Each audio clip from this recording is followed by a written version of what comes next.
I heard a lot of good things about this quest. Really looking forward to doing this.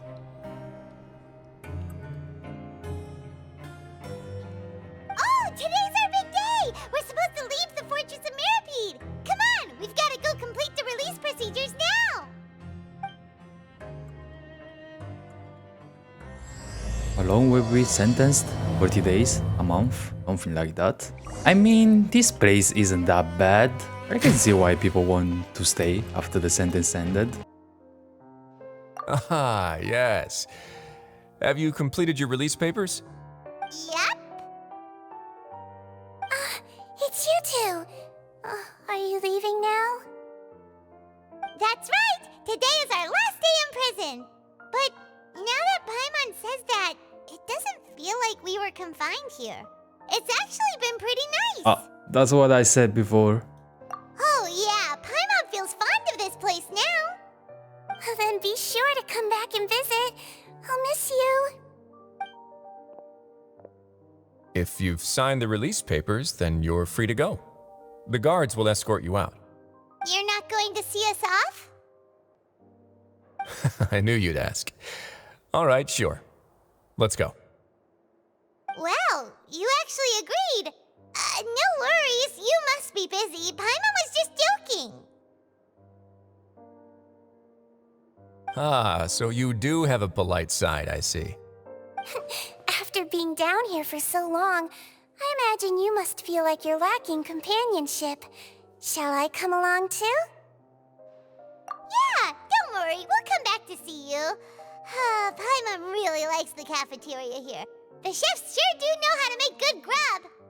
I hope you won't be here as convicts the next time I see you. We'll do our best to stay out of trouble.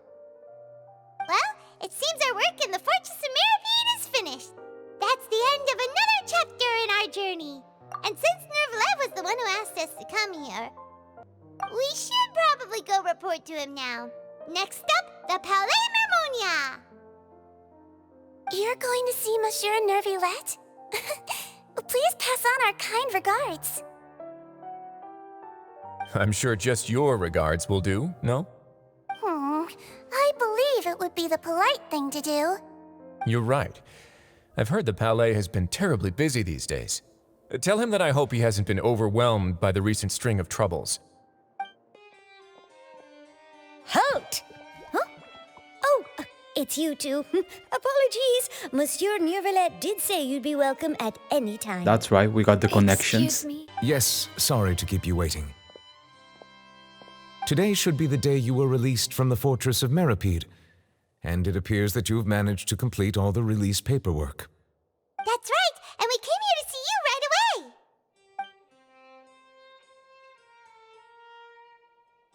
Oh, we tell him about A Charles. massive whale.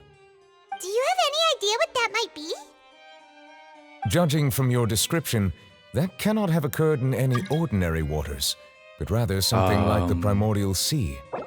A Sorry, whale Leo, of that wherever size you and are. shape cannot usually be found in the waters of Tevat. Therefore, we can only assume that Child is presently immersed in primordial seawater. Immersed in primordial seawater? But how? And is he okay? Is he under the seal? The Nouvellette put? Most people wouldn't Maybe. be capable of entering in the first place. I'm not completely sure how he could have gotten there myself. Yes? What is it? Yes. Oh, right! Paimon felt it too! We asked the Duke and he said it wasn't from underwater, so we figured you might know something about it. It turns out that I have just received a report about this particular matter. In fact, that's exactly what I was busy with a moment ago. The source of the tremor was here on the surface near Poisson. After the shaking stopped, the water levels in the Poisson area rose at an alarming rate. The water levels rose? Oh no! What about all the people there? Fortunately, the water levels only rose for a short period of time and have already returned to normal now. However, I still have a bad feeling about the whole phenomenon. If the change in water levels is connected with the leaking primordial seawater, then the situation in Poisson may be much worse than it appears. Navia should be in Poisson, right? We need to go check on her! Oh, I forgot about that. I would also like to go there as soon as possible, but I'm afraid I can't leave just yet. We must immediately formulate disaster prevention plans for the surrounding coastal areas to avoid potential catastrophes. I'll have to ask you two to go to Poisson first. I'll meet you there to check on the situation once I finish things here. I have a bad feeling about this. I remember in the trailer. There's no time to lose. Let's get going. Please be careful. Oh no. What happened here? They probably evacuated.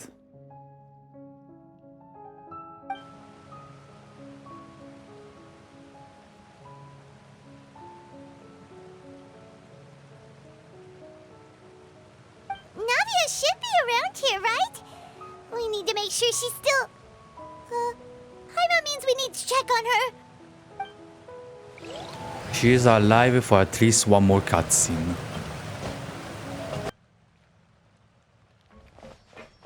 You're here. We heard there was a situation in Poisson, so we came as quickly as we could. Yes. As you can see, the water level suddenly rose. It caused quite the disturbance, in fact. Oof, how many people died? Demoiselle! There was a wounded resident It's next to a okay, it's building not your southeast of fault. here. We've already transported him to safety, but we've run out of medical supplies. He's wounded? How badly? He fell, so it's probably a broken leg. He's pretty shaken up. When the water level rose, he desperately climbed up to the roof. Once the water receded and he saw the ground, he became terrified and eventually... He jumped down then. Find the leader of Squad 1 and tell him to take the wounded resident to see a doctor. He should know where to go. Understood. I'll take over his search and rescue mission in the meantime. All right, you'll be in charge.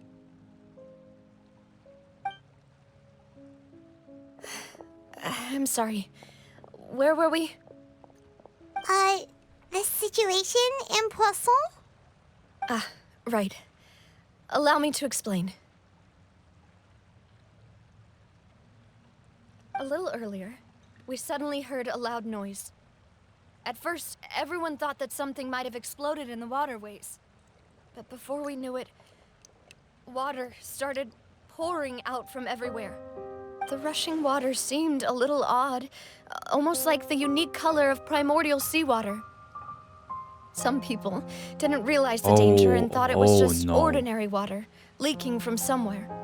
Everyone on the street who happened to be close to the water didn't have a chance to escape. As the water levels rose, they suddenly disappeared. Does that mean the water right They now were is also all contaminated? dissolved. Those who realized what was happening started to flee in a panic, desperately trying to get to higher ground. Many were injured in the stampede, and some people fell from significant heights. Damn, that sucks. The Spina di Rosula initiated rescue operations as quickly as possible, but there have been a lot of casualties. Fortunately, the water began to recede after some time, and the chaos came to an end. The water that flooded the area contained primordial seawater, so the lower levels of Poisson are still hazardous. To ensure everyone's safety, I've asked the people there to leave as soon as possible. No one knows if this could happen again. All we can do for now is try our best to help evacuate the residents. We still haven't completed the head count, but we'll have some numbers soon. How awful. And all of this just came out of nowhere. It was quite frightening indeed. I only wish that everything that just Wait, happened what about was a bad dream. your Is there henchman? any way we can help I Navia? don't remember the names. Yep. Yeah, we can help. Thank you What do you need for right being now? so willing to help A in hug? moment of crisis like this. I feel like she needs a hug. You don't know how much It's gonna it be means to okay. me. I really... can't express how grateful I am. Oh no. That was what I was wondering. Don't say that, Navia. That's what friends are for. Yes. Melas and Silver. Oh. Oh no. Demoiselle! We've got a okay. situation here! I'll be right there. Sorry, I need to go for now. And out she goes. Seems it might be a while before she can take a break. No. Give her a hug real quick. She's gonna break down real soon. Come on. Okay, the wounded are being tended to, and we finished a preliminary. Did those headcount. two die off More screen support then? has just arrived, so That sucks. suppose I finally have a moment to focus on my own matters. Of course, we should remain ready for anything, and continue doing our best to rescue others. I'll be sure to have everyone at the Spina di Rosula ready to render assistance. Traveler, Paimon, would you two accompany me to my father's grave for a Oh moment? no. Is there gonna be more grave? Right now? Oh no. Is there gonna be 2 more graves? Thank you.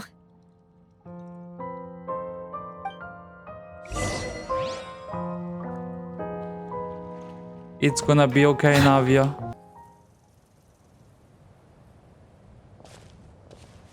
Not a lot of people here, huh?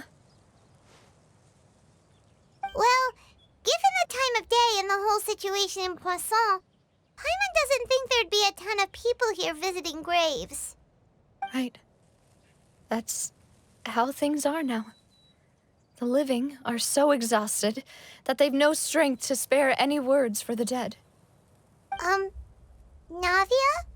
Did they die in front of your eyes too? You can cry.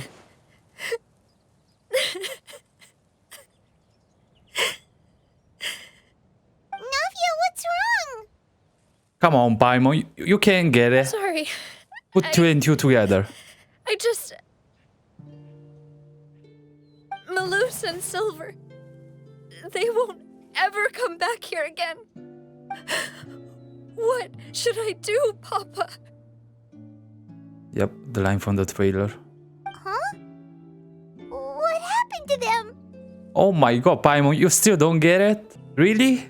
I'm sorry, Navia. Everyone agreed on the rescue plan, but still, I was the one who initiated it. They were helping evacuate the residents, but they couldn't leave in time. And they were caught in the seawater.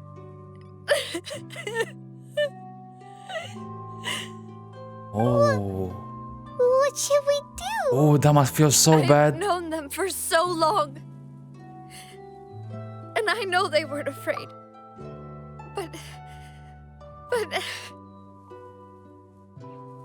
I could at least hold a funeral for my father. And I know where he rests. But as for Malus and Silver, they're just gone. I just can't. Oh, that feels so bad. You're the one that gave out the order that led to their death. Oh my god, that sucks.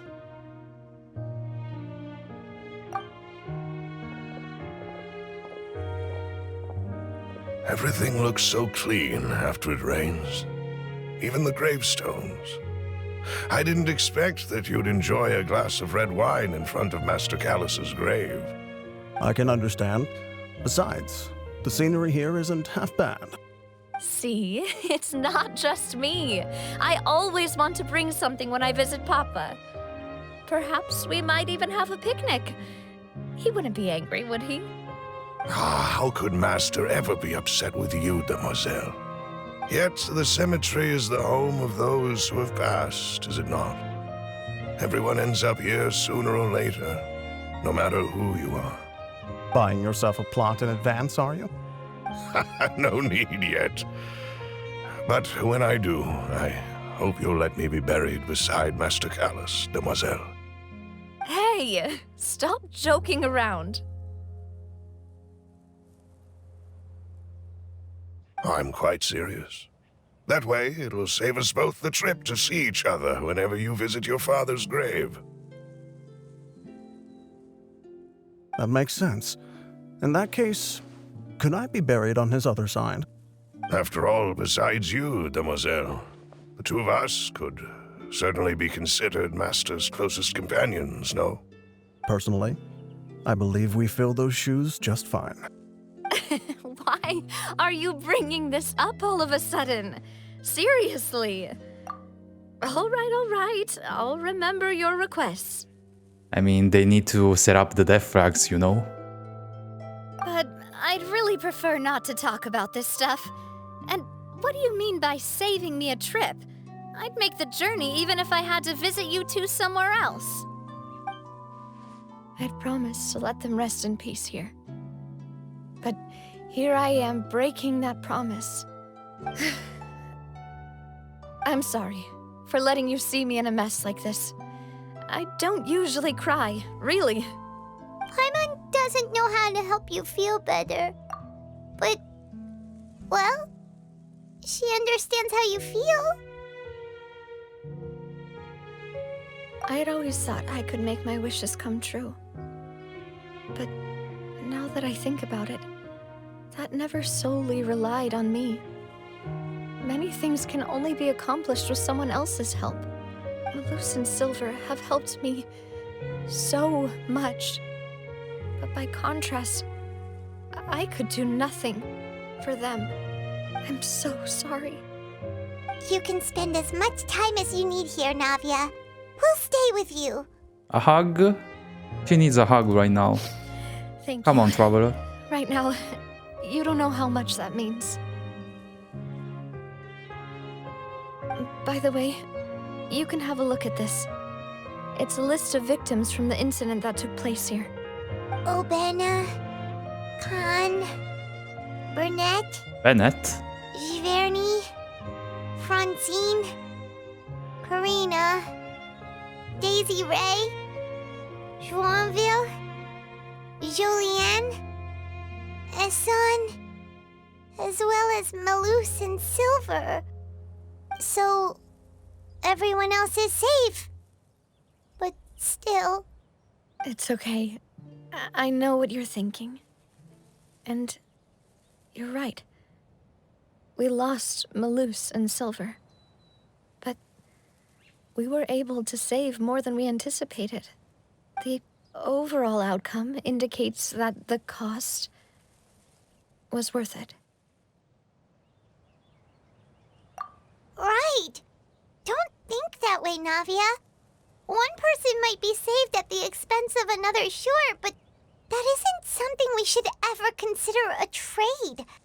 Malus and Silver were not the price for saving anyone. They're heroes. You're right. Thank you, Paimon. What you said just now was pretty amazing, actually. I'll remember your words. Oh, really? Seems you've become more eloquent in the time since we last met. What? The knave? What are you doing here? That's a surprise. Is everything going well on your side? Yes, Oh, my people she's are carrying helping? out the mission according to your request. All the residents of Poisson have been evacuated, and we're preparing to relocate them to higher ground. As for these supplies, we have everything taken care of. There is no need to worry. Thank you very much. Wait, do you two know each other? We just met recently. Right, Miss Navia? Usually, I would call this a coincidental encounter. But that doesn't quite fit this time. Besides, it never even crossed my mind that a Fatui Harbinger would come looking for me. Thanks to the Knave, Spina di Rosula received generous support from the Fatui, which allowed us to complete the rescue and evacuation work so quickly. Mutual aid is essential to fostering positive developments. We were already in the area, in any case, so it was nothing. She definitely has ulterior motives. Probably related to the noses. That said, I must say that you're a lot sharper than you let on. I'm sure you understand what I mean. I apologize for all the ways in which I tested you previously. We've never worked with a Fatui before, and it's extremely important for us to know who we're working with. My subordinates have reported that Fatui soldiers have been observing water levels and taking head counts in various locations. I hear that they've also prepared a large amount of emergency supplies. I'm quite surprised. This is nothing to brag about, nor do I intend to. It is simply the way of powerful organizations to act forcefully, whether they are doing good or ill. You've witnessed that firsthand, in any case. As I've told this traveler before, I know of the prophecy, and I intend to prevent the impending disaster. Lending your organization a hand was a natural first step in accomplishing that. As such, do not be troubled by this token of our sincerity. Perhaps one day, you'll also be able to help me in the same way. Without your help, there would have been many more casualties. I won't forget your kindness. Furthermore, I sincerely regret what happened to Malus and Silver. I only wish that my people could have arrived a little earlier to prevent this from happening. Don't say that. You and your subordinates did everything you could. As Paimon said, Malus and Silver didn't choose to sacrifice themselves for any specific person. And they weren't the price paid for other salvation. They chose to become heroes themselves. I've never liked hearing people put it that way. It's like trying to relieve pain by saying some noble-sounding words. But right now, there's nothing more suitable. They really did become heroes. You're right. I'm sorry for your loss, Miss Navia.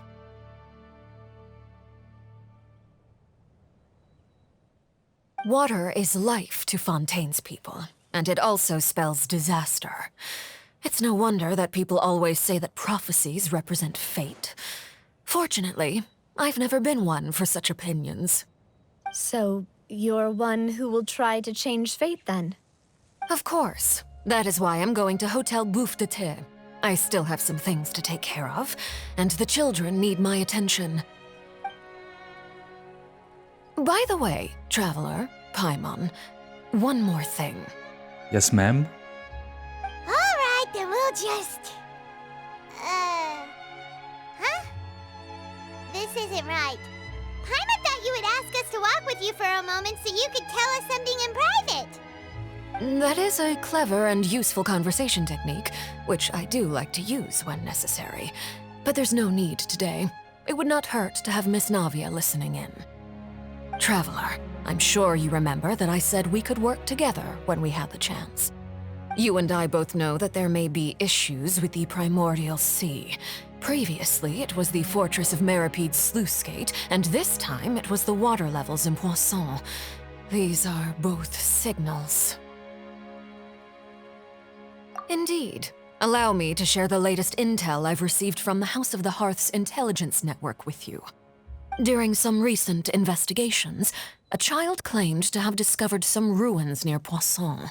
The ruins date back to ancient times, and seem to be worth investigating in many ways. Judging by the dating of the ruins, they may be related to the prophecy and the coming crisis. The situation is becoming more urgent, so any pertinent information will prove extremely precious. My people initially came to prepare for ruin exploration. Unexpectedly, this disaster struck, and at present, we're all busy prioritizing the rescue effort. So that's why the Fatui were already in Poisson. I wanted to take the children along, but unfortunately, Linny, Lynette, and Fremine have all been dispatched to higher ground to assist affected residents. So, you want us to go to investigate, am I right? Linny told me that outside of the house, the person they trust most is you. Which is why I want to give you this task. Everything you say, ma'am. The House of the Hearth's members see each other as family, but Linny, Lynette, and Fremine said that they also see you as such, even though you are not from the house. I'm sure you already understand how earnest they consider their friendship with you to be. Oh, that somehow makes Paimon feel kinda happy. The intel I just shared about the ruins could fetch a high price. But since the children consider you family, it's only natural that I freely share it with you. Got it! So all we gotta do is go to some ruins, right? Pfft, we can handle that. Excuse me, but may I tag along? You wish to join, Miss Navia? But are you sure you're up to exploring some ruins? You need to rest. Also, I feel like exploring water right now is really dangerous. It should be left to people not from Fontaine, I feel like. Well, I'm sad, yes. But I can't just go back and plop myself into a chair by the roadside and do nothing. There's no point in being depressed while we still have a disaster on our hands. As my father's successor, I must live up to the hopes he had in me. Besides, I'm also doing this for myself. I need something, a distraction, to keep my mind off Malus and Silver.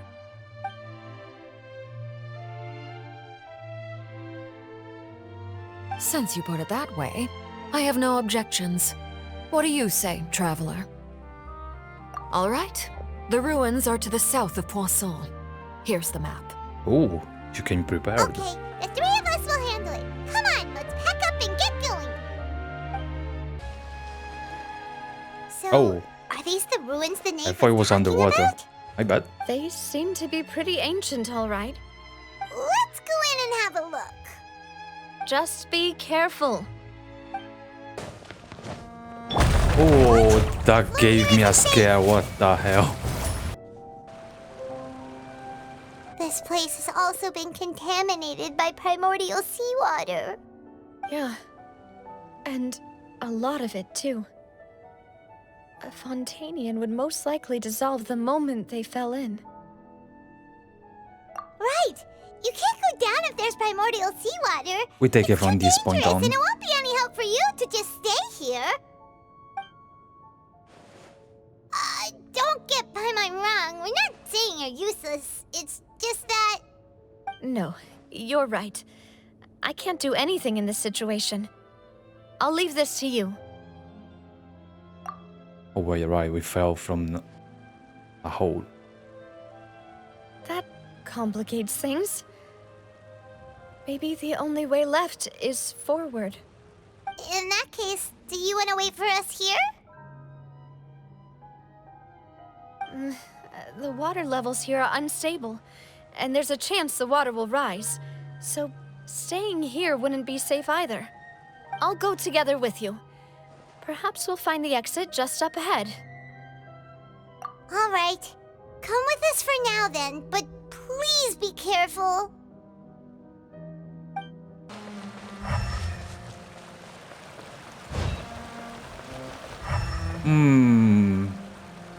Yep, that bridge is perfectly safe. 100%. Quit following me. I wonder what's gonna happen on this bridge. Wait, there's something wrong with this bridge! Oh, is it this? This is the cutscene. Yep.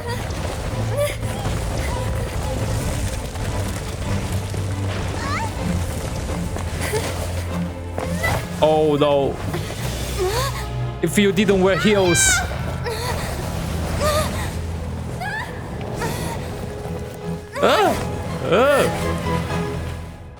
Huh?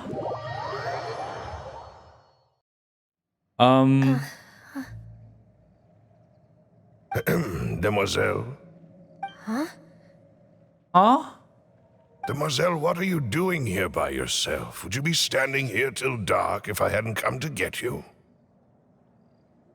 Maybe she just wants some time to herself, Malus.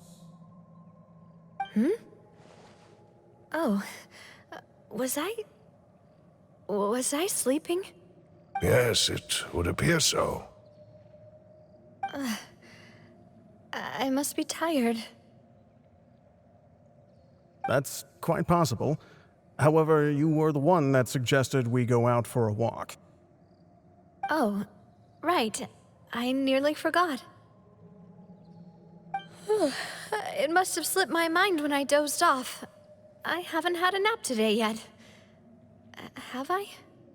This is a familiar feeling, yet something's a little strange.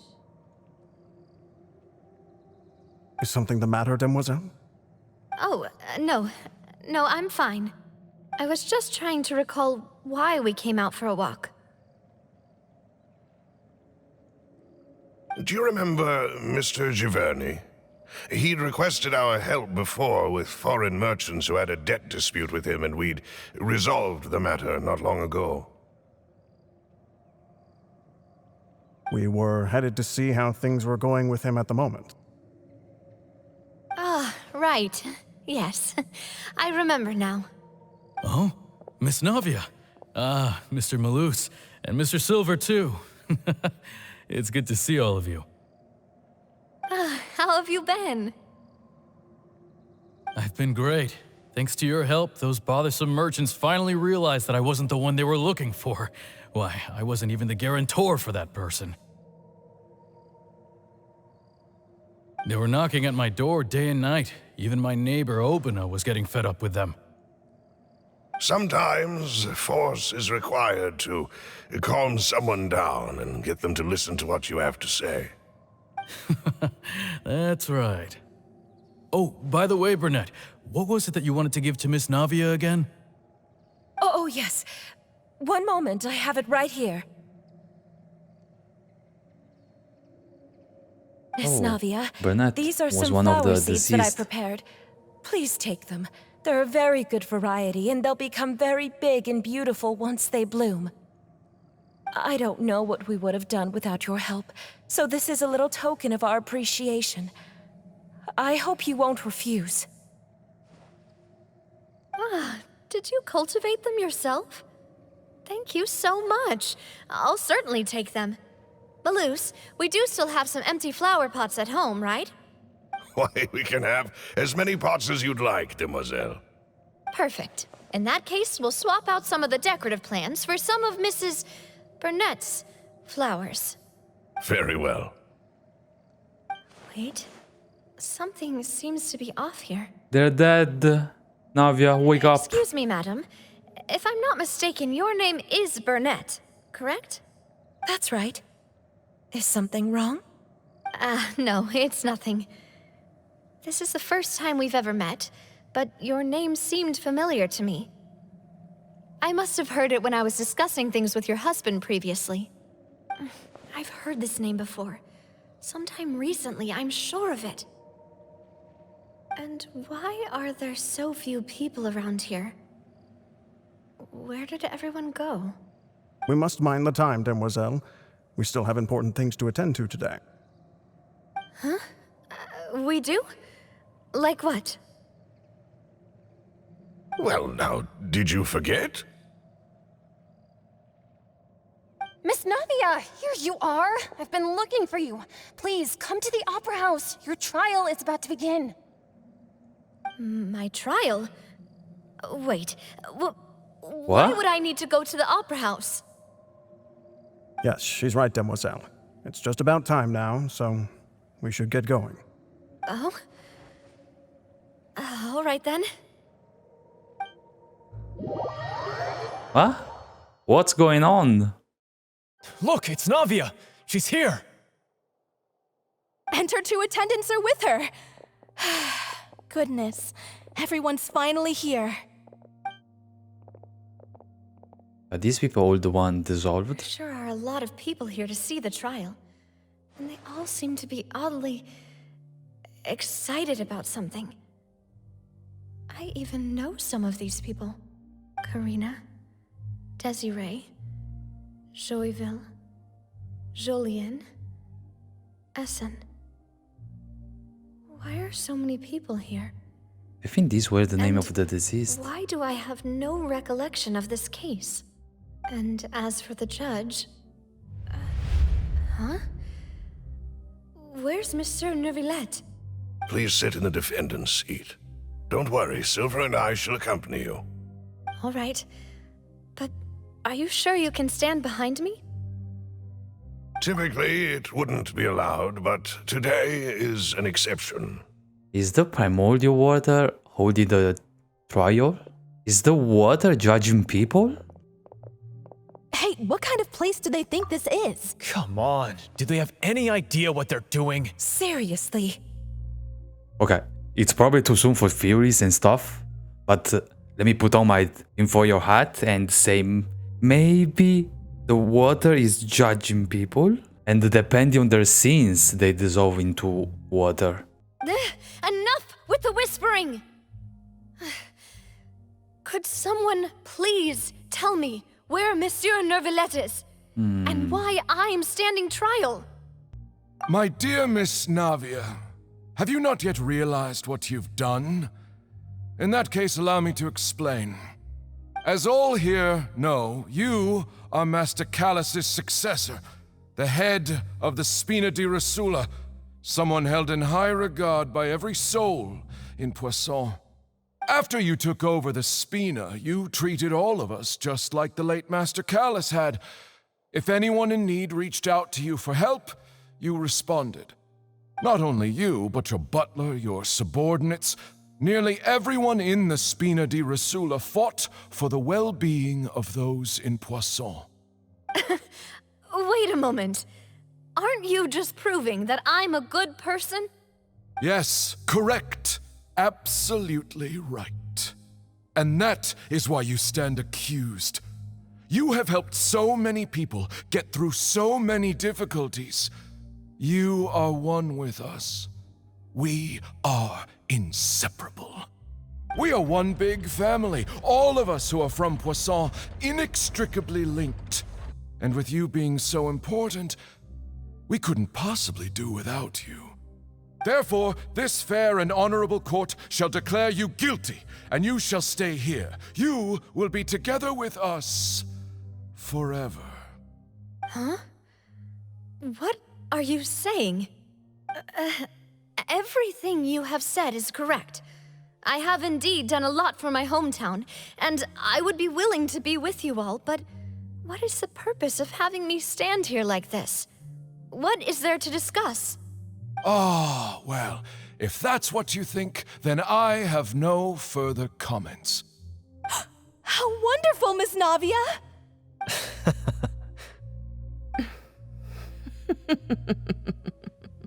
Not gonna lie, this is creeping me out. I know all these people. Why are they laughing? I seem to remember now.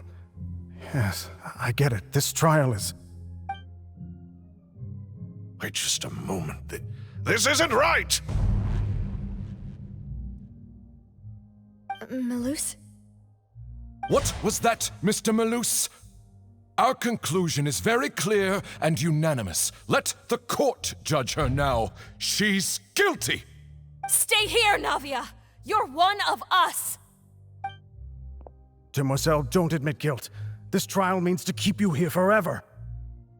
I wish to exercise my right to defend Our Lady. Mistress Ronville, you only know of Navia's goodness, but nothing of her utterly independent mind. She was born a free and independent spirit. She has never been tied down by anything. Indeed, even the death of Master Callus couldn't stop her. Her actions cannot serve as proof that she identifies herself as part of any group. She merely acted as an individual, extending her hand to help others. Please do not mistake her actions as being otherwise. Really? As an individual, you say? Don't forget, we are all Fontanians here. This is the nation of justice, the nation of Hydro. Even if Miss Navia only voluntarily rendered her assistance, that doesn't change the fact that her beautiful soul must return to everyone. Water accepts all, blends with all. It will surely accept her kindness. Everything is measured here in the nation of Hydro, and in the end, everyone shall meld together. Thus, when a unanimous opinion emerges, that opinion represents justice. Now I speak for everyone. Our opinion is consistent. Navia should stay. We and Navia are one. And you would call this justice? Preposterous. You are merely jealous that Demoiselle still has a chance to exist as an individual.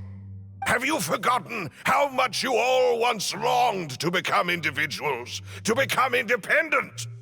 Do you mean to defy our justice? Jesus, Your don't look justice at me. is flawed, then why should we acknowledge it? Those eyes. As you said, we can also have our own justice.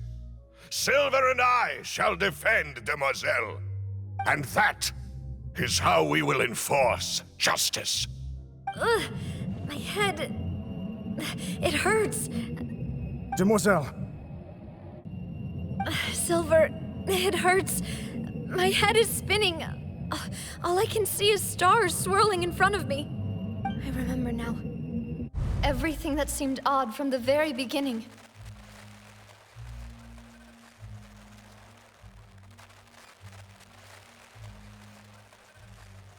Karina, Desiree, Joyville, Jolien, Essen, and Mr. Giverny and Mrs. Burnett, who we met earlier.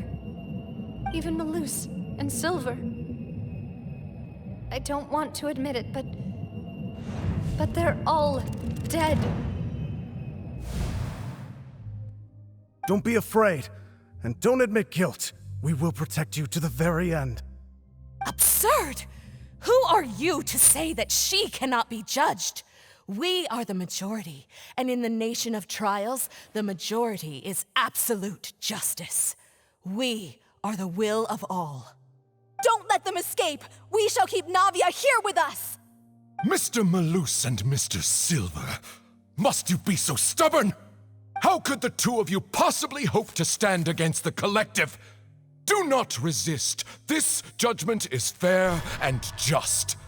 Navia belongs to us. After all that happened, she should not be left alone in Poisson. What are you saying? No more excuses!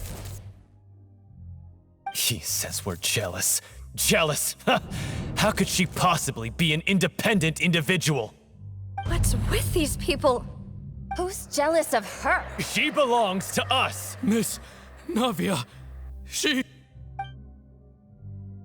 Silence! Huh? What? What now? That's...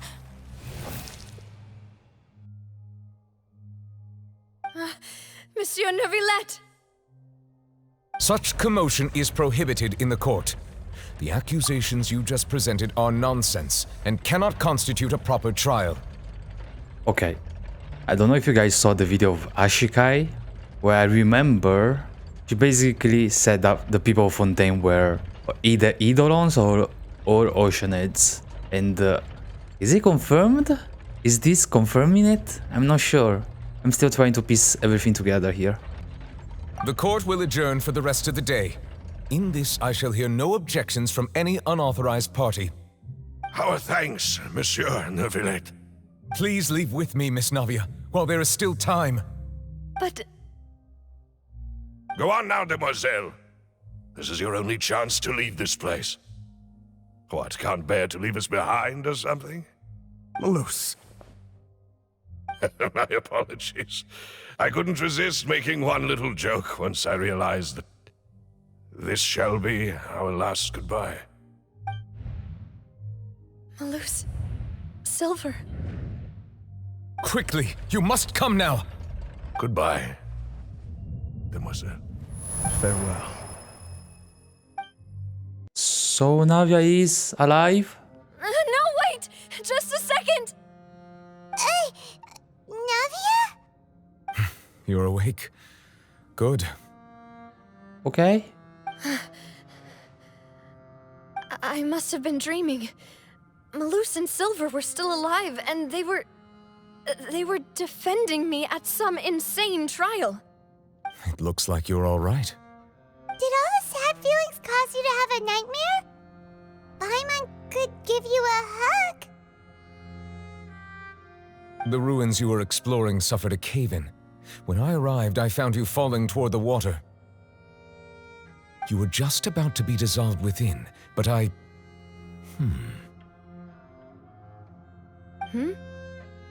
What is it? I think I saw two Oceanids protecting you. It was only for a moment, perhaps even a fraction of a second, but they gave me the Ooh. chance to retrieve you. Were it not for their intervention, I would not have been able to rescue you before your consciousness dissipated. Wait, did you say Oceanids? like what happened with Vache? I don't think this is the case. I feel like the primordial water make people go back to their original form. Perhaps those two Oceanids were the people you saw in your dream. I always told them that they didn't have to protect me. To think that they'd keep doing so even after death.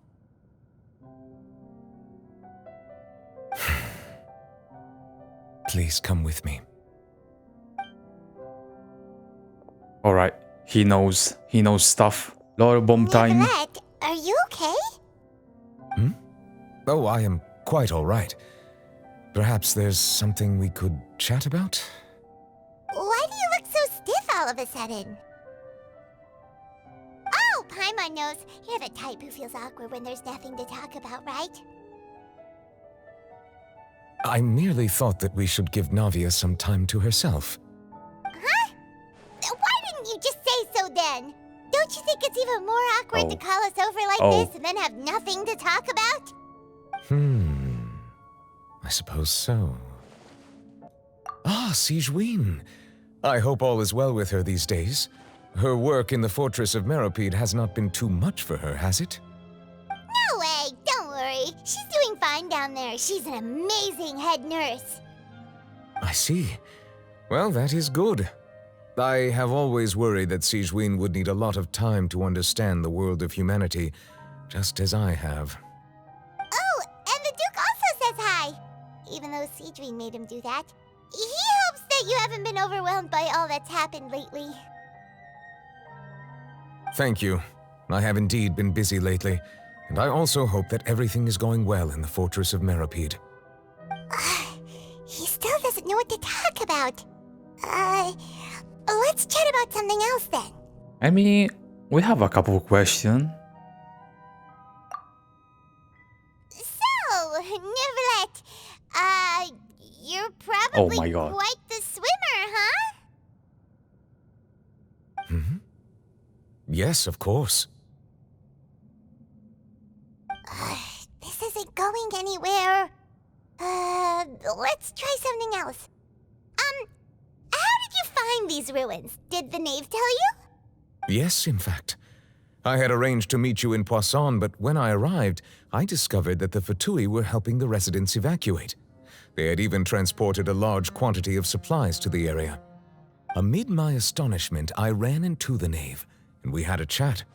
She informed me that she had asked you to investigate the ancient ruins here. Yeah, we originally planned to meet up with you, but we thought you might still be busy with all those official documents. We didn't think exploring the ruins would take very long, and who would have thought you'd wrap things up so quickly?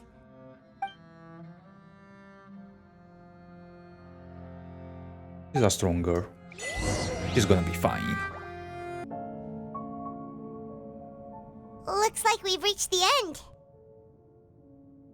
This is the place. There should not be any other hidden spaces in the vicinity. The path sure had some twists and turns, but it turns out that this place isn't actually that big.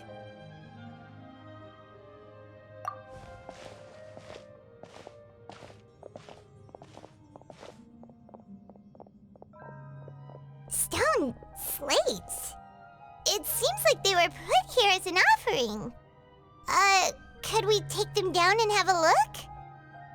Perhaps we should just leave them be for now.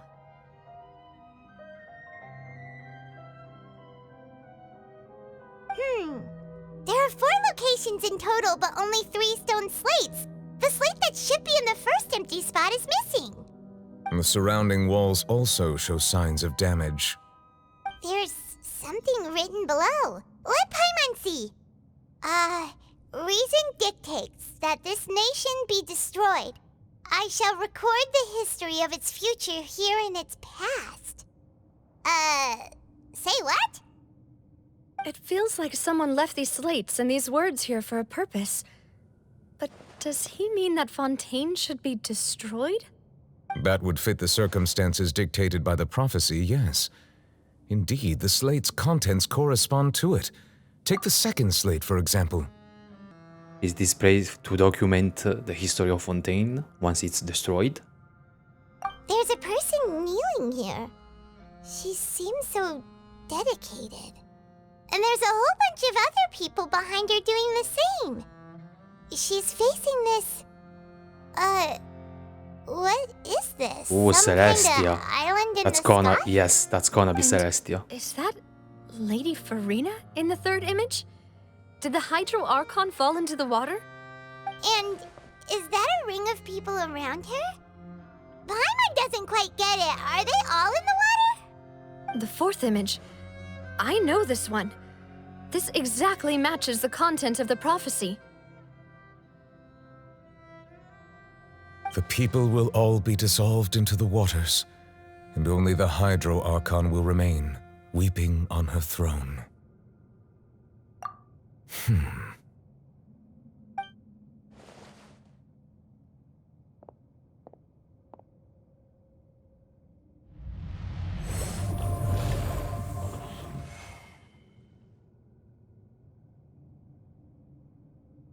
More information should be hidden in these slates, but I fear I cannot easily uncover it, most likely due to us missing the first slate.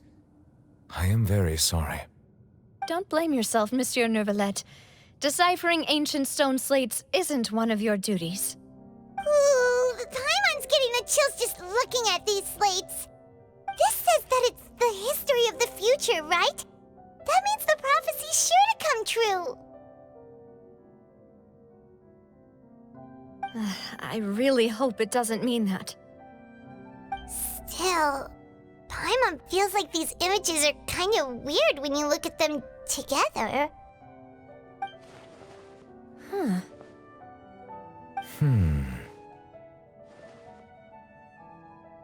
That's right! If the images are in chronological order, shouldn't the fourth, the waters drowning Fontaine, come before the third, where the Hydro Archon herself falls into the water? And yet the order is reversed here.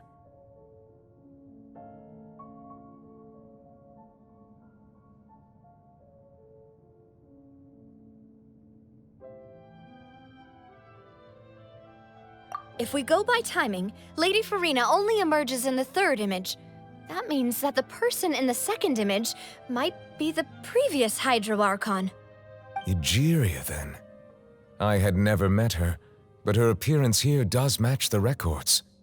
The previous Archon kneeling before the floating island in the skies, as if confessing a sin. Did she herself commit that sin? And if not, why would she be in such a posture? Oh my god. I feel like Ashikai said those things in her video. I wasn't really paying attention while I was watching it. I usually have the video up while I do other stuff. Also, I'm still wondering why these ancient stone slates are here at all.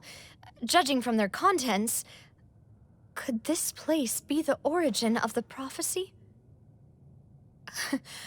Does that mean that someone, or some people, once saw these slates?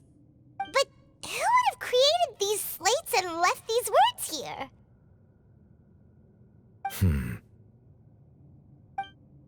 It seems that any further clues will have to come from Farina. In that case, there's no time to lose. There's nothing else to be gained here, so let's head back first. Yeah, we better get somewhere safe for now.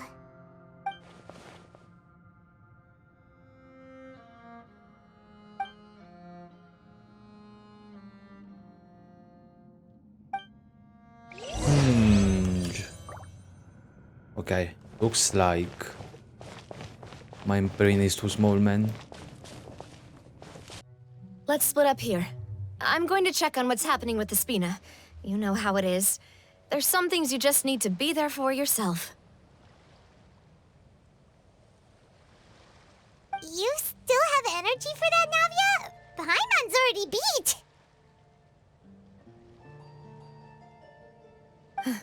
Just head back to the Fleuve Cendre and have a rest then. Thanks for keeping me company all this time. I'll depart as well. Thanks for your hard work today. Rest well, everyone. Traveler, I will go talk to Farina tomorrow morning to ask about the stone slates. Can I join? I'm sure that you're concerned about this matter as well. If you have time, Yes. drop by my office. I will share the results of our discussion with you. Are you really gonna talk to her about this directly? Will that be a problem? Paimon's getting a little scared now that it's come to this. She has long been harboring secrets and will not give them up easily, which makes it all the more my duty to ensure that she understands the present situation. Alright, we'll leave it in your hands then. You're probably the best person to talk to her anyway. I will be carefully considering my words tonight. Traveler, Paimon, our safe house at the Fleuve Cendre is always open to you, as ever. So please don't think you're an imposition. All right. I'll be on my way then.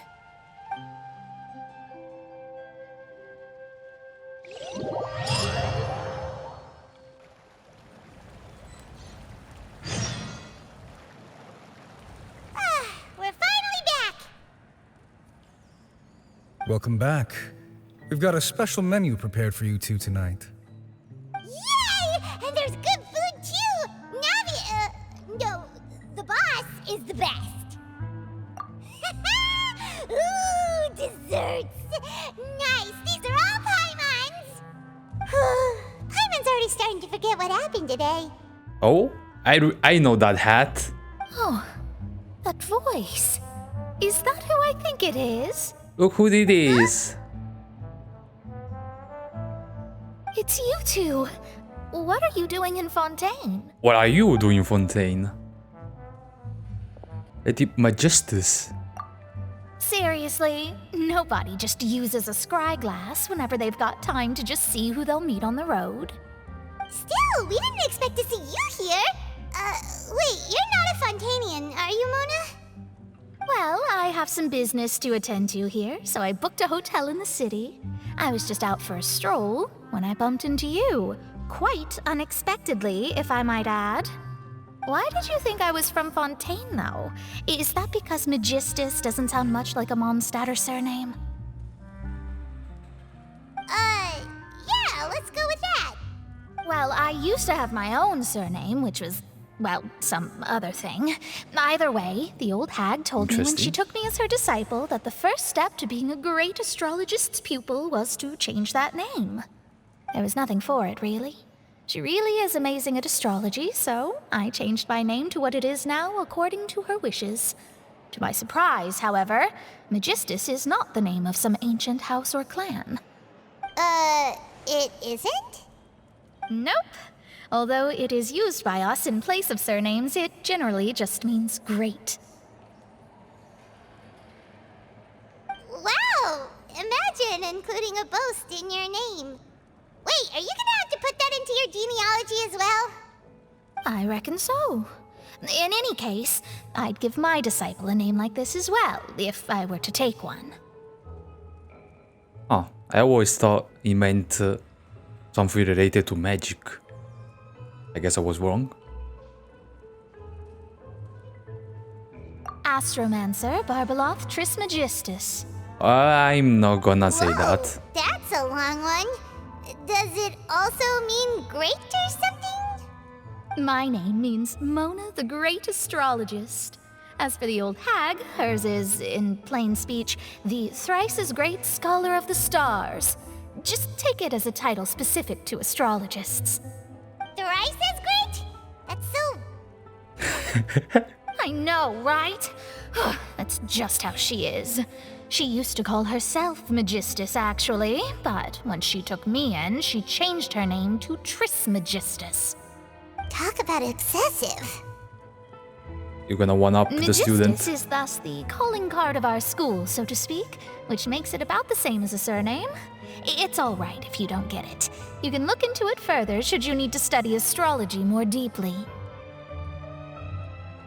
Or Thrice Appetite Paimon? That's a great name. That's terrible! That's great. But anyway, you're not Fontanian, are you, Mona? You're from Mondstadt, right? Well, I was born in Mondstadt, yes. My parents migrated to Dornman Port, and I traveled with the old hag for a while, after which I settled down in Mondstadt City. That's a good thing then. At least we know you won't be dissolved by Fontaine's waters. Oh, does Mona know? Speaking of that, I'm sure you're aware that a bunch of things have happened here in Fontaine, right? I know you're not a local, but I'd avoid getting too close to any water that looks strange all the same. There's something ominous about it. Well, the water, I mean.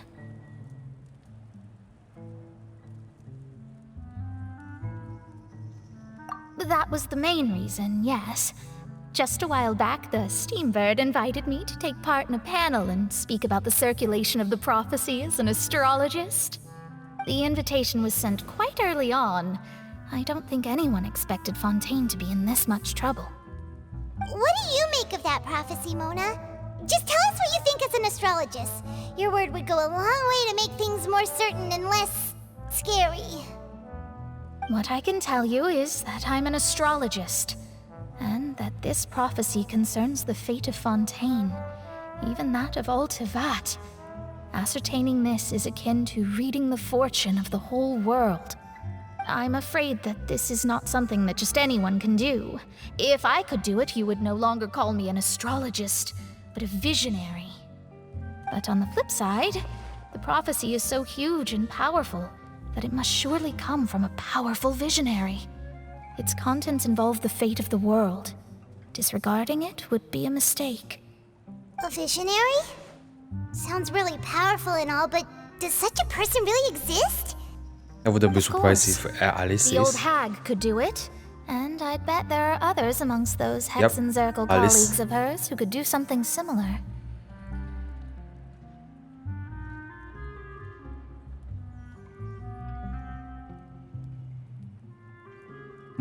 I wonder if they are gonna show the...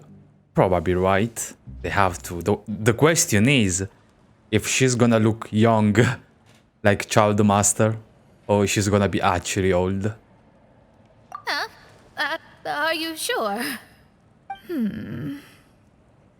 All right, I'll help you. It isn't often that I see you with such a serious look on your face. I'll tell you once I hear back from her. Thanks, Mona. You're amazing as always. Oh, well, this is something only I can do after all. So yes, your praises are quite welcome. That's the greatest of astrologists for you. Of all the people we know, you know the star's the best. Indeed, indeed. That's the spirit. Oh, sorry. I came to see what all the commotion was about. If there's anything you need, do not hesitate to inform the Spina di Rosula. Oh, whoops. Guess we were getting a little too carried away there. Well, I'll go tend to my own business now. If I receive any news, I'll be sure to come find you two again. Damn, look at our connections. And there she Novelet, goes, Mona. quick as rushing water. And here we are with the Spina guy giving us suspicious looks. Right, but we were able to recruit Mona's help, didn't we? Our Fontanian friends will thank us someday.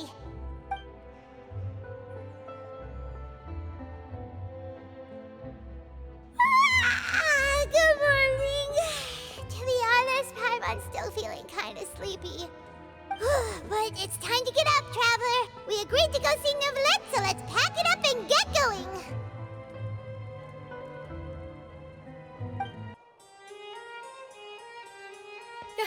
You're here! Finally! Is something wrong? Monsieur Neuvillette and Lady Farina, they seem to have gotten into a dispute. Please go see for yourself. No fighting. No fighting allowed. Like I said, I've already explained everything. And yet the problem has not been properly solved. There is little space for excuses between us. It is not my intention to offend you, but please, tell me where you stand. You are the Hydro Archon Focalor, are you not? Look at this. This is a list of the victims from the recent Poisson incident.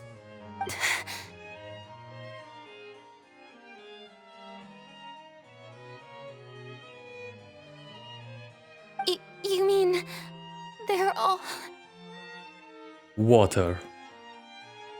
We did not arrive in time to avert this disaster, and I will not have it happen again. I will say this once more. You must tell me everything you know. I don't think she can. Yesterday, I found 3 stone slates in some ancient ruins near Poisson. Do you know anything about those? Seriously? You're questioning me like this is a court case now. I don't know anything about that. But you found them in some ancient ruins, you say? That's correct, which is why I came to ask you some questions. There should have been 4 slates, but one of them was missing. The other 3 featured different images that seemed to correlate to the prophecy. The prophecy? The second of these slates depicts the previous Hydro Archon Egeria kneeling before a floating island in the sky, as if confessing something. Do you know nothing of this either? I don't. I've never seen such slates. I'll ask you again. Do you really have no information regarding the previous Archon? My deciphering of the slates indicates that the Hydro Archon Egeria once had to confess to What a or timing for apologize someone to try to for join. a certain sin. If anyone would know about it, it should be you. All gods don't have the same secrets, you know. She was herself and I'm me. Is it really so strange that I know nothing? I understand your concerns, but I'm sorry. I just don't have anything to tell you. Forgive me for saying this now, Lady Farina, but I have long known of your various secret investigations into certain matters. There are several indications that you have been investigating the prophecy on the sly. This is not strange in itself, considering that you are the Hydro Archon. But it is strange that you should also claim to not know any of Egeria's secrets, as well as do nothing following your inquiries. You have never been as superficial as you have presented yourself to be, nor are you a fool. And yet, your behavior is very inconsistent.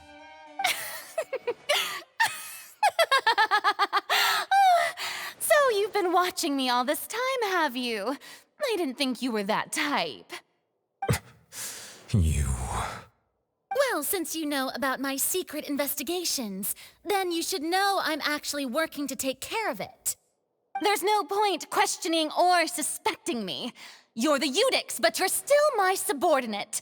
You should be following my lead. Just trust in me. You're Archon, and do as I say. Never mind whether you can truly convince yourself to or not. It'll all turn out fine. She doesn't look sure. That's all I have to say. We do not discuss this matter again. She couldn't say it to his eyes. Oh, the opera's about to start. Toodles!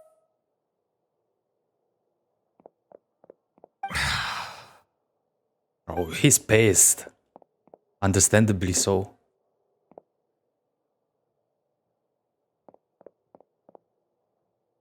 Did Farina not notice us standing by the door?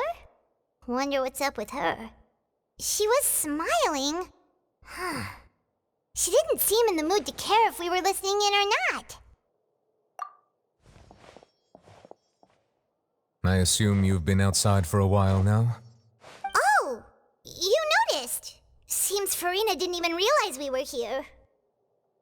She was in a great panic, though I cannot discern the reason. Our discussion reached impasses time and again, a state of affairs that we cannot allow to continue. Still, I do not understand. Dialogue is the basis for understanding, so why did she keep refusing to engage? I feel like she can't. She can't say anything. Everyone in her inner circle has noticed that she is hiding some secret. The issue is her attitude. I fear that she will not reveal anything unless absolutely forced to. We may have to create a situation in which she will have no choice but to speak. Oh? Like what? Normally, people will only reveal the truth when standing trial. Perhaps we must have the Hydro Archon experience just such a scenario. But Farina's seen so many trials, and she's really good at dodging questions. How do we make sure that she won't just slip away at the first chance she gets? We will need to consider this thoroughly, join forces with various parties, and then do what we can. Oh, is this what's gonna happen? Neuvillette is gonna put Furina on trial to get information, but the Oratrice is gonna sentence her to death? Oh, oh no. If at all possible, I would prefer to recuse myself from this affair, but we must prevent the prophecy from coming to pass. This may be cruel to her, but all Fontaine is in crisis. The information a god possesses is too precious, and so we must take a chance on this. Oh no, that's not good. But who will lend us their aid to do such a thing? Who? Us?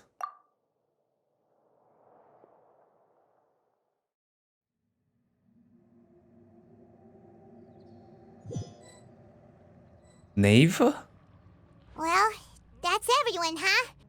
Speaking of which, it was pretty smart of you to think of hiding here. Poisson was just involved in a disaster, so it's presently devoid of people.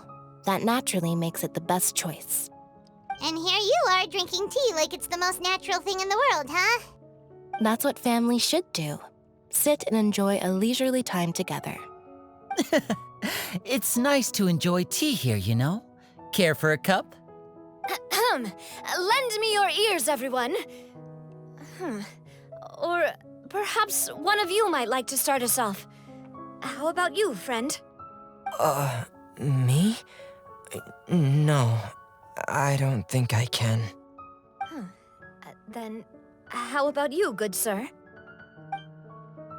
I fear that I will cause the mood on this boat to become as somber as it is in court. This is quite the reunion. Well then, I guess we're lucky we've got a local like me to organize things. Wonderful, the spotlight at last. I guess I'll be facilitating things from here. That was a little long-winded, don't you think? Oh, you might be right.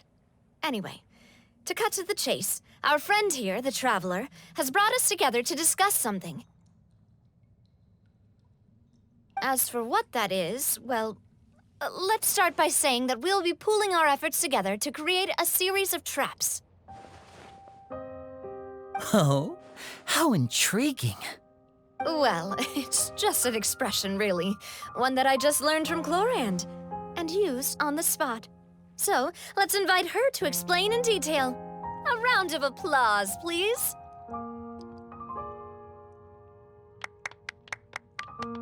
Huh?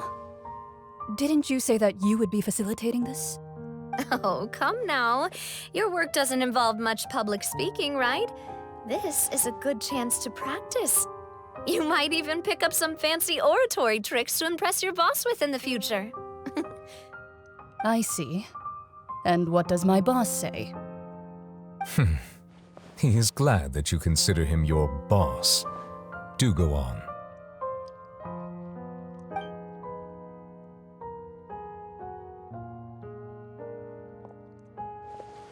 In that case, do any of you have experience hunting? Not that I recall. Fremine and I once used a wooden stick in a basket to catch wild rabbits when we were younger. As for Lynette, oh, right. You were sick that day, weren't you? I've also gone diving to catch some fish before. Does that count? I'm afraid not. You may or may not have heard, but Fontaine once played host to a group known as the Marechaussee Hunters. Though that was their name, they did not hunt animals, but rather various monsters left behind by the ancient dynasty of King Remus.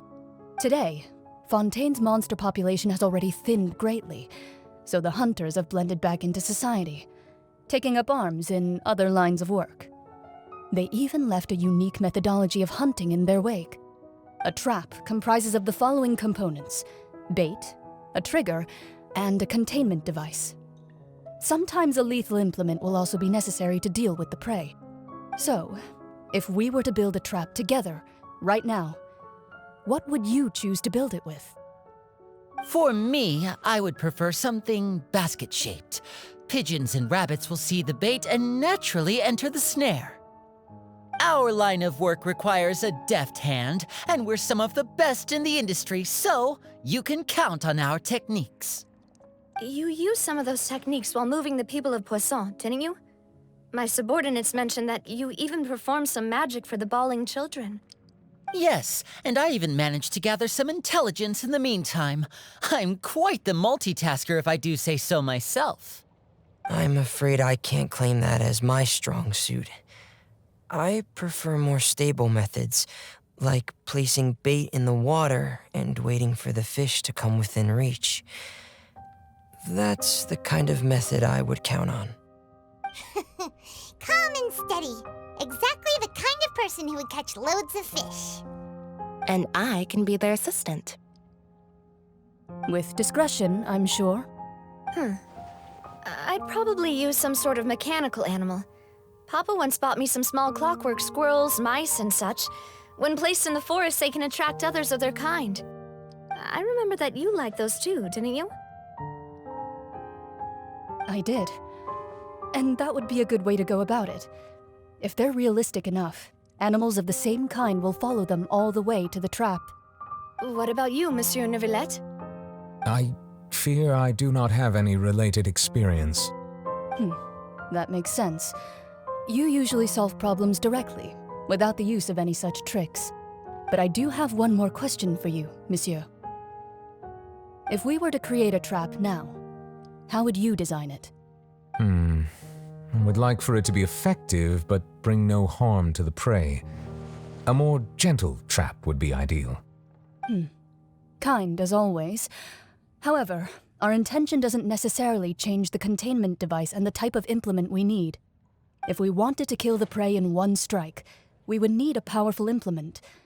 However, that also goes for prey that must be captured and safely contained. Wait, why's that? Only a hunter who's a true expert at subduing their prey can snare it without harming it. The line that divides life and death is often exceedingly thin. So are we going hunting together? We hadn't thought of seeing ourselves as hunters. It kinda works, but maybe it's still not the best metaphor. If our means of capturing and dealing with our prey is to put them on trial, then the hunting metaphor is actually quite accurate. But we shall require much more courage than any hunter to judge a god, a being whose seat is an exalted throne. Oh, so that's what's going on. Sounds very interesting.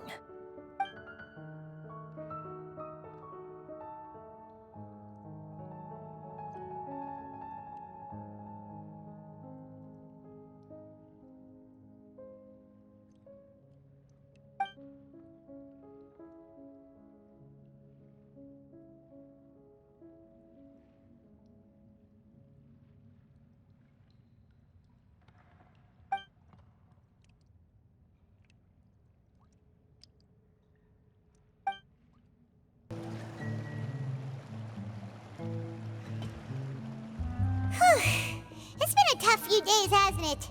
So much has been happening. Paimon didn't think the meetings would go on for so long, but everyone seemed pretty fired up, huh? Paimon thought they'd be at least a little frightened. Well, Fremine was, now that Paimon thinks about it, but everyone else just looked a little surprised. Well... It's hard to say. Paimon doesn't have any experience with this sort of thing. But with you around, Paimon sure will do great. After all, you're the most reliable person in the world, aren't you? Did you just pour some tea? Paimon didn't notice you doing that at all. Then what's that? Paimon's never seen that cup before. Don't be frightened. I'm just joining you two for tea. I Wait. merely refrained from saying anything till now. Who's that voice? But there's no one here. Aw, One of the witches? have you forgotten me already? Oh yeah, I remember. You are familiar. You're the voice we heard from the sky in Sumeru. The voice from the sky, I fear that description is wrong. Though, not completely wrong. You're feeling lost now, just as you were feeling previously. I sensed that confusion and thus came to you. Guiding people is an irresistible hobby of mine, after all.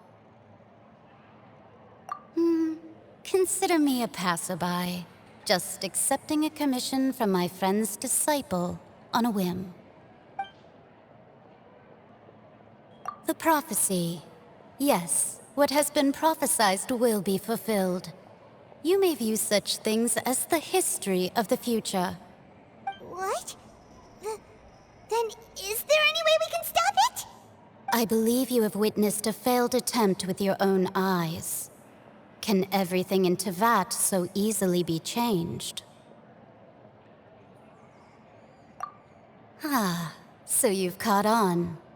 Just as prophecies are usually only the future as seen from the perspectives of the gods, could things be happening in hidden corners where the gods' gaze does not fall?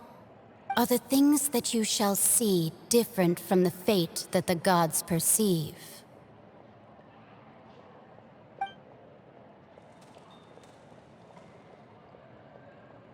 What is she talking about? It all sounds really impressive and important and stuff, but it also sounds kind of scary. As Furina said in her teaser, fate will not deceive you unless you deceive fate itself first. I believe that you understand, right? Some things are insignificant, but others you must reach out to change.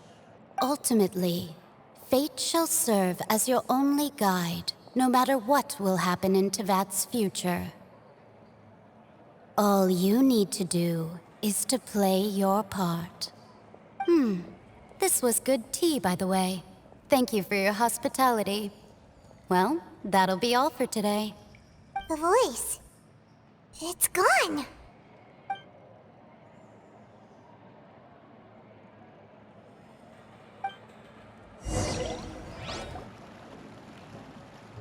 Okay. What? I want to hear someone talking. All right, coming. Hey, it's you who's getting lazy, okay? Well, I see I've walked in on some lively banter. Luna! Juicy info? Fine, just fine. I went to take part in that Steambird panel. It turned out to be more interesting than I expected. Not all Fontanians are pessimistic about this. One journalist mentioned that sitting around and waiting for the end to come would be wrong, and that they should make their own rescue preparations. I agreed, so we had a brief chat with her. Did she have pink hair by any chance? Why, yes! It was Charlotte. You remember her, right? That daredevil journalist? I'm in full support of her view. Prophecies are very important, but how can people allow their lives to be commandeered by just a few words? That's right!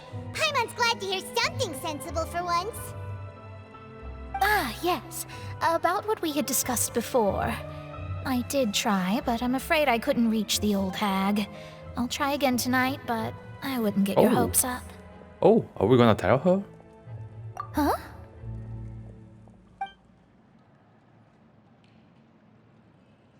Goodness gracious. Are you serious? She said that even the god's gaze has blind spots. Pretty bold if you ask Paimon. Most people would believe the gods to be all-knowing, right? The Hexen Circle members are certainly anything but ordinary. As for the mage named N, the old hag has mentioned her a few times. She said that N's sense of direction is incredible, and that she loves guiding those who are lost. But I've never met her, and if she were still alive, she'd be... well, suffice it to say that the hag's at least a few hundred now, and N's been around for longer than that. Whoa, the Hexen Circle sounds like a scary group. But they must really stay in shape to live so long. Their abilities alone are pretty terrifying. If she came to see you personally, then the problem you're facing must truly be of great importance. Well, it's not like Paimon could understand anything she said. Yes, she was quite cryptic, but I suspect she means that there is still a way to turn things around. She didn't say when or what that would be, though, so... Perhaps it is something that you cannot know right now.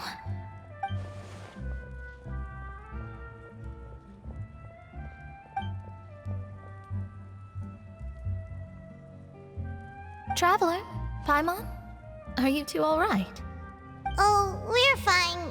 We're just a little down right now. It kind of feels like the end is coming, you know? I see. I feel that same sense of desperation, too. I guess you could consider me someone who has often witnessed fate. So far as I have seen, it cannot be swayed.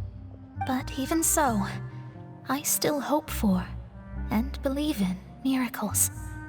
Astrology is eternal and rational, but fate may not be. It is cruel, but it can also be beautiful. Perhaps that's what En was trying to tell you. Not to lose heart, and to believe that what you are seeing playing out before you is not yet set in stone. I did originally think of steering clear of all this, but I couldn't. Even if this is all futile, I still wish to help everyone. If we don't struggle to the last, then how can we face the end when it comes? Huh. You do have a point. There I go, talking about astrological principles again. Sorry about that. The moment I start talking about work-related stuff... I need to get going. Okay, bye, Mona. It was worth trying to comfort you, even if only a little. I believe that you'll help those who are struggling in the same way I did. I suppose that might be why we always seem to meet by coincidence. Paimon feels kind of moved by what Mona said, but also kind of sad too. Hey, Traveler, Paimon suddenly feels like going outside for a walk. Let's go. Huh? Our names are written in this newspaper. What's going on? Let Paimon see! The underwater stronghold, the Fortress of Meripede, has continued in its noble autonomy, but that does not mean that others cannot interact with it. My recent attempts to enter the fortress bore little fruit. Huh. Guess Charlotte still hasn't given up on that. Thus, did an Outlander friend become the focus of this report, a blonde adventurer with their white fairy legends trailing in their wake. It is said that this mysterious traveler once visited the underwater fortress. So while the fortress's interior remains a mystery behind closed doors, do not fear, for the tales of the traveler contain surprises in spades. Journalist Charlotte's biggest scoop yet, the Traveler's Trail, World Walker. Huh. Charlotte took so many awesome photos of us and we never even noticed her. She hasn't been able to get a hold of anything at the fortress, so since we're easier to find, she's using us as the subject matter instead? Ugh, seriously? Well, fine. Those headlines and photos do look cool, so Paimon will forgive her this time. She could be anywhere.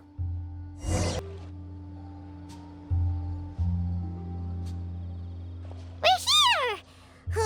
Paimon's hungry. Should we go in and get something to eat?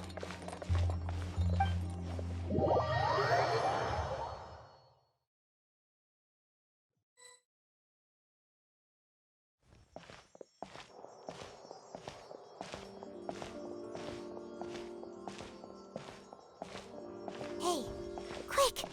Look! That's the limited edition only 16 slices a day cake! It was so delicious the last time we tried it! Despite the tense situation we were in, let's give it another go. Paimon's sure it'll be great. One slice of cake, please. Kill him. After all. Oh, wait, you're the one from the Palais Mermonia. Oh, are you here to buy cake too? It seems Monsieur Nervalette was right. You really can eat. Wait, did he really say something like that? That's right. Even he has his own preferences when it comes to food. As for me, I love the cake and coffee here. Do you come here often? Usually every day. Damn. Every day? It's part of my daily schedule, apart from work. I shall have my cake and coffee. Then what if someone told you one day that this place would be closing soon, and you wouldn't get to eat cake here anymore? What would you think? But why would it close? Well, Paimon doesn't know either, but maybe the waters will rise tomorrow. You know, like in the prophecy. Way to set the mood, Paimon. Oh, the prophecy. To be honest, I haven't paid much attention to that. No, still, even if there'd be no more cake tomorrow, that wouldn't keep me from having some today. No, it's the same for eating in general. You might not be able to eat tomorrow, but if you can do so today, then you should carry on. That's what people call living, you know. Huh. Don't be sad. Excuse me, could I have 2 more slices of cake to go? No, our slices. These 2 slices are for you. Sichuan Okay. said that this kind of expression you're making is what humans call being sad. Oh, you know Sichuan? I sure do. She was born before me, and she sometimes comes to the surface to teach us things about humans. She said that humans are creatures that are saddened easily, yes, and you can only lift their spirits by feeding them delicious food. So please try the cakes here. I've got something else to do, so I'll be going now. You two try to stay in a good mood after eating, all right? Bye.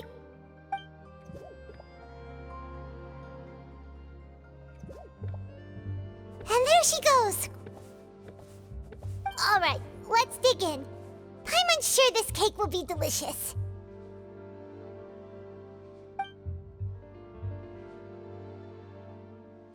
It's more delicious than last time, and the flavor gets even better with a sip of tea. It sure would be nice if we could come again tomorrow. Sure would be nice if we could always eat delicious food here. Wow! If it isn't the Traveler and Paimon!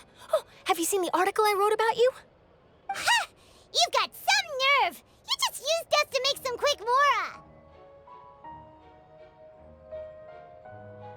Oh, you needn't worry about that. I heard that you were in Poisson some time back, so I sent you a letter to discuss just that. It appears you didn't receive it, though. It's all right, though. I've set aside the amount intended for you. I've even set the table with some food. Really? Oh, you're the best! You're almost a little too easy to win over, Paimon. If I were a journalist with ulterior motives, you'd be in trouble now, you know. Oh, Paimon knows you're not like that. Still, what brings you here all of a sudden? Were you looking for me? When Mona mentioned you, we thought of coming to see you at work. I see! It seems you've already bumped into Mona here in Fontaine. So she mentioned me? What did she say? She said that you're a real daredevil of a journalist. Nice. In which case, can this daredevil journalist dare to request an exclusive interview with the legendary Traveler and Paimon? Huh? So your article in the paper today doesn't count? Oh, of course it doesn't. That was more like live photography. What I'd like to do is dive deeper and ask you to talk about the things you've seen and experienced. Yeah, are we even qualified enough? Why not? If I say you're worth an interview, then you're worth it. But not right now, of course. I'll need a few days to prepare. Oh, in that case, we'll just chat when you have the time then? Oh, so that's a yes? Ooh, splendid! I'll tell the editor-in-chief immediately. I'll have to apply for lighting, a venue, some props, and... Whew, so much to get done now. Talk to you later. Wait, Charlotte, Paimon's still got a question for you. And what's that? If, just for example, Fontaine were to be flooded tomorrow, what would you do today? Huh, that's the prophecy you're talking about, isn't it? I mean, I do hear about it often, but I've never once thought that the day could be tomorrow. if you're seriously asking, then I might try and think of a way to leave Fontaine. Oh, but I'm still a journalist first and foremost. That means I have a duty to be reporting from the scene. And secondly, I wouldn't forsake my homeland that easily. From what I've seen, most people don't know what they'd do should the worst come to pass. In truth, it might be better just to behave like normal rather than worry over such an end. So in all likelihood, I'd probably still be prepping at the office for that interview of ours. I know what you're thinking. That sounds a bit sad, but I've always believed that it's best to do what you enjoy. Just think about it. If this nation really were to be suddenly destroyed tomorrow, but I still successfully finish an exclusive interview with a truly unique person, then the story I would wind up writing would truly be timeless. That's an interesting And do view. you know what I'd do? Well, I'd write that story, send it for printing, and use messenger pigeons to get copies out to the various nations as soon as possible. I'm not a dreamer, nor am I a workaholic, but I do love my job, and I'd be proud of leaving such an article behind. I guess you could say that I was born to be a journalist. But anyway, that's my answer. And on that note, I'll get back to my preparations. That's so nice. All of a sudden, Paimon actually kinda envies her. Anyway, let's go and take a look at the sea, shall we?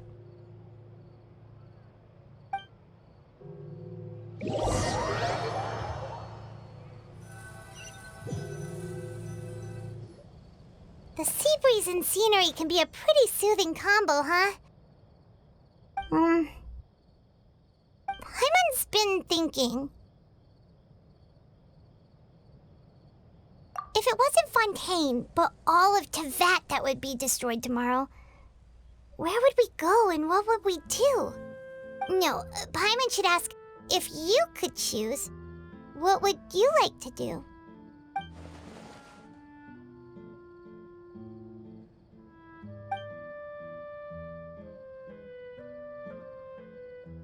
We've always been moving to the next destination, so we haven't spent much time thinking about these kinds of things. We didn't have to either, with us always being on the road and whatnot. You mean, still traveling? Huh. Wait, isn't that what we've always been doing?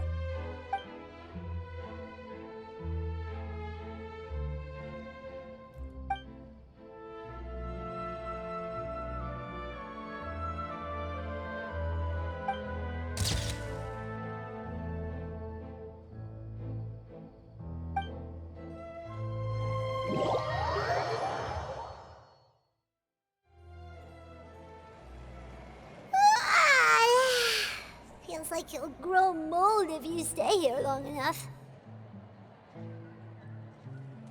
But it's still better than the Fortress of Mirapede, that's for sure. It's not only damp there, but salty too. Ah, so the two of you are still here. Wonderful.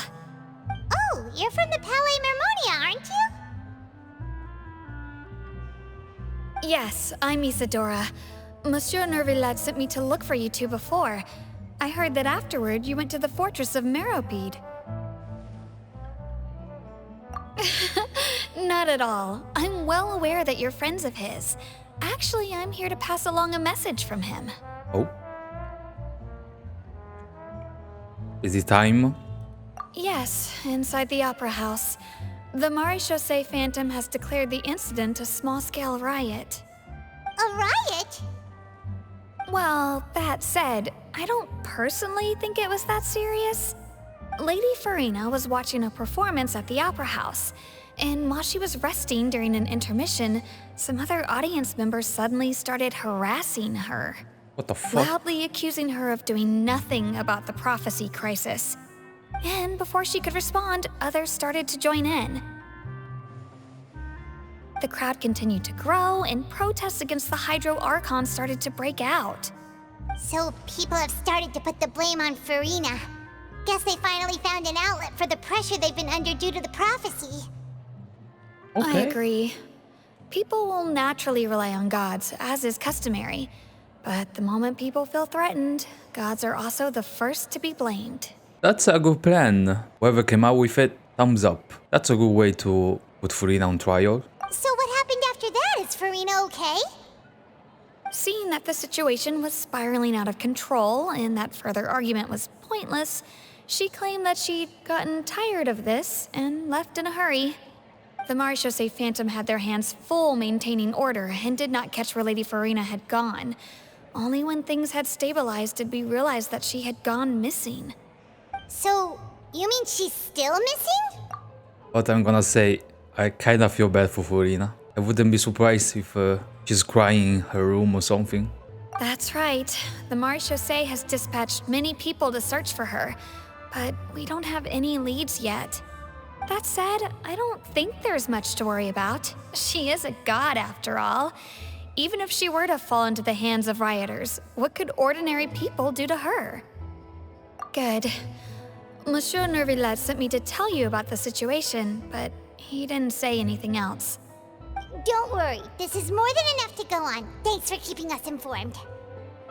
Ah, is that so? Well, all right then. In that case, you two take care. I'll be heading back to the Palais now.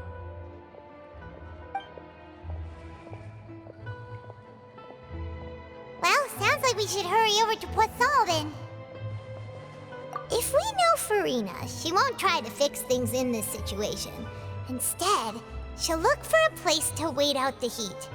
And as we also know, she may be loud and dramatic, but she doesn't have a heart of stone.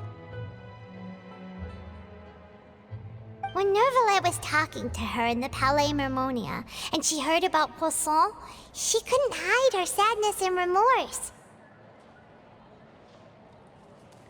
It would be hard for her to ignore being accused by the public today. Paimon thinks Farina's probably taken the opportunity to slip away to Poisson and try to relieve the sense of guilt that she's feeling. Huh! Well, what do you think? Paimon knows the answer, of course, but Paimon can do the analysis to back it up too. Cool, huh? I see. Paimon has gotten smarter. In that case, there's not a moment to lose. Poisson, here we come!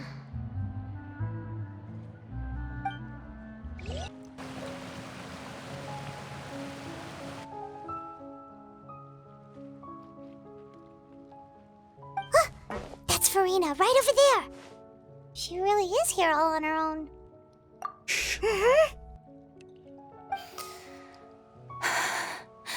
Should I just give up? This is all meaningless.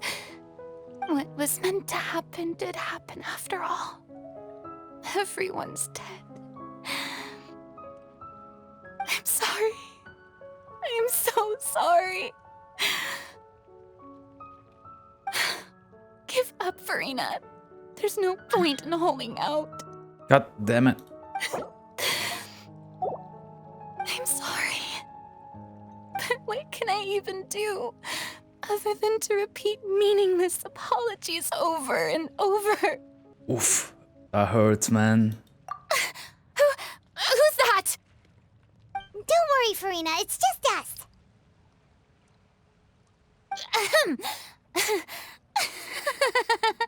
So it is you, blonde traveler from another land. Why, I almost thought you were someone from that mob of my ignorant subjects. Come to kneel and beg for my forgiveness. Farina, you were crying just now, weren't you? The tear stains on your face are obvious. What do you mean, tear stains? Oh, I remember. The show at the Opera House earlier this morning was so moving. I'm still trying to process it. Who did that uncivilized rabble think they were, disturbing my enjoyment of the arts? They even dare to tout their Archon. I must teach them a lesson. I can just imagine their twisted and frustrated faces once they realize that I'm nowhere to be found. Oh, and I'm sure Neuvillette and those people from the Marechaussee Phantom are freaking out right next to them too. Drop the act, Farina. Of course not. Hey, there she is! The Hydro Archon's over there! Quick, after her! What are they gonna do, though? Farina, those people seem to be after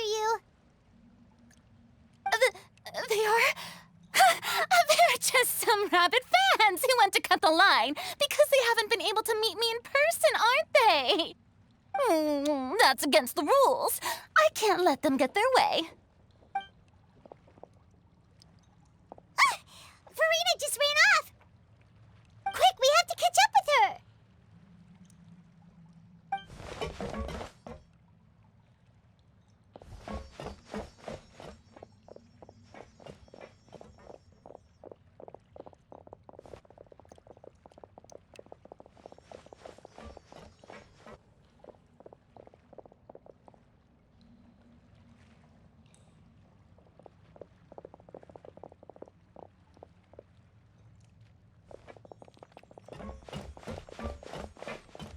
This should be the place, right? Hey, Farina! There's a good hiding spot over here. Quick, come to Paimon before the rest of them catch up to you. What is this place? Hurry, they're almost here! Fine. I suppose haste is warranted. Lead the way.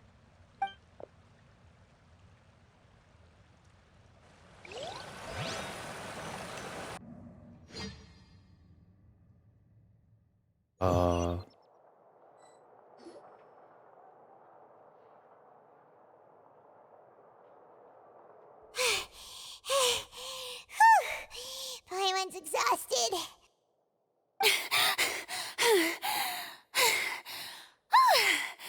I'm so tired. I totally thought they had caught me. No, I mean, I merely gave in to the sheer enthusiasm they displayed.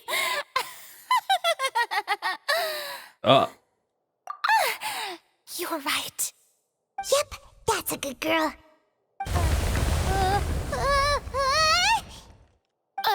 What's happening? The ground's shaking. Is it an earthquake? Yeah, a quake of this kind preceded the flooding in Poisson, didn't it? It can't be. It's happening again. Well, there's no need to worry too much about that. Neuvillette made some emergency plans, so the evacuation should go a lot smoother this time. I feel bad for deceiving her like this. We made her cry, man. Yeah, I hope you're right. But the people of Poisson, they've already...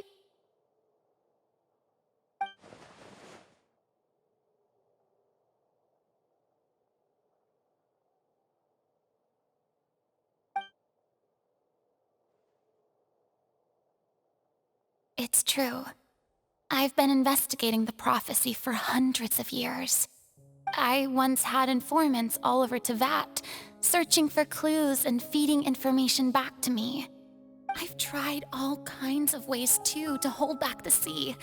Anything to keep the coastline from advancing. But all my efforts proved to be futile in the end. Really, the truth has been clear to me for a very long time. We cannot make an enemy of the divine. No matter what we do, the will of the heavenly principles will have its way, and the prophecy shall be fulfilled. Give up. I do love the sound of that phrase. It would mean finally coming to terms with fate, but also for me to finally be free. Indeed, I've thought about giving up so many times, especially after we almost lost Poisson. Fate is really unreasonable, isn't it? It has no heart and obeys no rules. The prophecy has only just started to come true, and so many people have already lost their lives. But just now, it all became clear to me. I still don't have the right to come to terms with fate on behalf of everyone else. As long as the final moment hasn't come, it's still not too late. Don't worry. I will keep hope alive for everyone until the very end. Well, that's enough for now. I got the impulse to play the stricken maiden, but honestly, considering my rank and station, Hey man, I'm gonna give her props for being able to switch like that. Don't take any of what I just said seriously. How could I possibly let Fontaine fall to the I whims guess she's of been doing it for trivial hundreds of prophecy? years. Come on! Paimon could have sworn you were actually being honest just now.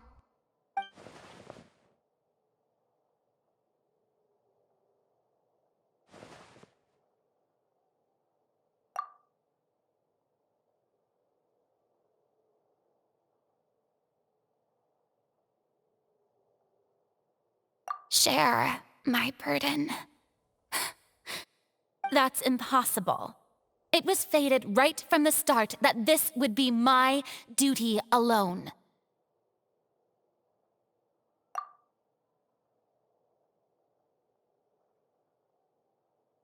A witness. Yes, I've heard that you came to Tevat from beyond the stars, yes. In other words, you never belonged here. Oh. And if Tevat is, in its entirety, a show on a stage, then you're just a spectator. Well, we aren't you? interfered quite a bit on the If play. that's the case...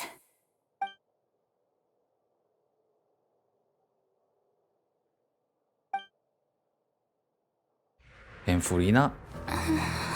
Really say? I...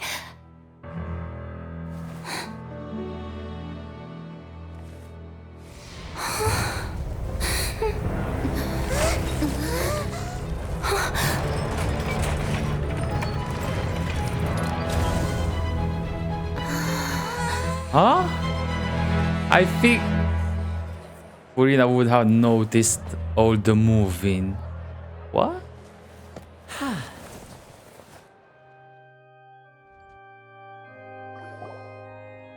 Ladies and gentlemen, this concludes my opening performance.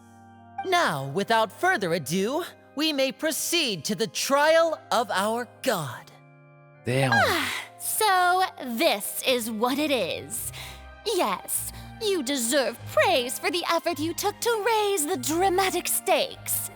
Do not forget, however, that I am Focalor, the god of justice, the embodiment of justice itself. Does it not strike you as even the least bit absurd to bring the very concept of justice to trial? May I interpret these words as your refusal to stand trial? In that case, you will have the opportunity to defend your honor through a duel. You would draw your blade against a god? Oh my god. I see. It seems like you have made up your mind.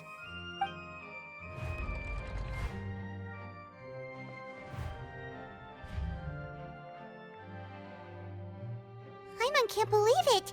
She just surrendered. What the heck is going on? Did I just see an Archon surrender to a human? Wow, how utterly humiliating. Lady Furina, what is the meaning of this? Shh! It would seem that there has been a misunderstanding. To be clear, the raising of both hands is not always an indication of surrender. Looking for excuses again, huh? I raised my hands just now to indicate my acceptance of the trial. No duel shall be necessary. I will admit that I've been running away for a long time. I'm sorry, everyone. I was unable to protect the people of Poisson. It is my duty to stand trial for my crimes. You are not the only ones to be disappointed in me. I, too, am exceedingly disappointed in myself. But now, it is time for the Hydro Archon to show you her courage and resolve. I, Furina, will use this trial to show the world the true meaning of justice. This time, I will protect you. A applaud and rejoice. One of the most outrageous and fantastical arcs known to the opera epiclese is now unfolding before your eyes. Mark my words, this shall be one of the most exhilarating and brilliant shows ever to grace the stage of Fontaine. The trial of the Hydro Archon, Focalor, will now begin! Woohoo! Oh, now we're making history! Why does it feel like Farina just took over the whole thing? Like, come on! Didn't she just get forced to stand trial for her crimes?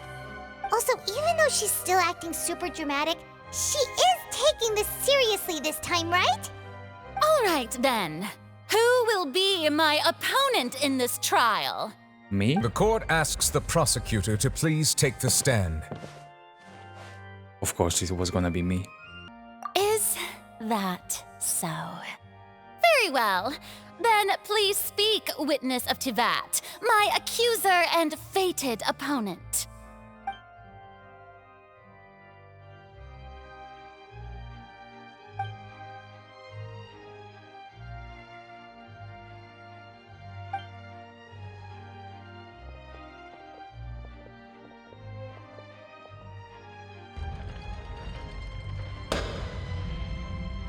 Also, please allow me to ask, as a final question before the trial begins. Just how much work did you do to force me onto this stage? Well, we did do a lot of prep after the meeting that day.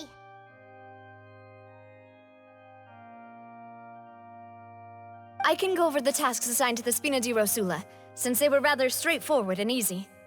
Navia, the president of the Spina di Rosula.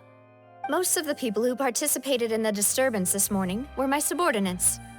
They changed into plain clothes and came to the Opera House as regular audience members, waiting for the perfect opportunity to incite insurrection against you. The people's resentment against their Archon has been building as more and more of the prophecy is fulfilled. A spark was all we needed to turn smoldering anger into a flame. Moreover, according to our understanding and analysis of you, when something like that occurred, you would likely flee the scene and head to Poisson by yourself. So, we arranged for a second group to lie in wait there. So, you mean, the ones who scoured the settlement for me were also from the Spina? And their goal was to force you to step into the giant magic box so you may personally participate in the greatest magic performance in all of Fontainian history. Okay. And that's right. That house was a magic box, rather than someone's residence.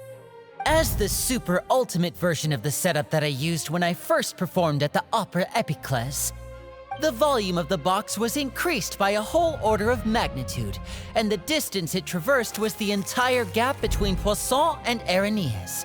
Its cargo, of course, was an Archon instead of a human. My thanks, Farina. Without your help, we could never have pulled off such an extraordinary whoever is performance. inside should know this. But okay. You're welcome. Of course, this performance was only made possible with Father's support. The House of the Hearth spent a massive amount of labor in Mora to pull this off. We had to select a location, construct the giant magic box, dig a tunnel, and open up a path through the water. It was a lot of work for all of us. So, in other words, the earthquake that we felt within the giant magic box was just a normal tremor from the transportation of the whole house? That's right. It wasn't a sign of another disaster to come. Then, I can guess Nervilette and Cloran's parts. You gathered a crowd, prepared a stage, and made sure that the champion duelist would be immediately ready for a fight. Also that as soon as I appeared on the stage, the trial may commence without a hitch. Am I right? Yes, that is correct. Well, Clorand, I must commend you for your courage. Only the most outstanding champion duelist in all of Fontaine would accept a duel with an Archon without flinching. Thank you. As for you, traveler, I suppose your role was to keep me distracted with conversation once you found me in Poisson. You'd make sure that I didn't notice anything amiss before revealing yourself as my prosecutor once we'd arrived onto the stage. Yeah. Oh? Yeah.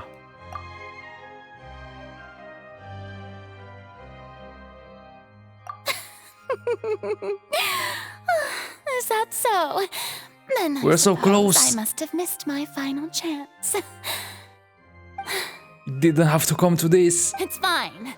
It matters not. What's done is done. The stage is already set, so there's no reason to disappoint the audience. Let's see this trial through to the very end.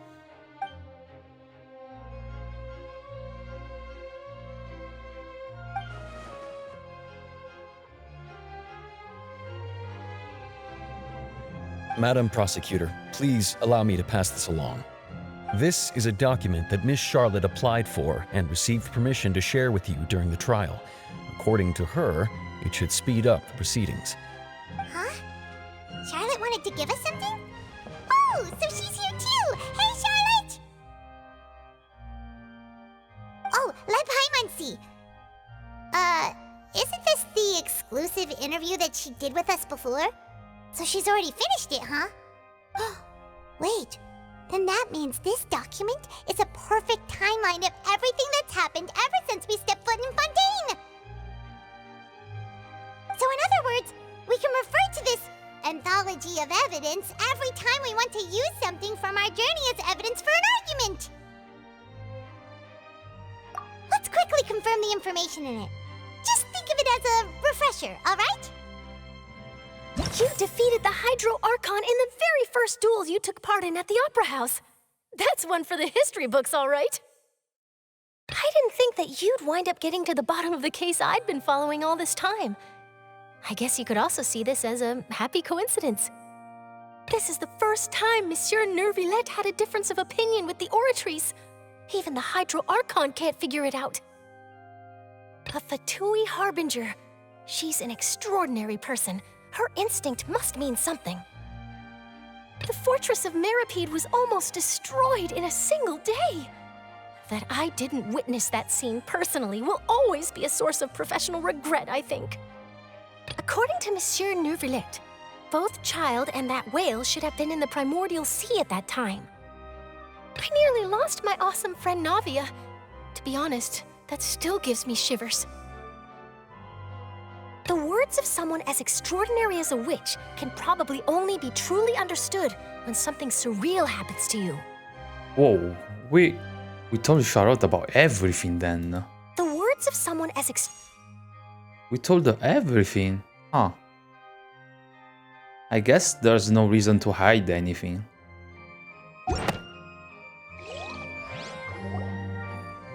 The prosecution and the defense are both in position. The trial shall now begin.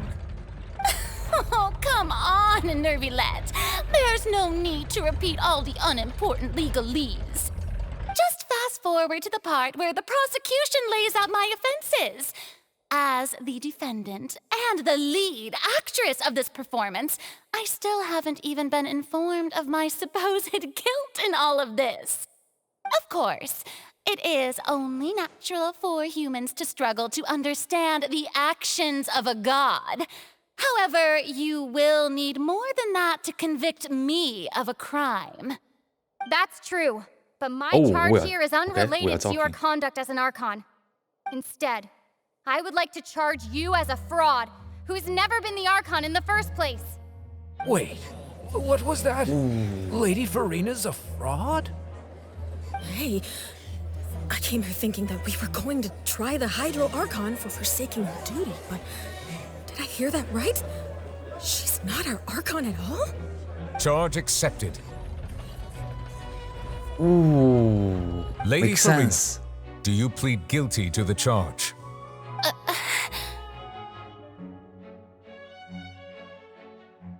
Oh, Lady she didn't see Farina. that one coming. I plead not guilty. How How can I be guilty?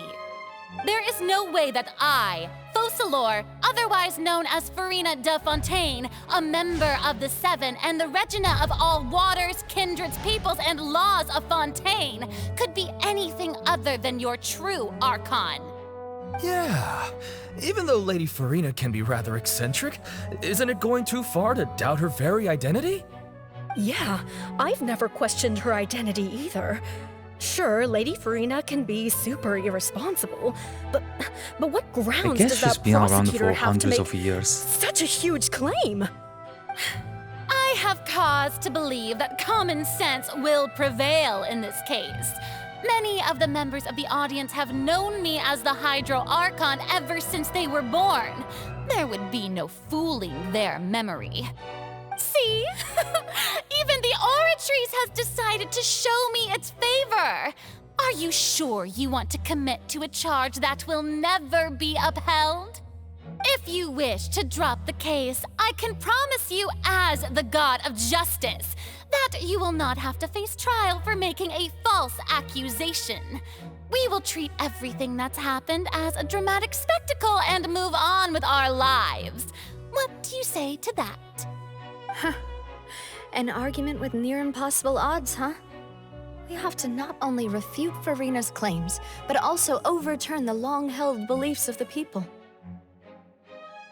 Well, I tried to give you the chance to surrender.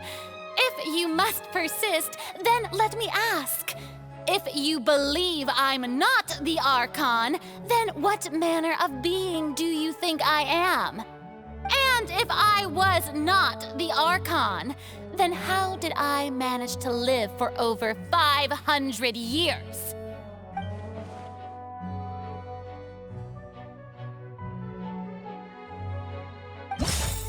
Okay.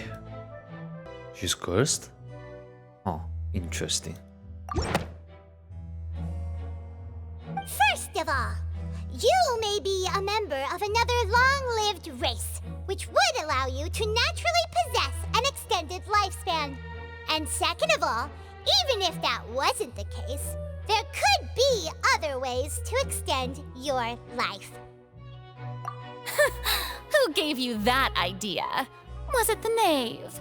You'd sink so low as to use a harbinger's words against me. A curse? I once thought it possible that the aura of an Archon might naturally resemble a type of curse. But in light of this claim, perhaps what I sensed was not your divinity, but a curse after all. You sensed it too, huh, Nervalet? Lady Farina is actually a human? Well, it is true that it's extremely difficult to tell humans and gods apart just by looking at them. It's not impossible.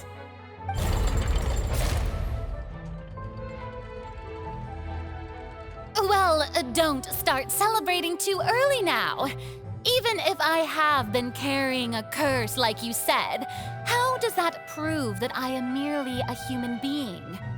Besides, everyone knows that the main difference between a human and a god is the possession of authority. Gods can do what humans cannot. That's why they're worshipped as gods. For centuries, manifestations of my authority have served the nation of Fontaine. One need only to turn their eyes towards the Oratrice Mécanique d'Analyse Cardinal in this very opera house, or consider the endemitium that is used in every aspect of life.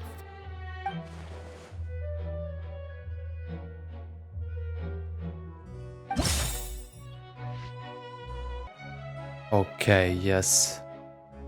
Makes sense. You tried to reference the Oratrice, but weren't you as confused as all the rest of us when the Oratrice declared Child to be guilty without any proof?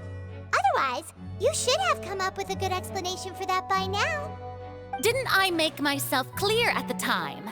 The decisions of the gods are naturally difficult for humans to comprehend. There is no need to provide an explanation. Lady Farina, I believe a reminder of your current circumstances is in order. While the court is in session, the principles of justice and the law must come before all else. While you are an Archon, you are also first and foremost the defendant in this trial. You will prove yourself unable to defend against the prosecution's charges if you continue to withhold vital information against the rules of the court. I never thought you'd use that kind of rhetoric against me. That was no trick of rhetoric, Lady Farina.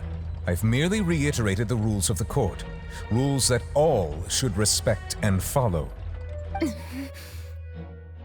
So, you neither knew why Child was declared guilty, nor did you understand the structure and operations of the Oratrice. Instead of having been created by you, the manifestations of authority you mentioned have been made by the real Hydro Archon, haven't they? The real Hydro Archon? Well, now you're really losing me. It is true that I did not know why the Oratrice gave out a guilty verdict that day. But the Oratrice handed out that verdict unilaterally, and it has been operating independently ever since it was first created. You can't argue that just because a divine creation is flawed, that the god behind it must also be no god at all. She's still throwing out all kinds of excuses. Seems like she's confident that we won't be able to produce proof that she has no power over the Oratrice. Okay. So far, I think we're even ground. Our argument is actually pretty good. And Fiorina hasn't been able to make a good comeback so far. My power as an Archon. There are many ordinary citizens in the audience. How can I just carelessly demonstrate the formidable power of an Archon? If that poses a concern, I'm prepared to extend my protection to the audience. You don't need to go that far.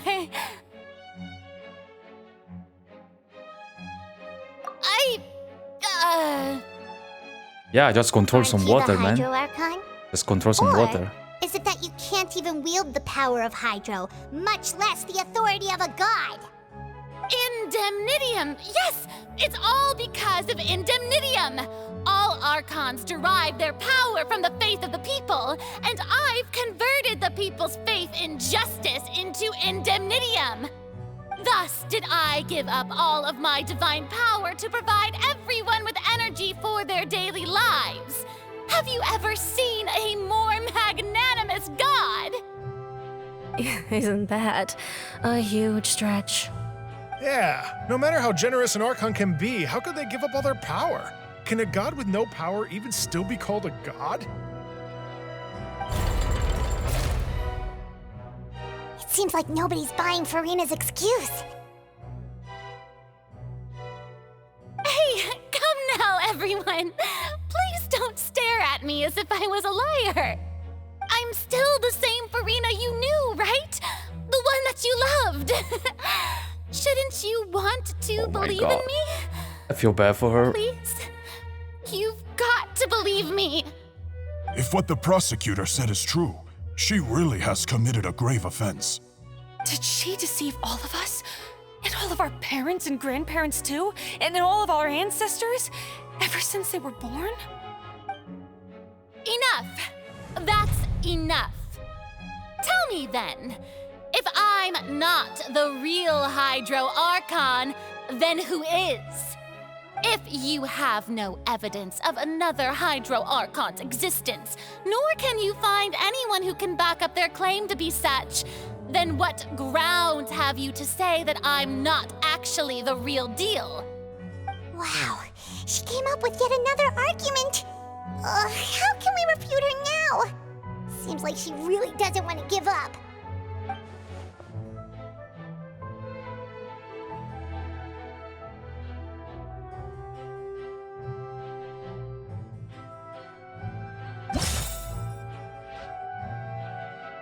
I feel like this is the most logical, but what are we gonna do? Throw some primordial water on Farina? It has been established that all Fontanians can dissolve in water from the primordial sea. Okay. And that means Since you insist on claiming to be a god and not a human, then there's a method that you can use right here and now to eliminate all suspicions of you being the latter. Miss Navia, please apply to serve as a temporary attorney for the prosecution before addressing the court. Though you act in partnership with the prosecutor, you must still adhere to proper procedure. Super sorry, Monsieur Chief Justice. I swear this really will be the last time that I'll speak. She got used to doing it. Now, I've brought some seawater from Poisson. As everyone knows, a massive flood struck the area not long ago, taking many lives, including those of some of my closest friends. So, Miss Farina, would you dare to touch some of this seawater? If we are to believe that you are indeed the real Hydro Archon, touching this seawater would have no effect on you. All it should do is strengthen your case. But if you don't dare to touch it, then we would have basically proved the reverse. Oh, and I must remind you that after the disaster at Poisson, nobody wants to see any more people dissolve. I do hope you'll act prudently and choose the simpler path of admitting guilt. Navia from the Spina di Rasula. The Spina has governed Poisson for many years. I guess her suggestion is valid.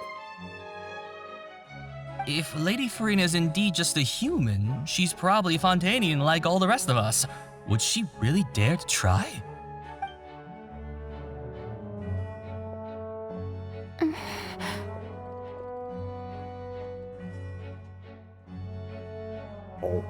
Oh.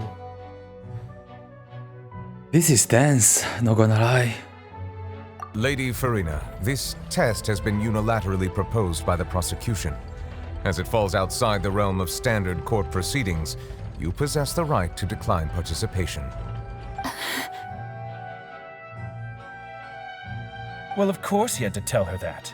But refusing to participate is basically the same as a confession of guilt.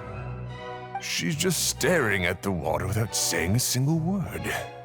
It really does seem like she's quite terrified of it. That could only mean... What's going on? Is she really planning to... that's not what we thought she would...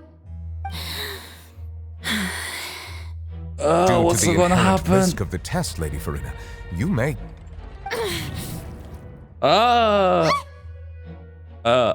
Is she fine? Is she fine?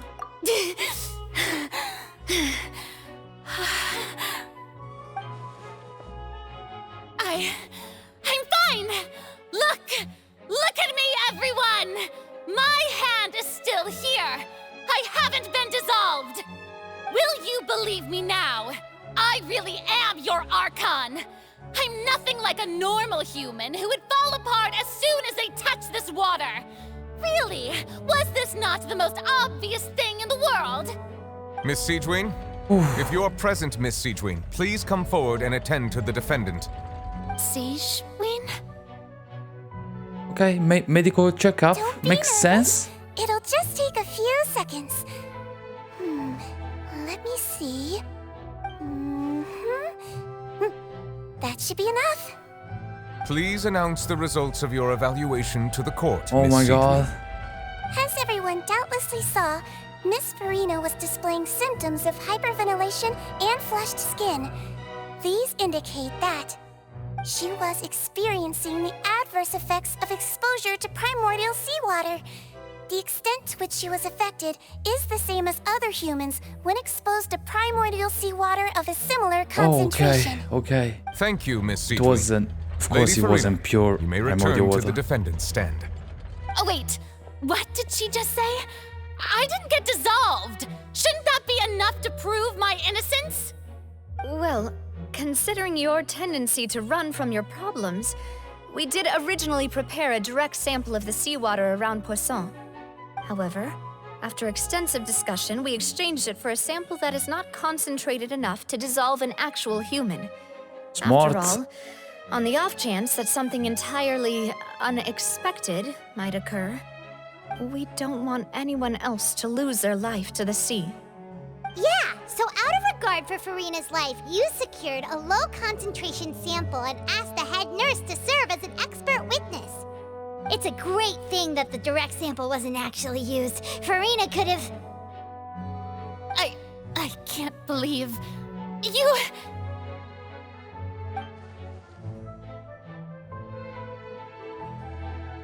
She doesn't know what would have happened. She gambled.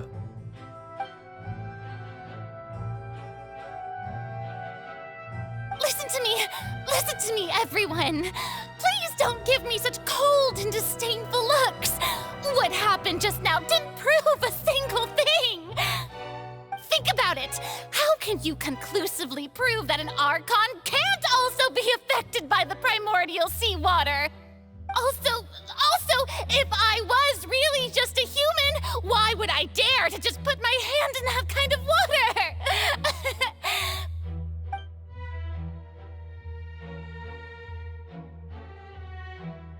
Please, everyone, oh my god. just listen It hurts. to me. No. I swear, I really am your Archon.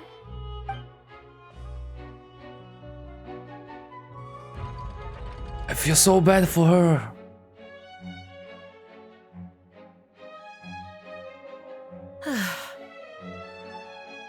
I don't think anything she says at this point will sway anyone. The odds are just too stacked against her now. With all the things that have been said, Paimon doesn't think there's any way left for Farina to win. I believe the time for arguments and presentation of evidence has come to an end. If there are no objections, we will move on to the final judgment.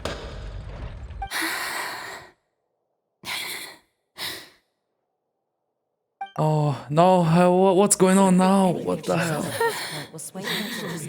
I need to take a breather.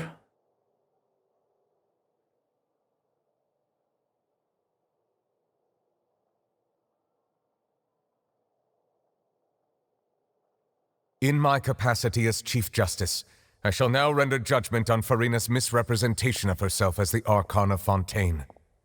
As a human who knowingly deceived her fellow citizens, Farina is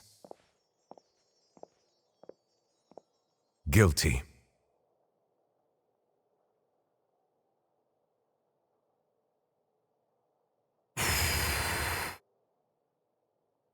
Okay, not gonna lie.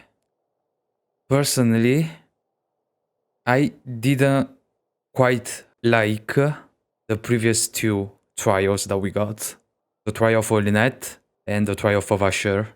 I think they were alright for the plot, but this one, it hits, man. It really does. I think it just, you can feel how desperate Farina is trying, but at the same time, she can't do anything. Oh my god. This hits.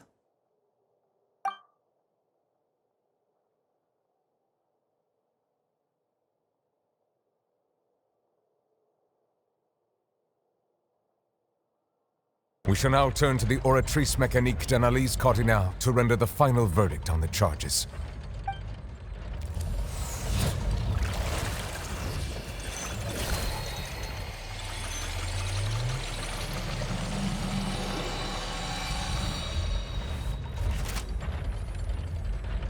According to the judgment of the Oratrice Mécanique d'Analyse Cardinale, Farina is... Well, what's wrong? What's the Oratrice's verdict? Oh my god. Okay, I want to point out something that has been bothering me really by a lot during this quest. I feel like the trailer spoiled way too much. I think this could have been such a huge plot twist if they left it out. The fact that the Oratrice sentenced Farina to death. I really think Hoyo messed that up. They shouldn't have revealed that in the trailer. No, the Oratrice also displays a guilty verdict. Isn't that correct then? However, the exact wording of the verdict is thus: the Hydro Archon, guilty, to be punished via the death sentence. If you think about it, it makes sense. If someone pretend to be the god of a nation for 500 years, the punishment seems even light at this point, the death punishment. Man, I just wish they didn't say it in the trailer. It could have been so much better, this entire scene. The impact it could have had. The death sentence? That's actually one of the available sentences? I've always thought that it was just a myth. So it never happened. The only time the death sentence has been handed out at the court. And it's been given to the very person we've worshipped as the god of justice? Oh. What an unexpected twist. Furina's been sentenced to death by the Oratrice? We just wanted to use the trial to show her the seriousness of things so she'd tell us the truth. How did things escalate this quickly? This outcome is indeed quite strange. According to Fontaine's current definitions of justice, as well as its recommendations for criminal sentences, is this sentence really appropriate for the crimes that have been committed? Yeah! Even Fauché wasn't sentenced to death by the Oratrice. You know, the real evil mastermind behind the serial disappearances case. Oh, I didn't pay attention to that. Indeed. Not only is Furina's sentence overly excessive, the very point of our trial today was also to prove that Furina has never been the Hydro Archon in the first place. Okay. But now, the Oratrice seems to have deliberately invoked the title of the Hydro Archon. What does this mean?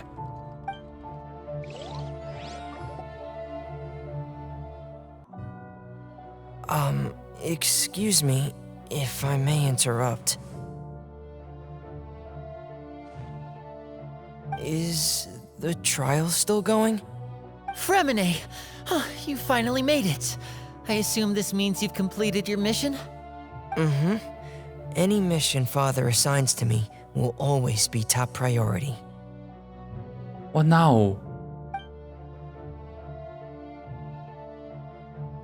Is that the first prophecy slate? Huh. So the knave privately arranged for Fremine to try and find the missing slate. I looked everywhere and finally found it at the bottom of the sea. It took me a long time to get around some dangerous stretches of water. But has the trial already concluded? Then doesn't that mean I've come too late? Oh no. Father will be disappointed in me. Thank you for your hard work, Mr. Fremine. Please allow me to review the record left on the slate. Traveler, I believe that you have already seen the other existing slates, and would like you to come here and confirm their contents.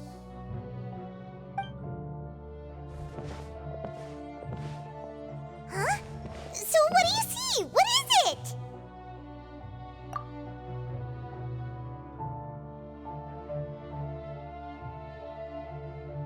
Okay, it confirms it. I believe I've now made sense of the Hydro Archon's crime. It has to do with Fontaine's lost history. Huh? Isn't the Hydro Archon just guilty of deceiving her people? Oh, wait, no, that's Furina, and we've already proven that she's not the Hydro Archon. So when you say Hydro Archon, do you mean the real Hydro Archon we've been kinda talking about? In truth, everything that you've encountered in Fontaine up until this point can be traced back to the contents of these stone slates. However, I'm uncertain as to how much sense they currently make to you. Okay, let's try to recall the contents of the other 3 stone slates. Paimon will do her best to help you remember.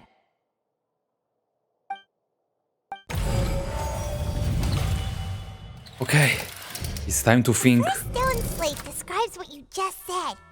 It seems to show the previous It's not my strong suit, but here we go. Power, and then the Oceanids turn into humans. Does that mean that Fontainians are transformed Oceanids? Oh, Paimon wasn't expecting that. But if Oceanids can turn into humans, then perhaps this process can be reversed as well. Oh, can we rescue the dissolved water? The people?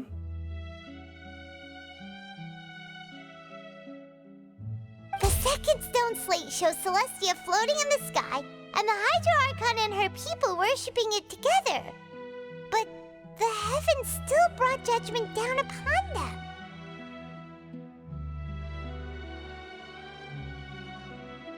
This must be the point when the Hydro Archon and the Fontanians were branded with their original sin. Does this mean that the original sin and the Hydro Archon sin are the same thing? The third slate shows the Hydro Archon sinking into the sea surrounded by many people. Huh. That reminds Paimon, didn't we also watch that happen to someone else? Well, the fourth slate is the prophecy the Fontanians have been talking about. People dissolving into the sea, the Hydro Archon crying on her throne, and so on. We didn't believe that such a crazy disaster could happen at first, did we? But after that incident, it was just a question of when and not if.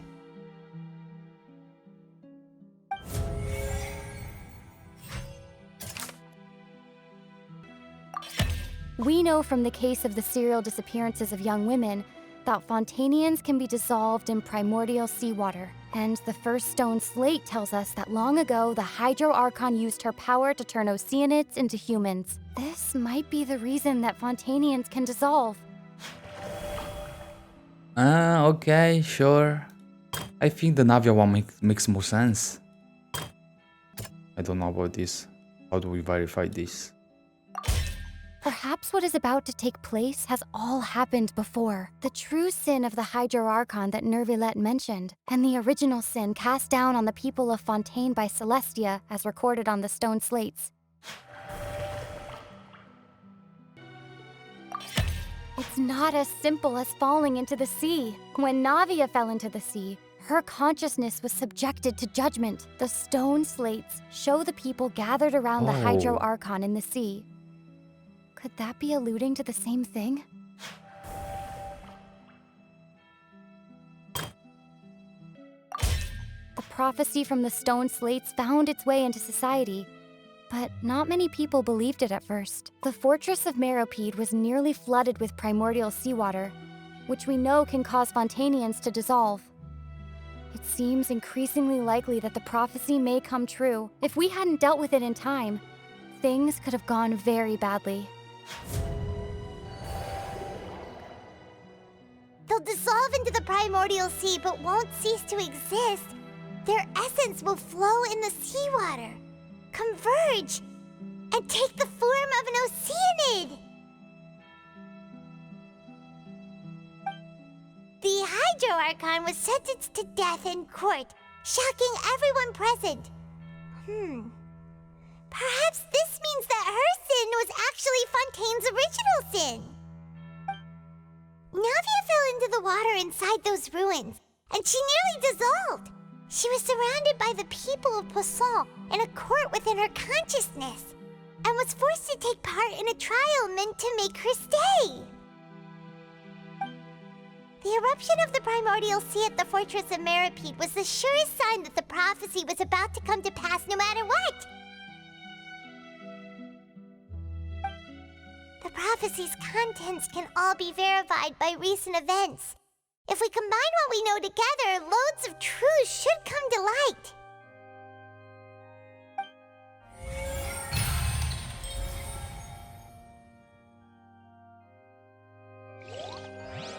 So what now?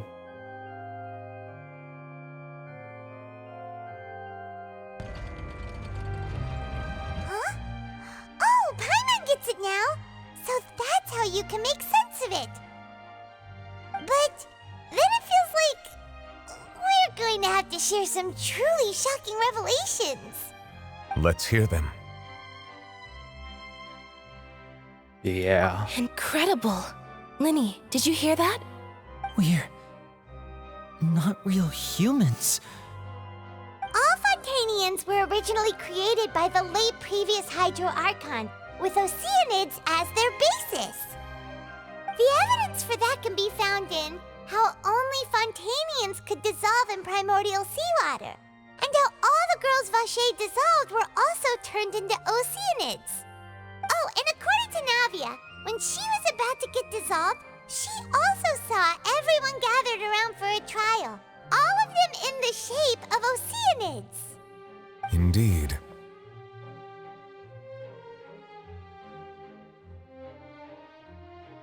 Okay. Yeah, and it follows from the content of the first slate that she probably angered Celestia by creating humans without prior permission. Okay, this is exactly... I think this is exactly what Ashikai said in her video. Oh my god, she got so many things right. Maybe everything. I don't exactly remember what she said. That could also explain why the Oratrice judged the Hydro Archon to be guilty. It's to account for that ancient sin. The Hydro Archon's true sin was creating us? And yet, after many hundreds of years, the Hydro Archon's creations have turned around to try to judge the Archon within the Opera Epiclese. The twists of history are often the most unexpected of all.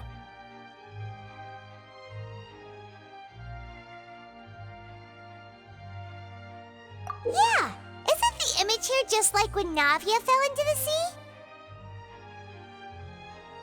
So wouldn't it be trying to show the image of the Hydro Archon also falling into the sea once the prophecy has been fulfilled in the fourth slate?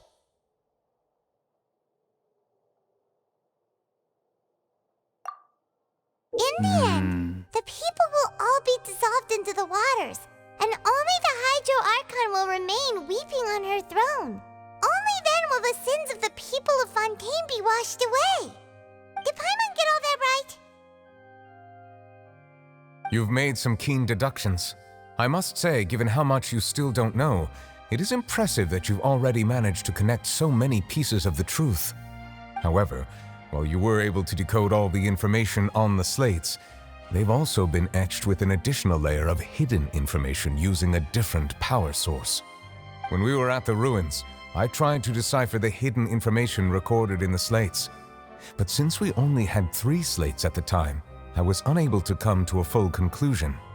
Now that the slate collection is complete, I shall make another attempt to decipher the narrative recorded within. If everything goes well, we should finally be informed of the unadulterated truth.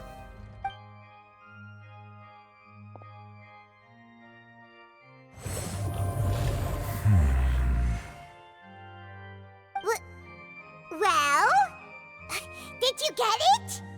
I believe I should share this truth not only with you, but with all the people of Fontaine as well. I will try to briefly summarize it for you.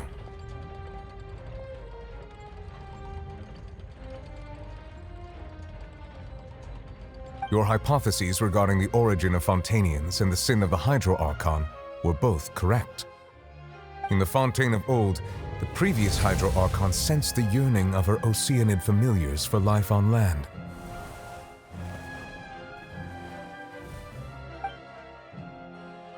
The Oceanids were enamored with the beauty and romanticism of human beings, and wishing to have those experiences for themselves, expressed to the Hydro Archon their desire to become of a similar kind.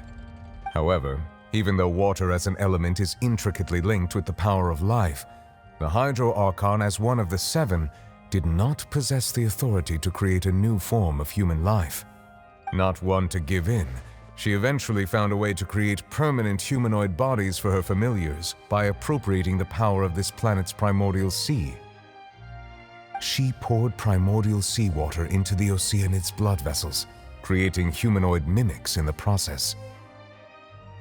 But if Fontainians were to ever come into direct contact with water from the primordial sea, the power within their bodies would escape these artificial restraints and return to the sea. As a result, their forms would collapse, and they would be reverted to their original forms as Oceanids. Of course, the Hydro Archon never received permission from the heavenly principles to create a new human race. And thus, the Hydro Archon and all of her creations came to shoulder the original sin of appropriating the power of the primordial sea. That is the true history of how the people of Fontaine first came into being. So we were all Oceanids? science before we turned into human beings? That's way too much information for me. I think I'm just going to pretend that I never heard a single thing.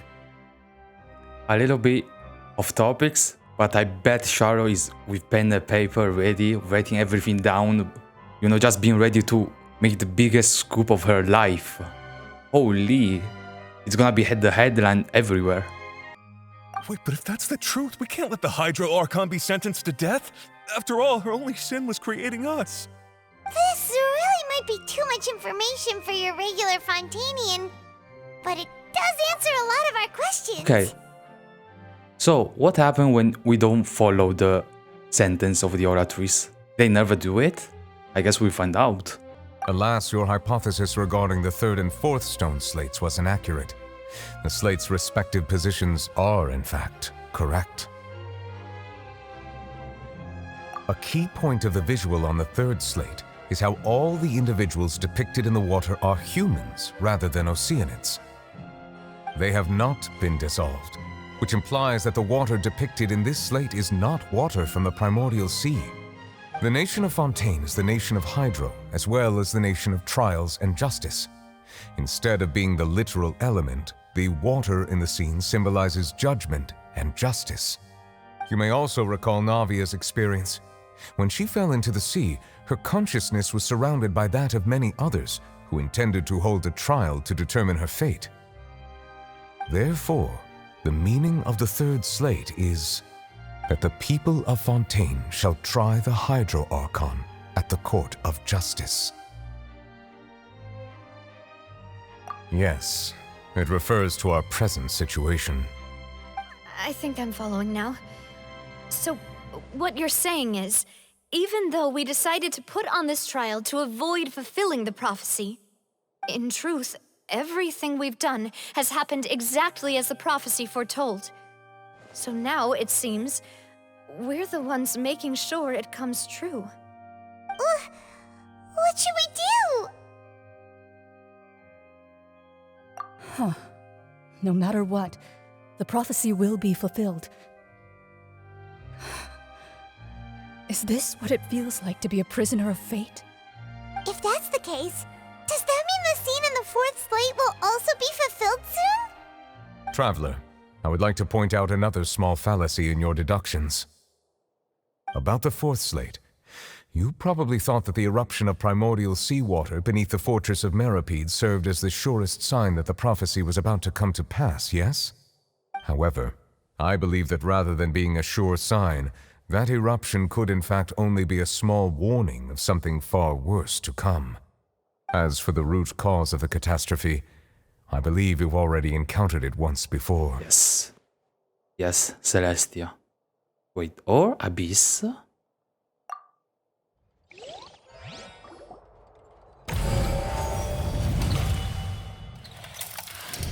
This eruption was just a small warning of the things to come. We must find the root cause of the disaster.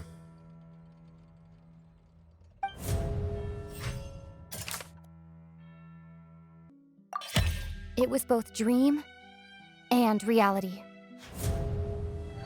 I don't get it. I just feel to the If we're talking about right a one. true culprit, that could only be that thing inside the primordial sea, right?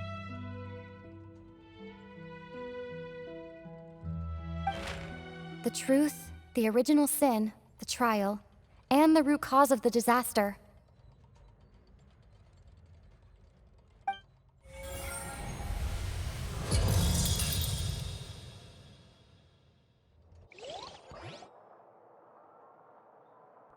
Cutscene? Oh.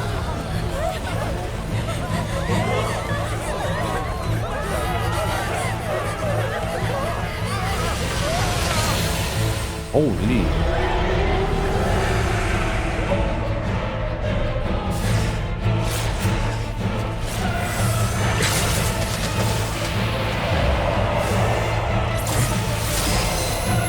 Holy.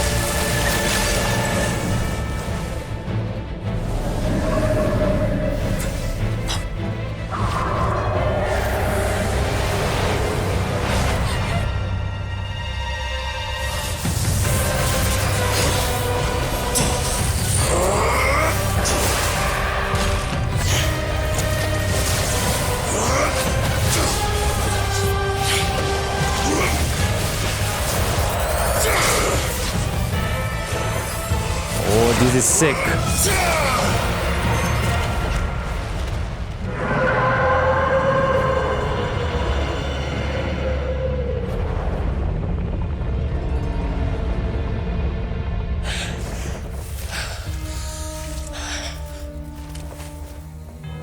It's falling apart.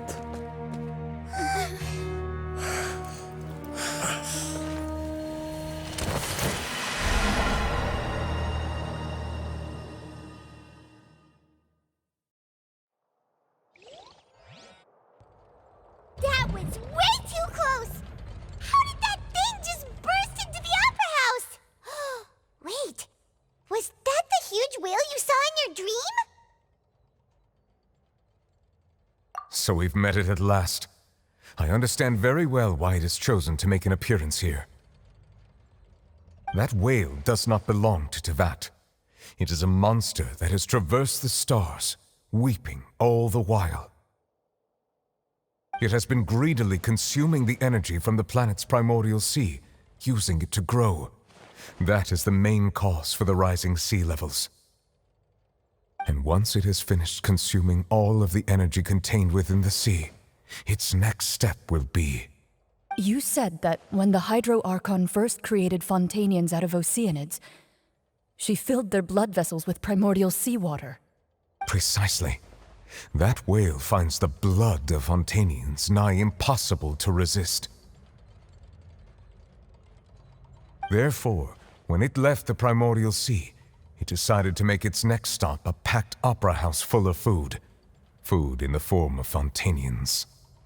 We just barely managed to push it back, right? In that case, won't it come back to target the people again once it's managed to recover its strength? That is correct. Indeed, it is more accurate to say that we should thank that Harbinger for buying us some time. Without him, the whale would have likely come onto land far sooner. From the way he looked, he must have been fighting the creature for quite a long time. That battle maniac.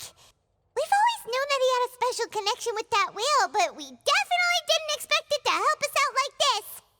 Anyway, now that we know that this whale is the actual cause of the disaster recorded in the prophecy, all we need to do to stop the prophecy would be to find a way to beat it up, right?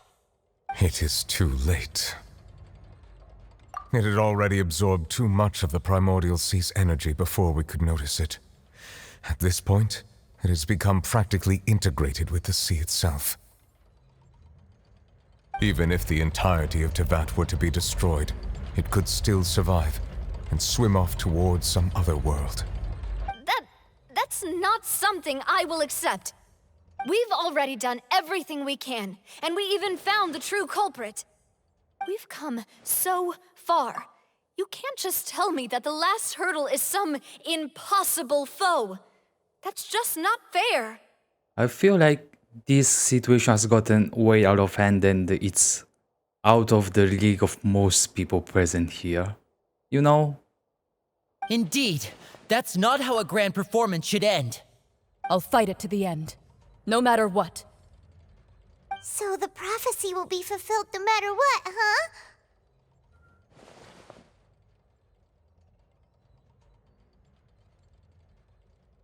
The prophecy. Yes, what has been prophesied will be fulfilled. You may view such things as the history of the future.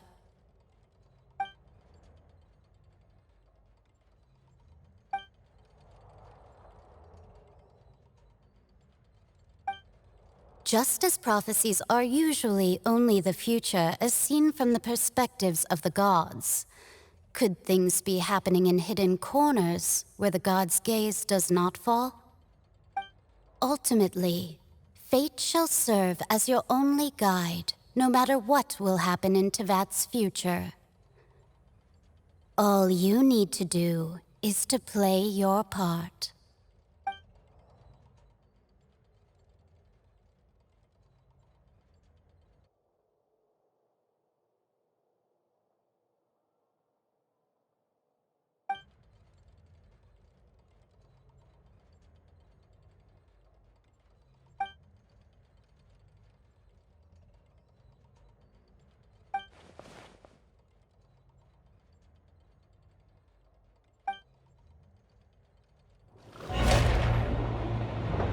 Passing back to back, that's a rare one. Oh, what's happening with the aura trees? I believe it is preparing to carry out the death sentence. On his own? She just accepted it?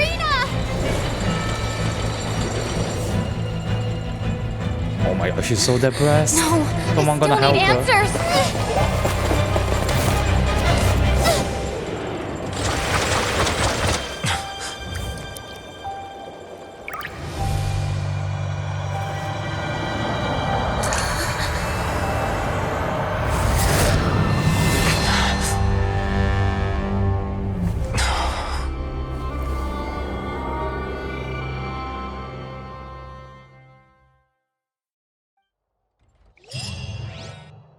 Huh? That was free now.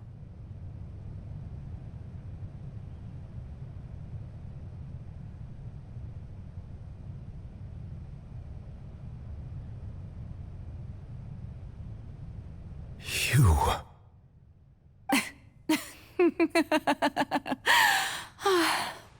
Sorry. That shocked expression on your face is just too amusing. I couldn't help myself. You are not Farina. Who are you? The sweet sound of bewilderment. Marvelous. A sure sign that my attempt to deceive everyone was a resounding success. But to answer your question, I am Focalor. You know, the god. Focalor? Why did you deceive us? Oh, that wasn't my goal, of course. Goodness, no. But I had to fool everyone else too, if I was to stand any chance of deceiving the heavenly principles. Deceiving the heavenly principles? It's all because of that pernicious prophecy. Dreadful, wasn't it? Everyone doomed to dissolve. Fontaine condemned to be flooded. One was not amused. In fact, one was positively bemused when that problem was thrust upon me by my dearest predecessor. That's the former Hydro Archon Egeria for the uninitiated. It hardly gets more disastrous than a preordained national catastrophe, now does it? She knew full well that the prophecy would surely come to pass. And as one of the seven, she also knew full well that one defies the heavenly principles at one's peril. So yes, as you have no doubt surmised, it was a rather impossible situation that I found myself in. I spent a terribly long time mulling it over, alone on the ocean floor. And I was almost growing barnacles by the time I finally realized there was only one possible solution to this confounding conundrum. I had to outwit the heavenly principles, allow the prophecy to be fulfilled, ostensibly at least, while saving everyone at the same time. I'm a genius, I know. I can only assume that's why Egeria chose me as her successor. Although, looking back now, it was hardly the inheritance one dreams of.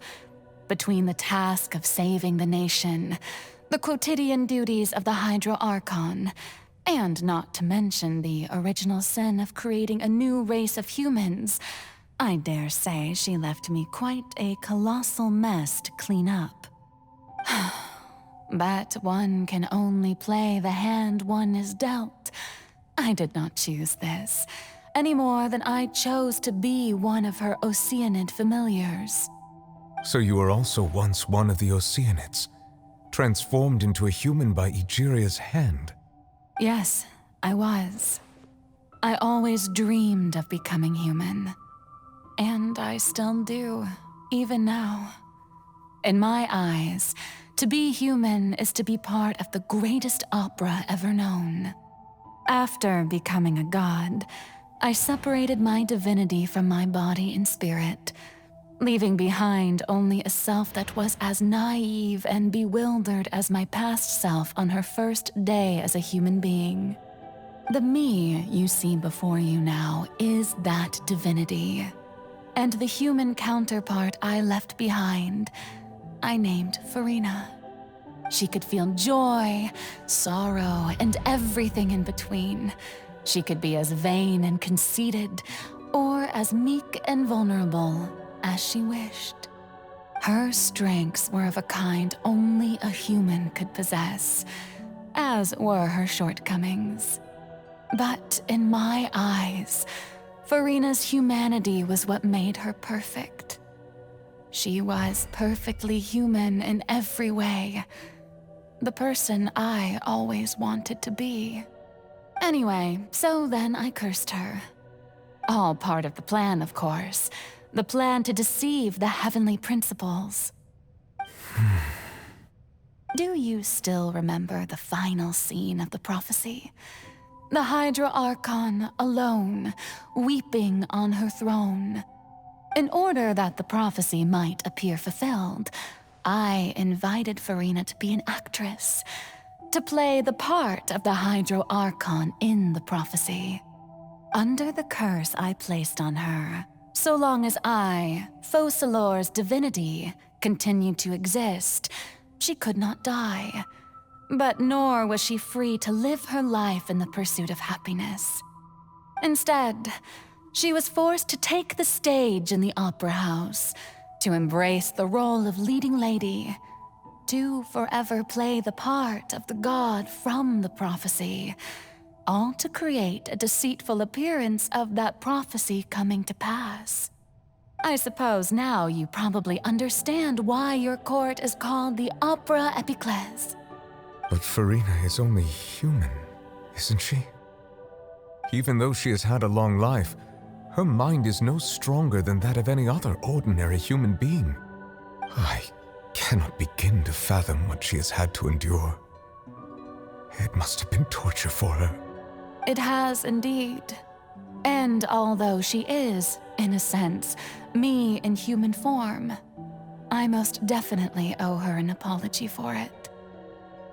It's been 500 years, and all along, she's been playing her part in the most unimaginably long, unbearably lonely, and agonizingly painful opera of all time.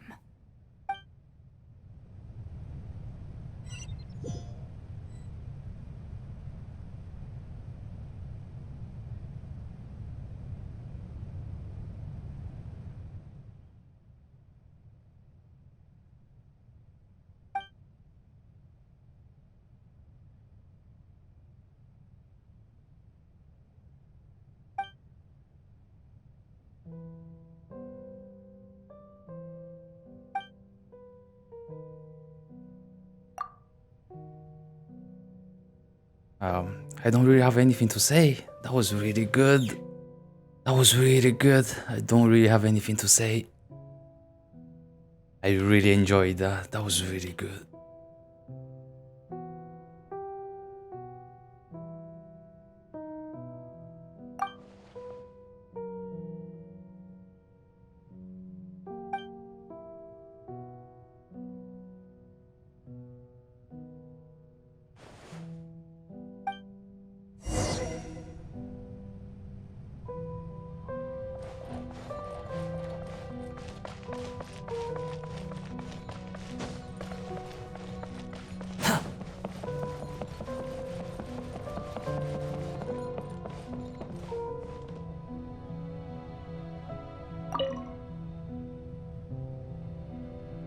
Oh, who permitted you to come onto this stage? Now, I understand your admiration for my august self, but I must ask you to keep to the rules. All right. It is not my intent to reprimand you. There is no need to state your name. Just be off with you. Do not distract me from my performance. Oh, do not jest. Can you not feel it? I am Focalor. The eyes of countless Fontanians are upon me. I must, at all times, display the utmost elegance and nobility.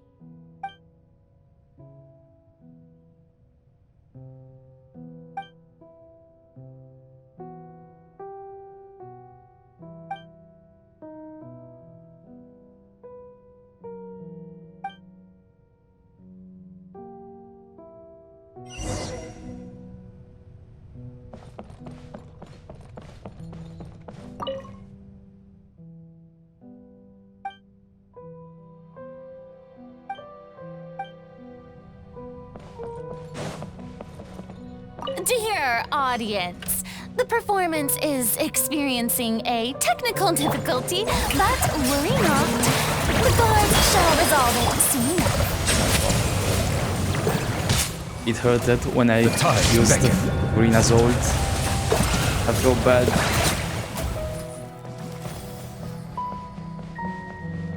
Hey, what gives? The audience is still watching me, you know. Guards! Wait, where are the guards?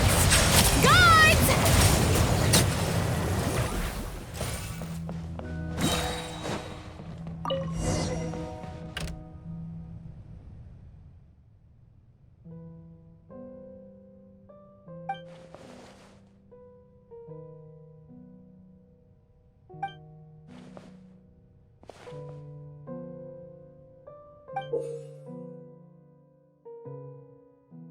Is it a ticket to talk to the true Furina? Oh.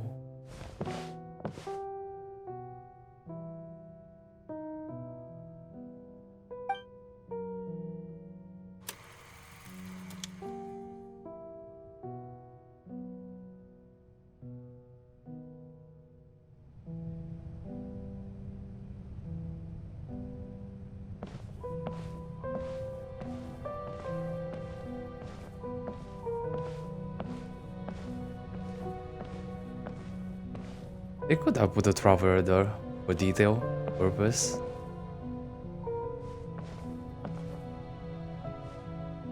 Furina. Furina. Huh? Who's that? Who's calling me? Where are you?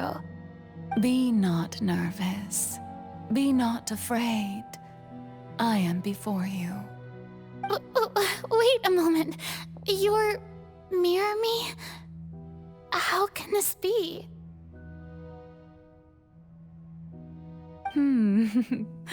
Mirror you, huh? You know what? That's not bad. Let's go with that. Mirror me. What do you wish to say? The prophecy. Have you heard of it? What prophecy? Wait. I know. I think. I don't know why, but it's in my head somehow. The people will all be dissolved into the waters, and only the Hydro Archon will remain, weeping on her throne. Only then will the sins of the people of Fontaine be washed away. Oh, very good. You know it well. What's going on? I can't seem to remember anything clearly. The only thing I know for sure is this prophecy. Will it really come to pass? Yes, it will. And that is why I've come to you. Disaster will come to Fontaine sooner or later. Things will develop just as the prophecy declared. There is no escaping it. But doesn't that mean everyone will die? I'm a Fontainian just like them. Will I dissolve too? Oh, don't worry. Magical meetings exist in this world precisely to give people a chance to turn things around. It is the reason why you met me today.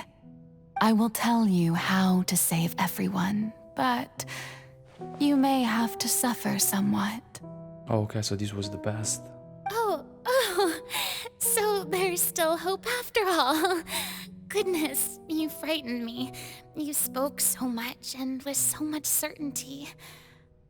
As for the suffering, well, I will admit that the first thing that came to mind was, why do I have to be the one to suffer? But if the prophecy will come true, I'll also die anyway, right? So if I've already met you as my magical meeting in this world, if there were scales, with all the people of Fontaine on one side and my pain on the other, is it not obvious where the scales should tilt? You truly are the perfect human, my ideal. I suppose this would also be the justice that belongs to you. Huh? Don't worry, it's nothing. Listen well. Fontaine has just lost its Hydro Archon. I need you to play a role, that of the new Archon. Play as a god? That's right. You must begin a never-ending masquerade. You must never let anyone suspect your identity. If you can keep it up, then I shall have my way of defying this prophecy. But should your identity be revealed, then all hope will be lost. I'm getting kinda teary over there. I don't know. Seeing this innocent girl going through all of this. She doesn't know what she's signing up for. I wonder if we would have reckoned if she knew. But how will I do this? A human assuming the role of a god without being exposed. Don't worry. What you must do is not to turn yourself into a real god.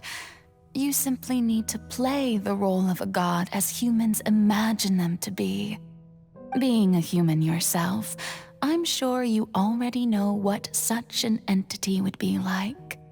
Remember, your true challenge will not be pursuing divinity, but contending against humanity.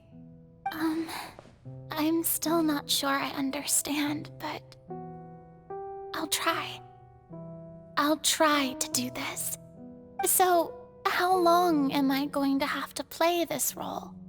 To accomplish this mission, you will have to stay on the stage for many, many years.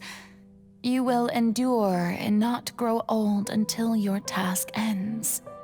But I promise you, all will eventually end in a magnificent and dramatic trial, and everyone will be saved. A trial, huh? How exciting. I'll be looking forward to it.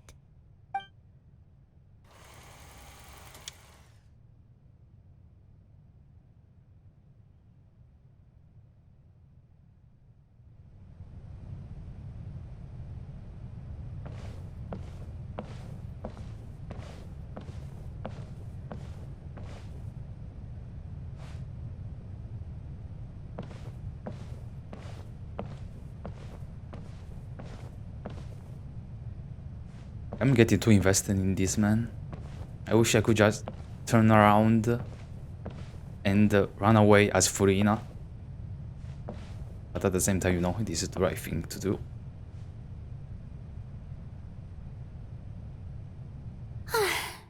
The Maison Cardinalise has announced my accession, but this is my first time facing the people. What should I say to most appear like a god? To be honest, I still don't know. Perhaps I should first try to act natural. Ladies and gentlemen, good evening, and welcome to the Opera Epiclese. I'm sure you've all heard about how I have taken on the role of Hydro Archon. Indeed, I am Verena de Fontaine, your new Archon.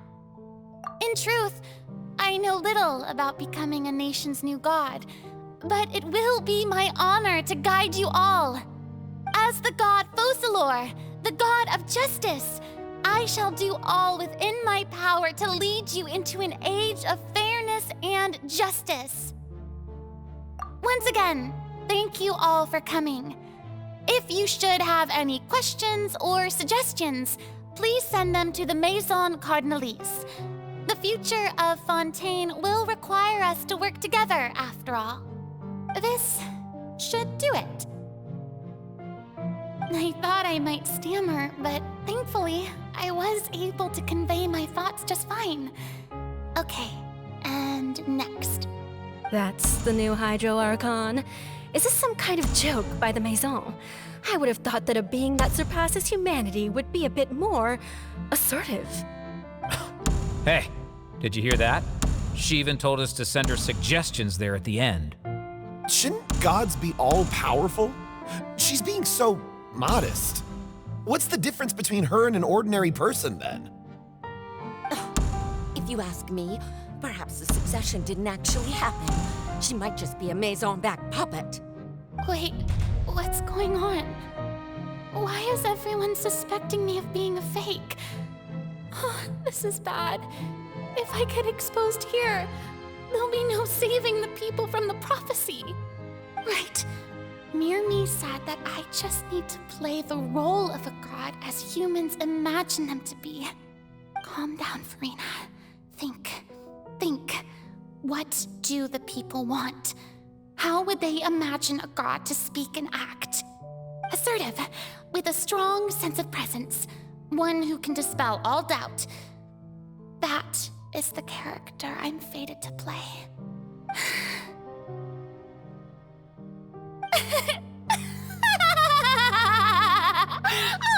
Oh, very good, my people. Only ones such as you are deserving of my rule. Now, I was wondering if some weak puppet were to one day come onto the stage and claim ownership of this opera house, would the children of Fontaine follow them? Well, it seems that you would all see right through them. Having passed my test, you are qualified to witness wondrous trials alongside my august self, here in this opera house. You may consider my previous act a door gift of sorts. I thought it was a debut that suited the atmosphere. Now then, let us be reintroduced. Ah, so that was just a performance. How could I have forgotten that we were inside an opera house? Her personality. It's quite shocking, to be honest, but I suppose it's a better look than before. Such a fascinating and bold deity. How wonderful! Our future may yet be bright after all. It seems I've turned them around. Best follow this flow and restart my accession speech. My dear people, whether you acknowledge me or not, whether you trust me or nay, I say to you, keep faith in your ardor for justice. We have heard it said that this nation's sins can no longer be washed away. Well, I say that justice is most fragrant when it blooms amid sin.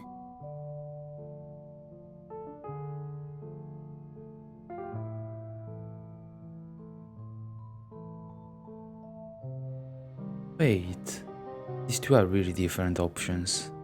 I really want to go with the first one. I really want to see what happens. No, this won't work. Oh, They'll suspect okay. me again. I must play the role that they want me to play. The scales of justice should not weigh heavy in the hands of its god. On one side, it must carry fairness and justice. And on the other, praise and applause. May law be the prayer on our lips. May judgment be our worship. Let us light the fires and drink to the future of Fontaine. There is no trouble in this world that justice cannot solve. All that is needed is for you, my people, to believe in it, heart and soul. So long as I, the Archon Focalor, stand within the Opera Epiclese, so long as I stand before the Oratrice, I shall even judge the gods of this world!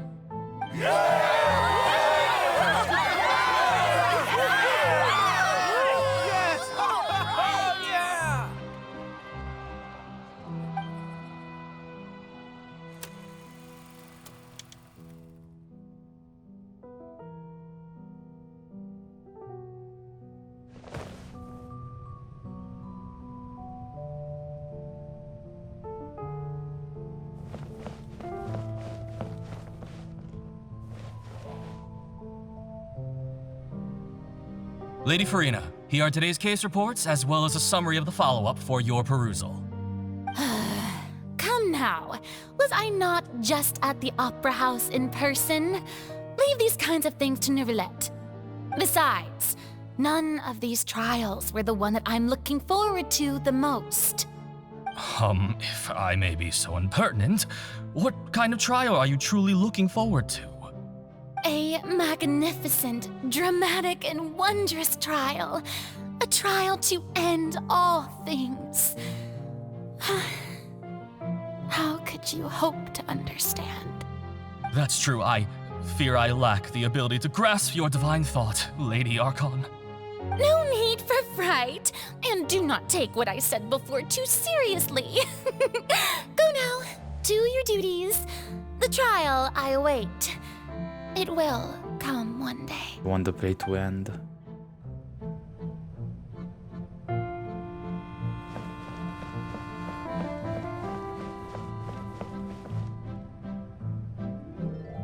Lady Farina, I don't know what to say.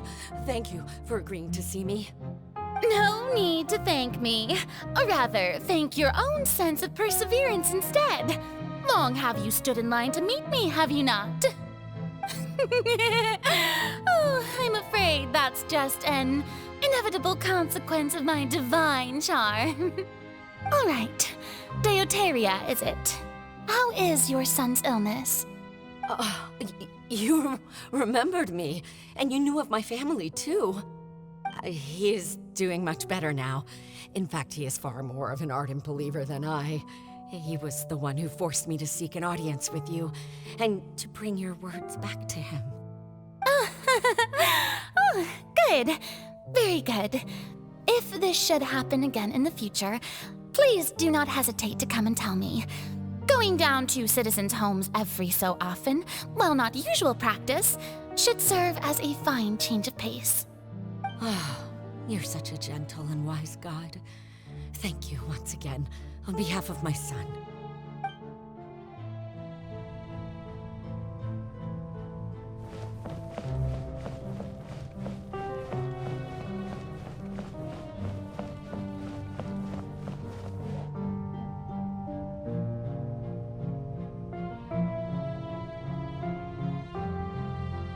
Lady Farina, here are the latest hydrological reports.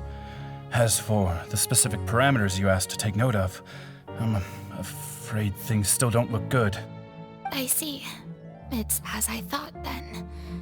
As your god, I did already expect this, but I wanted to see how far your human wisdom would allow you to analyze it.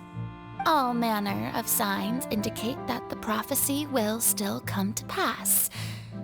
Forget it. That's not something you need to worry about right now. Well, as I understand it, the Fontaine Research Institute is also trying to find a way to counter the rising water levels. Really? Have they found anything? I'm afraid that they haven't found any effective solution thus far. Is that so? Well, no wonder. This issue has reached the realm of the gods, after all. Still, their spirit is praiseworthy.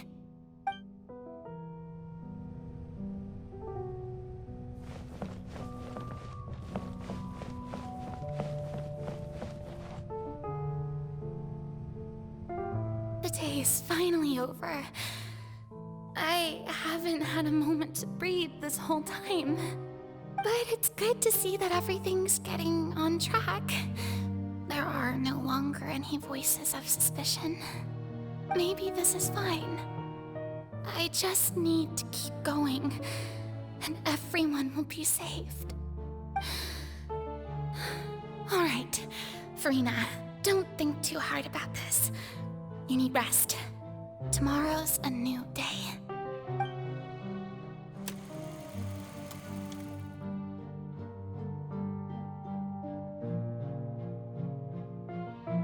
Lady Farina, here are the new trial reports for the latest cases, as well as a summary of the follow-up. There'll be no need for that. I've seen them already. There's no need to go back over scenes I've witnessed in person before. Lady Farina, I've waited so long for this chance to see you in this manner.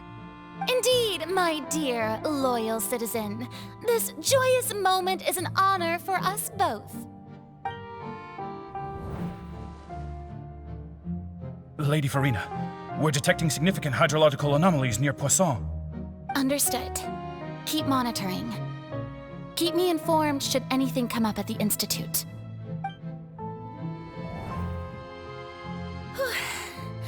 I don't think I let anything slip today. I must show the people that there is nothing to worry about. I just don't know when these days will end. I feel utterly exhausted. Best to rest early today, too.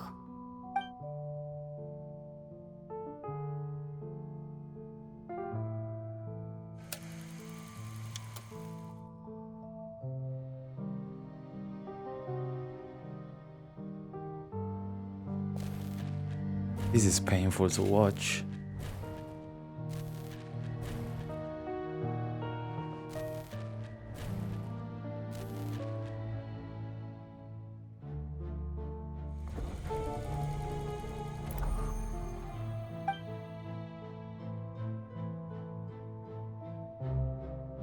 Lady Farina, it's like a dream being able to speak with you up close like this.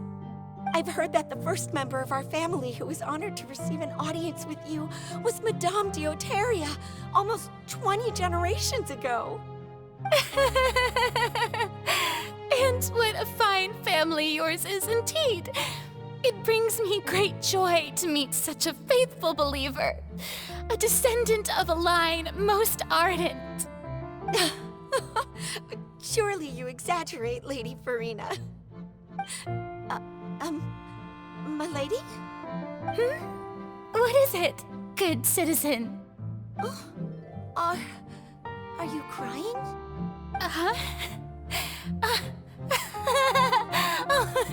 Really now?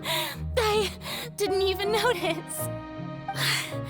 This must be the overflow of hydro from my person. Well, can't quite help being the god whose dominion is the waters, can I? No wonder. No wonder. A manifestation of your power, then. Oh, Archon, I am honored to have witnessed it. Honored indeed.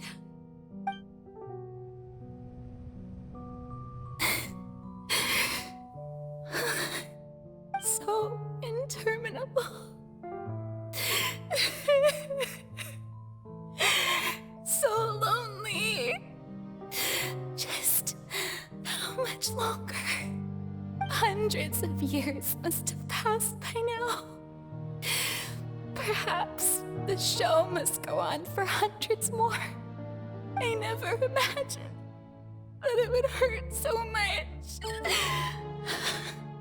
Have I reached my limit? No. Perhaps I reached it long ago. Today I didn't even notice my own tears. I want to tell someone, anyone, about this. But would that not destroy all I've done so far? I've conducted so many investigations across the centuries, but there's not even a sliver of hope that we might break the prophecy. All I can do is keep heart. I must maintain this act. It is the only way to save Fontaine. Please, mirror me. You have to succeed.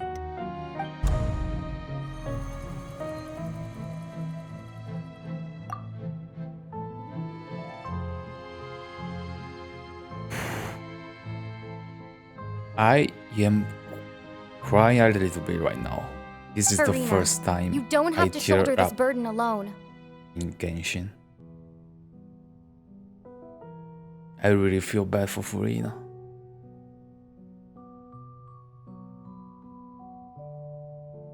Although I don't know what you might be keeping from everyone, your people are more than willing to share your burden with you.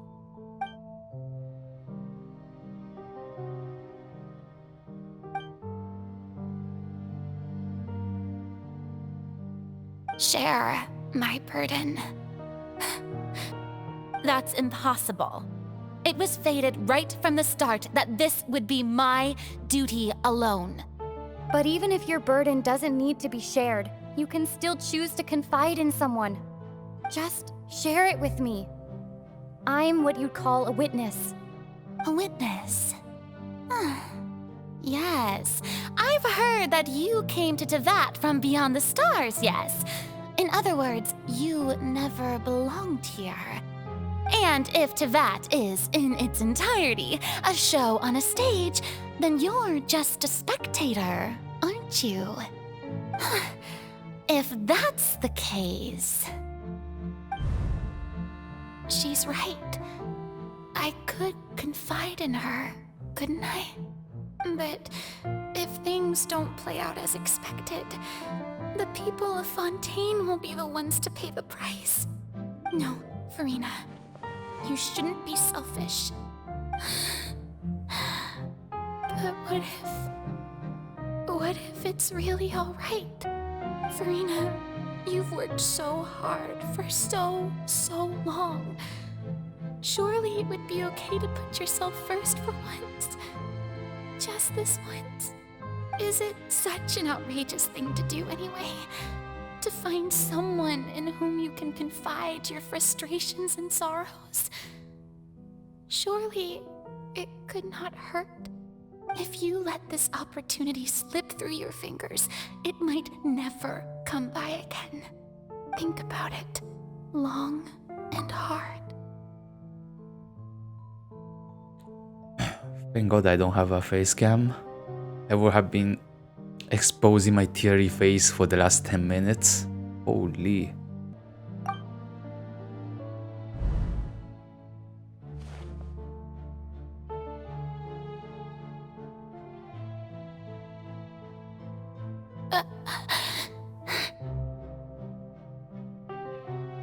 No, I have nothing to say. I am Farina, the Archon of Fontaine. Everything will surely get better. All you need to do, dear spectator, is to witness my performance until the curtains fall.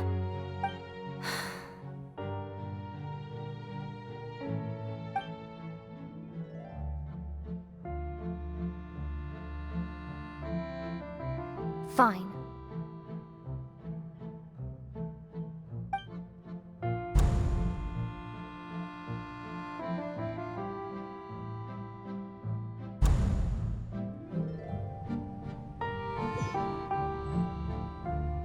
So even Farina doesn't know the truth?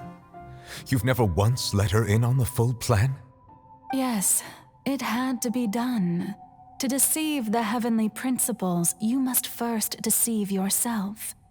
She did very well. If she had let her resolve falter even once in these 5 centuries, Fontaine would have been doomed to the most tragic fate. It seems that trusting humanity was the right decision after all. I believe that I understand how your deception works, but that is only half the truth, is it not? How would you build on this foundation to save the people of Fontaine? That is the most important thing. Ah, good. Of course, the Iudex of Fontaine has pinpointed the crux of the issue. I'm sure you've long sensed that the Oratrice is no simple machine, yes? I've always suspected that it had its own consciousness, and Lenny did mention that he heard a human voice within the core chamber. It now seems that that person was you, hidden within the machine all along. Am I right? And then I became one with the Oratrice, taking Fontaine's gnosis with me. Yes, it would seem so, wouldn't it? Alas, your understanding of this device still lacks sufficient depth. In truth, it is no enactor of justice. It is, in fact, a device created to kill the god of justice. Beg your pardon? What? Oh, you have it. And to be more precise, not only will the Oratrice take down the god of justice, it will also take down the divine throne upon which she has been placed. I mean, did you think I would be the sort to enjoy peaceful repose while Farina suffered? My work over these last 500 years has been to constantly accumulate indemnitium within the Oratrice.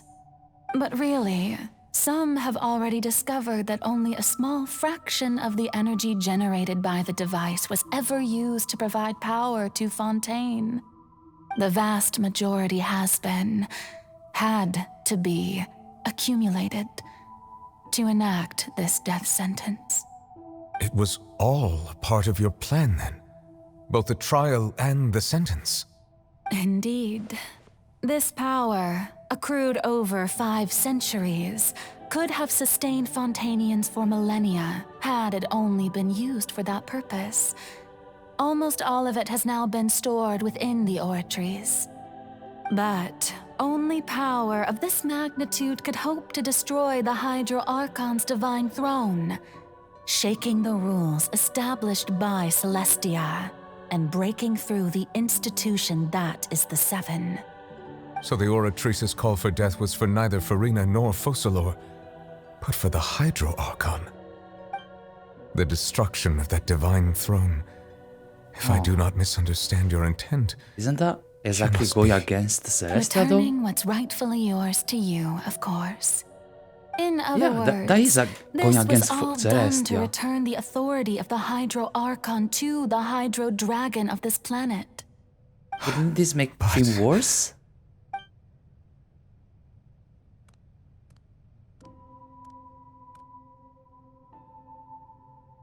Oh, what?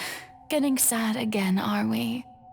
The authority of the ancient dragons shall soon be yours once more, O Hydro Dragon Sovereign. And this is the face you make. All you've done throughout the years is just so you can sacrifice yourself at the very end. I've never quite seen it that way, you know. Even now, I'm quite pleased at how well my deception worked.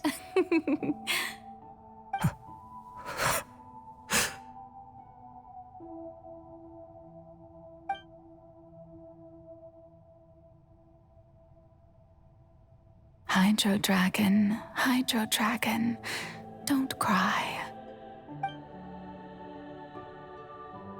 I must say, had it been within my rights, I would have loved to judge the heavenly principles themselves. Were they not guilty of essentially the same crime? Egeria stole the power of the primordial sea, and the heavenly principles stole the power you ancient dragons possessed. I, for my part, am the god of justice. And is it not just that your original powers should be returned to you? Speaking of justice, I have always believed that justice lies in the process of pursuing human existence itself. So, if the theft of the primordial sea's might was Fontaine's original sin, then, leaving matters of procedural right and wrong aside, the descent of the Fontainians as humans and their right to exist in this world would be Fontaine's original justice. In other words, existence was Egeria's justice, and to me, justice is the continuation of that existence. Defying the prophecy and ensuring that Fontaine's people shall live on, that should be the justice enthroned over all others. At this point, we, whether it be myself or all other Fontainians, have shouldered the burden of this sin for far too long. Iudex Nervillet, the highest judge in our land, when you regain your full power as an elemental sovereign, what verdict shall you pass upon us? So when I was invited to the court of Fontaine to serve as Eudex, I see now that that was your idea too. At last, I now understand the true purpose behind this position. In the beginning, I was uninterested in human existence. But these 5 centuries of living alongside them have gradually brought about mutual understanding between us. And I have even attempted to feel as they feel. You are a devious one, Focalor. Things being as they are, surely you know that I could never declare them to be guilty.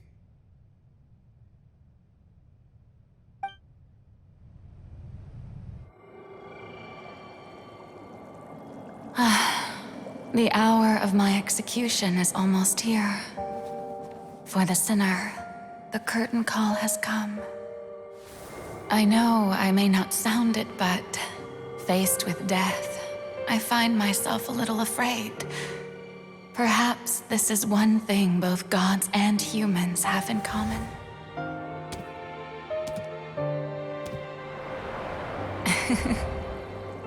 Farewell, Nervalette. I hope you've enjoyed the part you played these 500 years.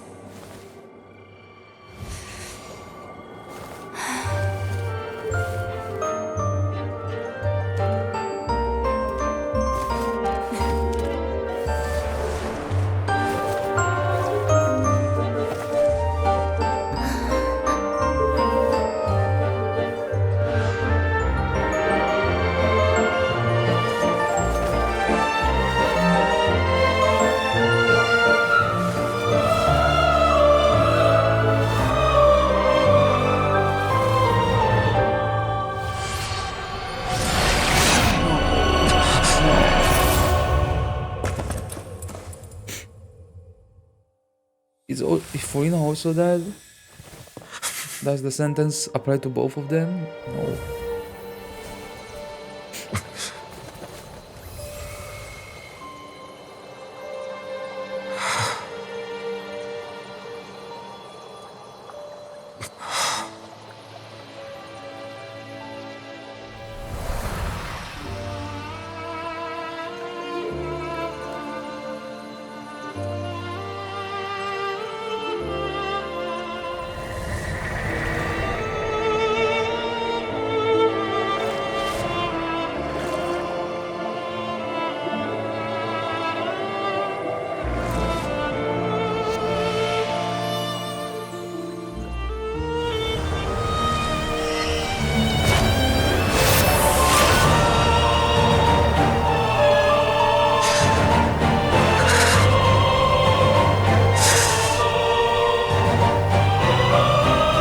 I, Eudex Nervalette, hereby declare, people of Fontaine, your sins are forgiven.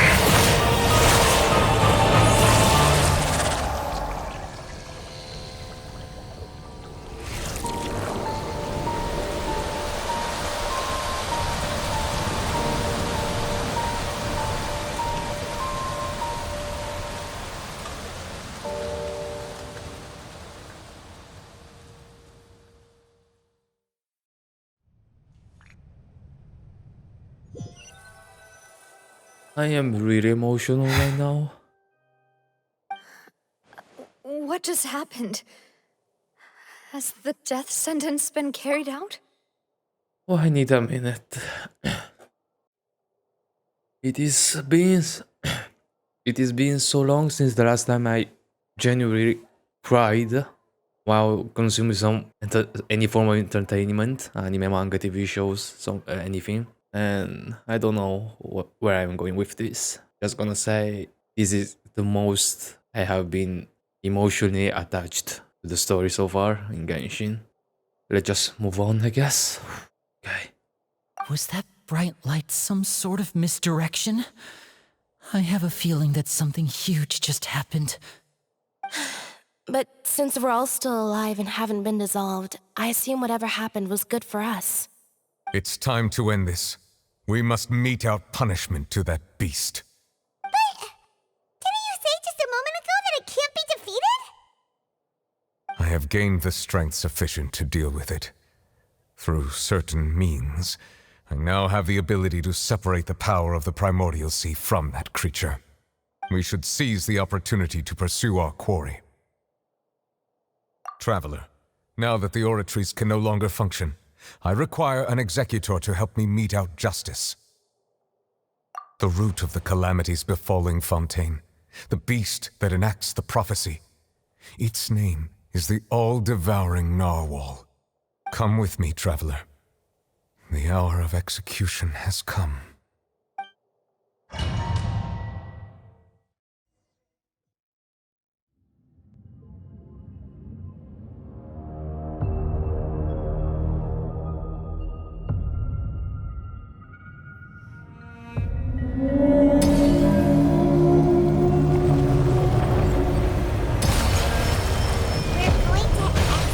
Whoa, I didn't expect this. How are we going to do that? It's huge! I have already done my best to separate the power of the primordial sea from the way. Considering the size of the beast, I cannot reach the power source. Unless I can find a way to attack it from within. I shall share part of the ancient dragon's power with you. We shall look for an opening together.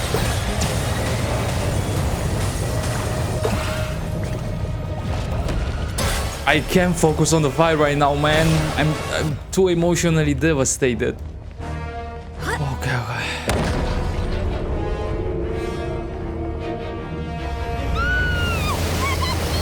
What the fuck? Oh, that's sick. What? Whoa. Thingy over there. It looks really scary.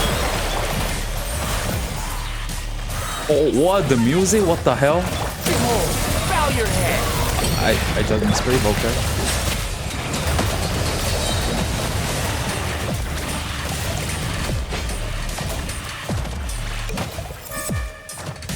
I have granted you my protection. Do not fear. Seize the moment and use my power to suppress its root from within. Let me just listen to the music for a bit. Holy.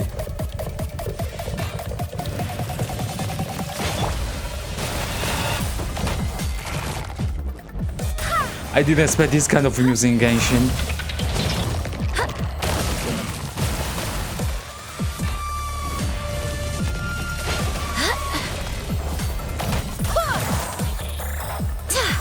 Barbados, guide us.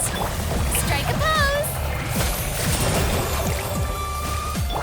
Silence!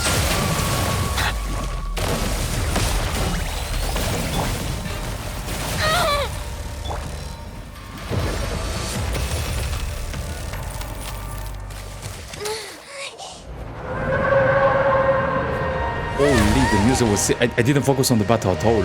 I was just listening to the music. Oh, okay. Okay, I think I'm recuperated.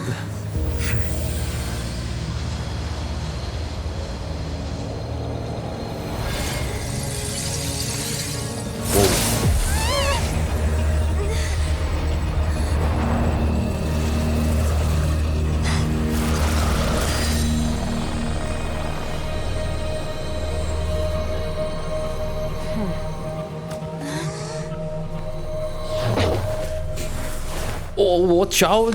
Just kidnap him.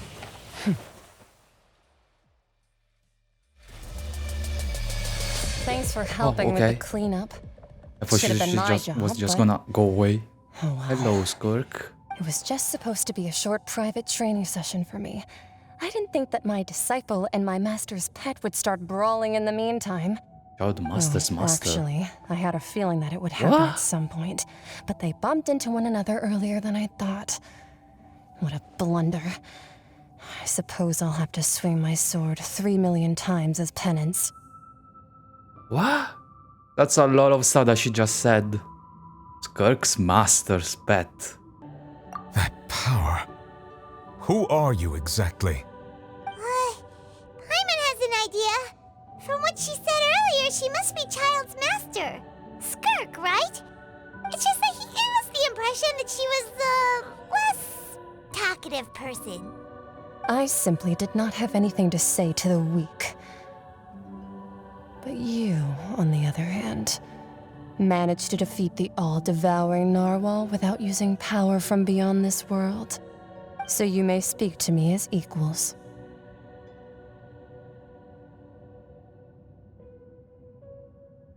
I have to agree.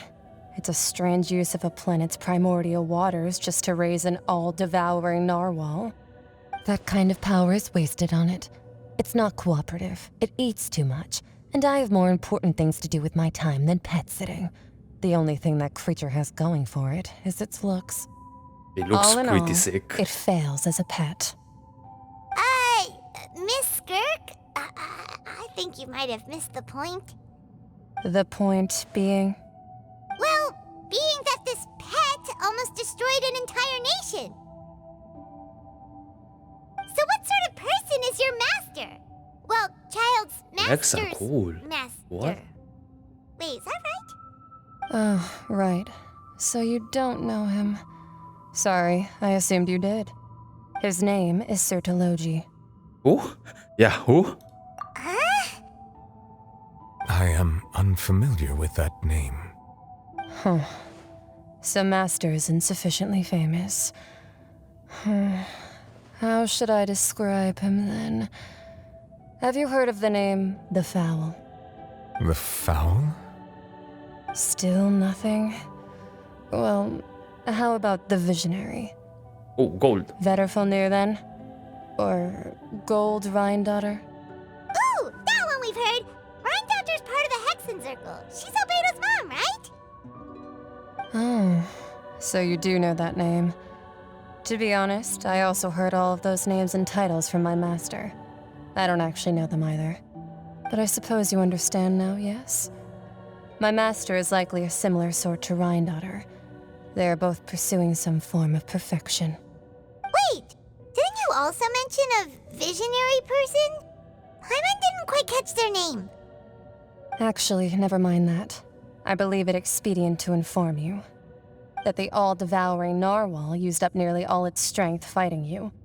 Such roiling hydro energies will prove difficult for the planet's deep seas to digest. As such, the fontaine back on the surface has most likely been thrown into chaos. In other words, the prophecy that you've been fretting over should now be in full swing. What?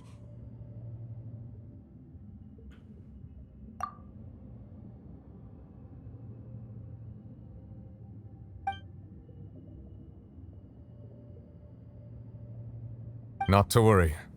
Focalor has already managed to deceive the heavenly principles.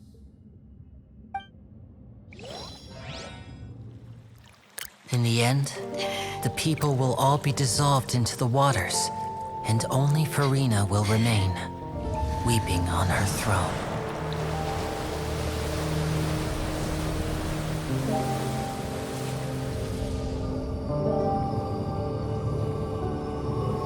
Only then will the sins of the people of Fontaine be washed away.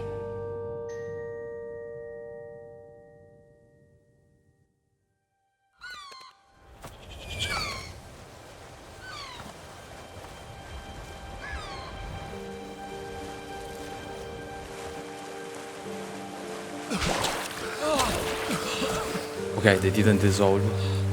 That was what I was asking. Hey! Help! Over here!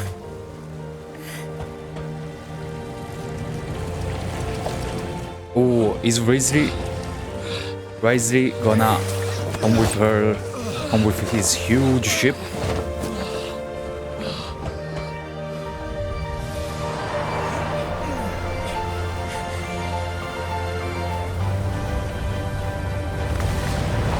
Yeah, here we go.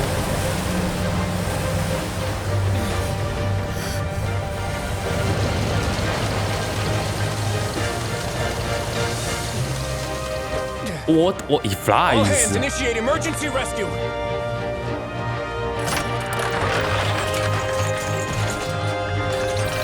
Only. Why is the MVP, man? Hurry!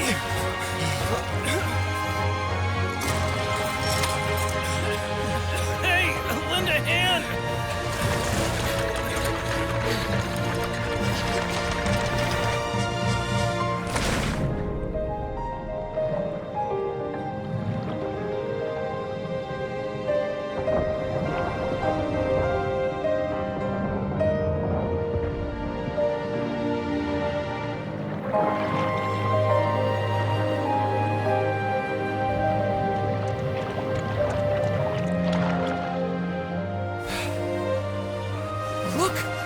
water's receding!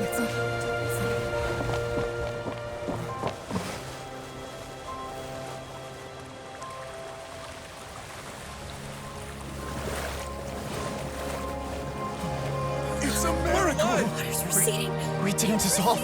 The prophecy was wrong. The prophecy was wrong.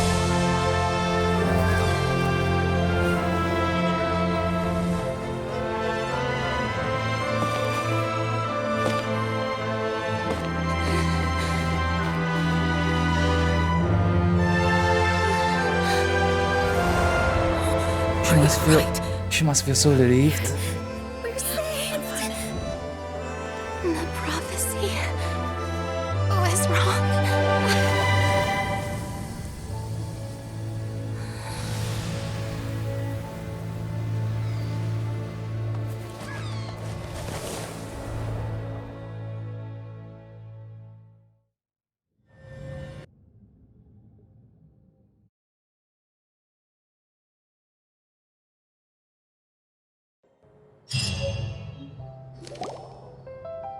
The soil renewed.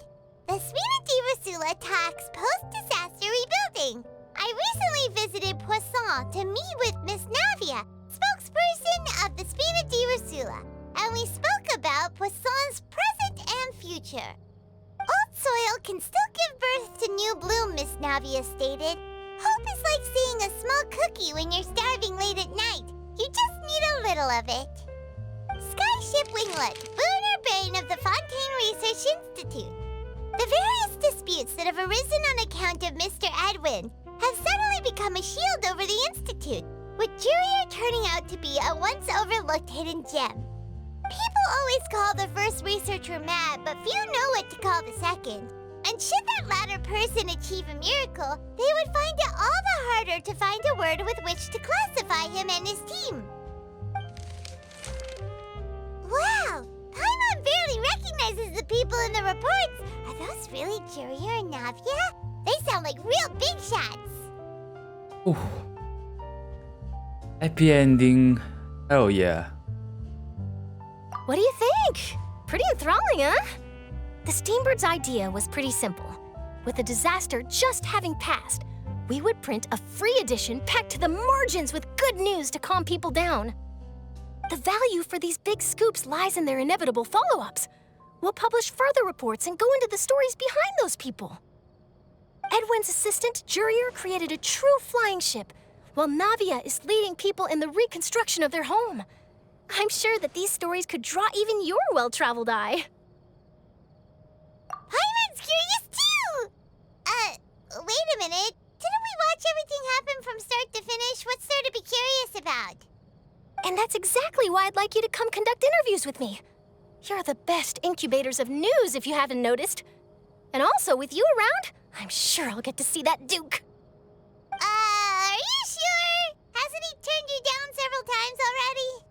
Oh, this time will be different. Come on, let's head to Poisson first, and then make a trip to the fortress. There are some things you'll only know when you get there. Ooh, okay, so there are a couple. Ooh, what's that? What's that? Oh my god, it's wrong. Finale. I guess they are gonna tie some loose end. Navia! Oh, it's you. What brings you all here? Hey, we're just having a look around. I'm here to update myself on how things are going here. Oh, the Fatui are here too. Let me introduce you. This is Mr. Garunt Snežević. He represented the Knave in sending us a large amount of supplies, and is helping with our work. Our residents are hard at work as well. Thanks to everyone, work is progressing nicely. We've lost a lot of people, but we're moving forward. That will have to be enough. Hello, Miss Charlotte. I'm a big fan of yours.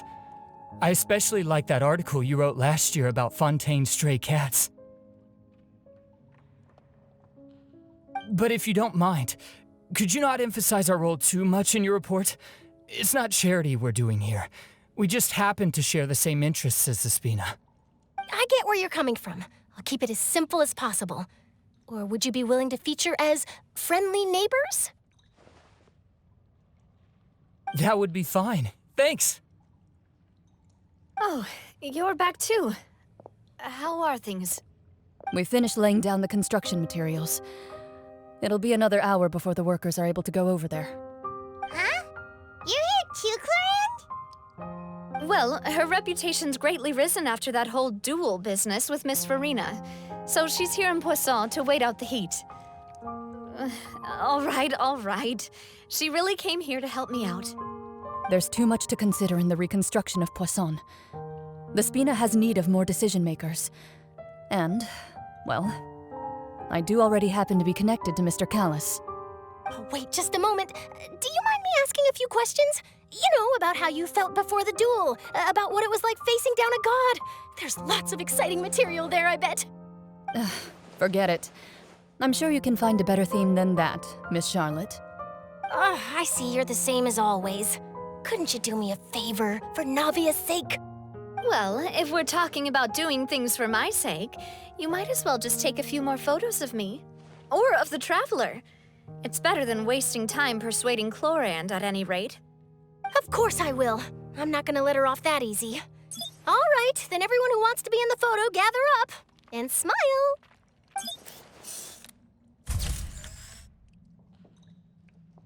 How did it go? Was it a good shot? Did Paimon look cute in it? Not bad. Your addition really helped the composition of the picture.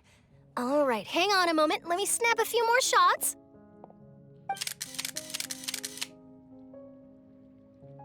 All right, that should do it. I'll be back here later anyway, so let's call it a day.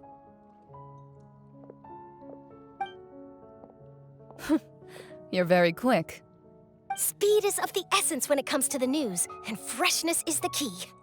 Also, not to brag, but I'm pretty good at building connections. Who knows? I might eventually get that interview with you after all, Miss Clorinde. Wow, you really do have that never say die spirit. I'm impressed. I'll hazard a guess that this is how you got that interview at the Fortress of Maripede. Whoa, you're well informed. Let me make a guess too. I asked Sijuin, who told Monsieur Nervillette, and he told you, right? That's a very complete information chain. In truth, all Monsieur Nervillette asked me was, when did the fortress become so friendly towards the media? I told him that it was best not to speak too soon. There's no guarantee that Wriothesley will make a personal appearance. You're right. I've got to treasure every moment I have with them. In which case, I'll be making a move first. Stay safe now. And tell me if you hear anything interesting. I'll treat you to afternoon tea in exchange.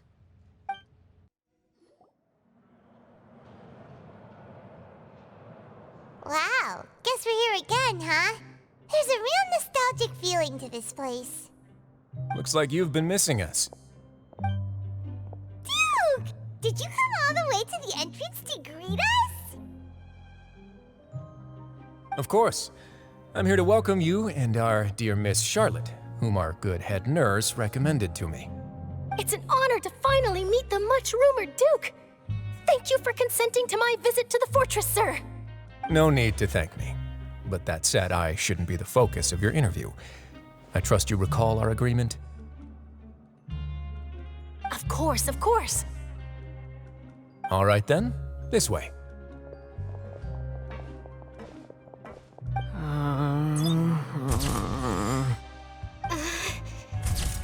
They aren't really photogenic, I'm guessing. Hey, no need to be so nervous.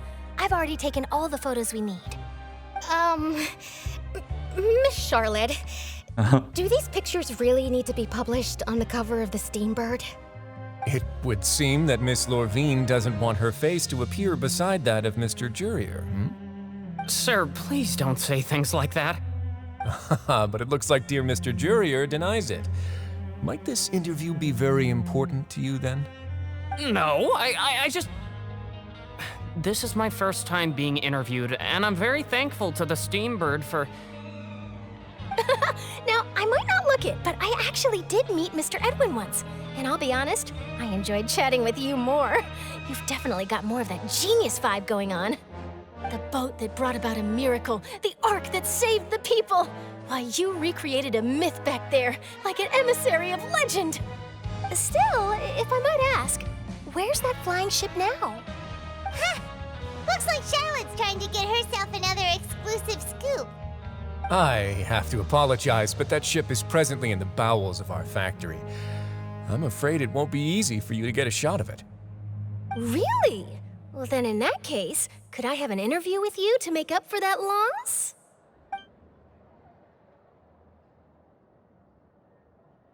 You already know my answer, I'm afraid. Best you interview our head nurse instead. Or perhaps you'd like to take another photo of this couple of researchers? Did you really have to use the word couple? Well, then, 2 solo photos will do. Is my hair messed up?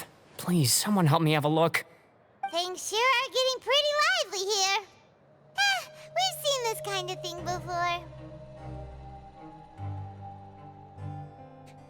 Oh, seems like everyone's here. Would any of you like to try this new drink I came up with? Ah, Siegeween. Hey, Miss Charlotte. Why don't you, take some pretty photos of our head nurse? Sure. Come on, Miss Siegeween, over this way. Let's find a brighter spot. Huh? Sure. Do I have to smile? So, how have things been at the fortress? Oh yeah. Now that I think about it, maybe the fortress wasn't Same old, as you can see. affected at all. Fontaine's undergone some changes, but this place is still more or less the same. Other than that flying ship, it got a tad too much attention, I think. That's why I decided to let the interview go through. We should direct more public opinions toward the behind-the-scenes heroes. Am I right, Mr. Jurrier? Miss Lurvine? You're too kind, sir. I believe that you too should have your day in the sun. Not that you would want that, which is a pity. I'll just leave the spotlight to you two.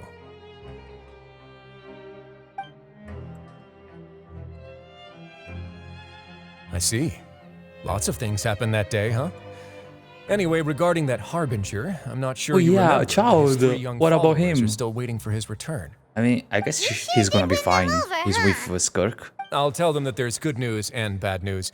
The good being that their boss seems fine, and the bad being that they must face extended sentences for abetting his escape. Oh, actually, what about you? Are things gonna change for you too? What change can there be? The fortress will keep chugging along, and so will my duties. As to what Miss Farina's departure will mean for the nation, and if our laws and governance will be transformed, we'll leave those to the folks in the overworld. Hey everyone, the photo shoot's done. Good. In that case, let's call it a day here. Thanks for your cooperation. Come on, Traveler, let's go. Till next time, everyone. There'll be a next time? Maybe. Who knows?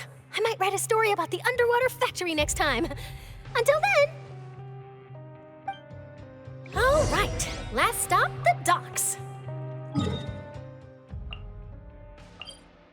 Oh, the beginning of our journey.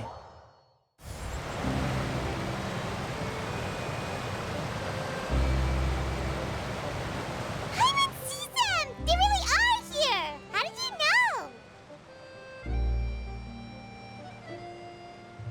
know? Navia mentioned that she stayed in touch with Linny and the others after working together. Apparently, they've been at the docks distributing these strange pockets the whole time since. Traveler, Paimon. Ah, and Miss Charlotte, too. Would you like a magic pocket? What sort of gadget is it? It's a wondrous bag that can be used to carry many things. The water level has returned to normal, but if you see any of your things floating around, you can use this to carry them. Or you could trick a friend into doing it for you. Trick a friend? I wonder which of my friends would fall for that.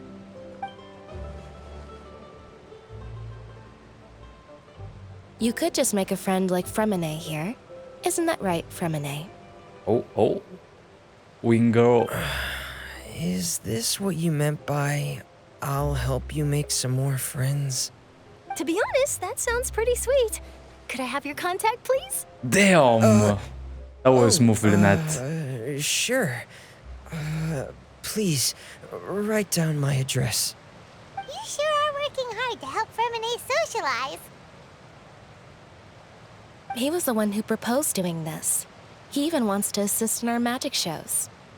Yes, I was planning to first introduce Pear as an assistant, and later Fremine himself. In the future, I think we can leave underwater escape magic to him too. That said, would anyone want to see a diver escape underwater? Oh, it'll work out. Every journey begins with the first step. He'll become a part of our show eventually. Lynette, could you come over? Miss Charlotte says she wants to take a picture of us. Got it. My, that Charlotte is rather perceptive. She got rid of everyone the moment she realized I had something to say to you. So, how have things been, Traveler? Father says that you did a great deal during the latest events. She's very grateful for your contributions to Fontaine. That's all right. We were more than happy to help. So, what's she doing now? Oh, I guess you haven't heard. Well, after Lady Farina left, Father and Monsieur Neuvillette opened negotiations, during which he gave Fontaine's gnosis to her as a diplomatic gift. I mean, I guess he doesn't do anything anymore, right? A gnosis? He shouldn't be... Yes, he shouldn't do anything because the authority is back to Neuvillette. But when I thought it over, there were actually a number of things going for it. It could have been done as an apology for the incident with Lord Child, or as thanks for his help in tying the all-devouring narwhal down. Furthermore, Father did also lend significant aid to Fontaine and Poisson. Well, that's true, but this is a gnosis we're talking about. Doesn't this seem a bit irresponsible? Am I... Maybe I got something wrong, but doesn't the Gnosis hold the authority of the Archon over the element? And since the authority went back to Neuvillette, the Gnosis is basically a piece of chess, no? It doesn't do anything anymore, right? I would agree, but I've also heard that it seems that Monsieur Neuvillette has had a significant change of heart regarding the matter. So there's some reason for this that only Neuvillette knows about? I suspect you'll have to ask him about that yourself. Ah, yes, speaking of which, I did see him strolling around the entrance to the Fortress of Masquerade a while back. Isn't he real busy and stuff? Paimon didn't think he'd have the time for that. But back to the topic. The Gnosis was given to the knave, right? What about Child? They say that he's returned to Snezhnaya to recover from his wounds. I hear that the recent disaster really did a number on his health. That's true. When you think about it, we had loads of run-ins with the Fatui. To think we'd be allied with them this time. So shocked by such a simple switching of sides? Huh? Who? Oh, I didn't recognize that voice. Father! Okay. Well, what do you know? Come to the docks to see how my children are doing and meet the Traveler by chance. Please do not pay my accomplishments in Fontaine too much mind. I would have done them regardless. Are you going to take the Gnosis back to Snezhnaya? That is our duty as harbingers, yes. Don't be too preoccupied with sides. The goal of the Fatui concerns not a single place or person, but the entire world. With such a grand goal in mind, it is inevitable that we must wear many masks. Switching my masks is something I've always done. Well, that depends on many things. No one truly knows what the future holds. What good is honesty if you can't rely on it forever? As for you, I very much look forward to our next collaboration. Good things cannot be achieved alone. And you've proved yourselves to be great partners. A vision? Oh, why, I forgot about that. All right. I'll remember to return it. Thank you for keeping it safe for him this entire time. And that's a wrap for me. Huh? You're... Greetings, Miss Journalist. Hello. If I'm not mistaken, there are diplomatic channels I'll need to report to take a photo of you. Charlotte is having the best day of her life. Scoops around every corner. Interviews, scoops, photos, everywhere. That is correct. So forgive me, but I will not be able to serve as a subject in your article. However, feel free to write as much as you'd like about our dear magicians and our upcoming rookie talent. I will. The sea breeze is quite pleasant. I shall continue my walk while the weather remains so agreeable. Farewell. Farewell, Father. Oh, she has such an intimidating presence. I didn't even dare to take a picture. Thankfully, I've already wrapped up all my pre-scheduled interviews. Thank you all. This'll be more than enough for me to write about, I'm sure. Don't be too nervous. Why don't you take a magic pocket before you go? Here, Traveler, Paimon, you take one too. To move things about? That's right. Funny. I was giving out magic pockets when we first met too. And what do you know? I'm doing the exact same thing right now. So many things have happened, but the pockets are still the pockets. I guess this must be life. We will all follow our own paths, and serendipity will lead you to your fated friends. All right then. We'll be handing out pockets in some other districts later, so we'll get going now. Have a good day, you two.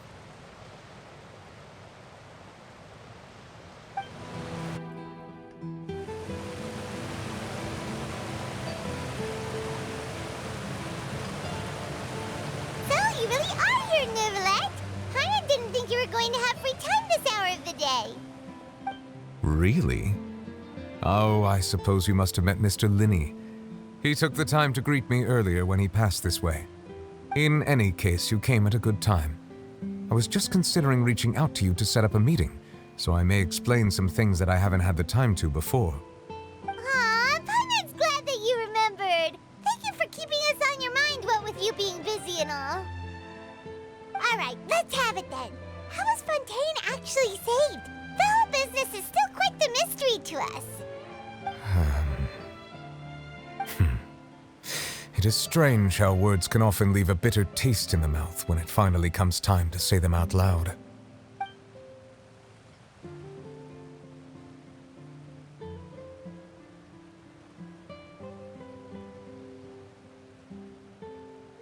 Whoa. So that's what happened? Focalord destroyed the divine throne of the Hydro Archon and restored your power to you, transforming you into a fully fledged elemental dragon sovereign. Sheesh. But Paimon still doesn't quite get what you did to save the Fontanians from dissolving. For me, the authority of the ancient dragons refers to absolute control over the hydro element. Fontanians were incomplete humans born of Egeria's use of the power of the primordial sea, with constitutions similar to that of mimics. But so long as those primordial energies remain within them, I could use the ancient dragon's authority to grant them true blood, after the fashion in which life was first brought into being on this planet. In other words, when I gave my verdict, Fontanians became true humans, and thus would naturally no longer be dissolved by water from the primordial sea. Okay, Focalord must have counted on you to make that decision as well. Your verdict was the key to making the prophecy appear to have come true while saving everyone.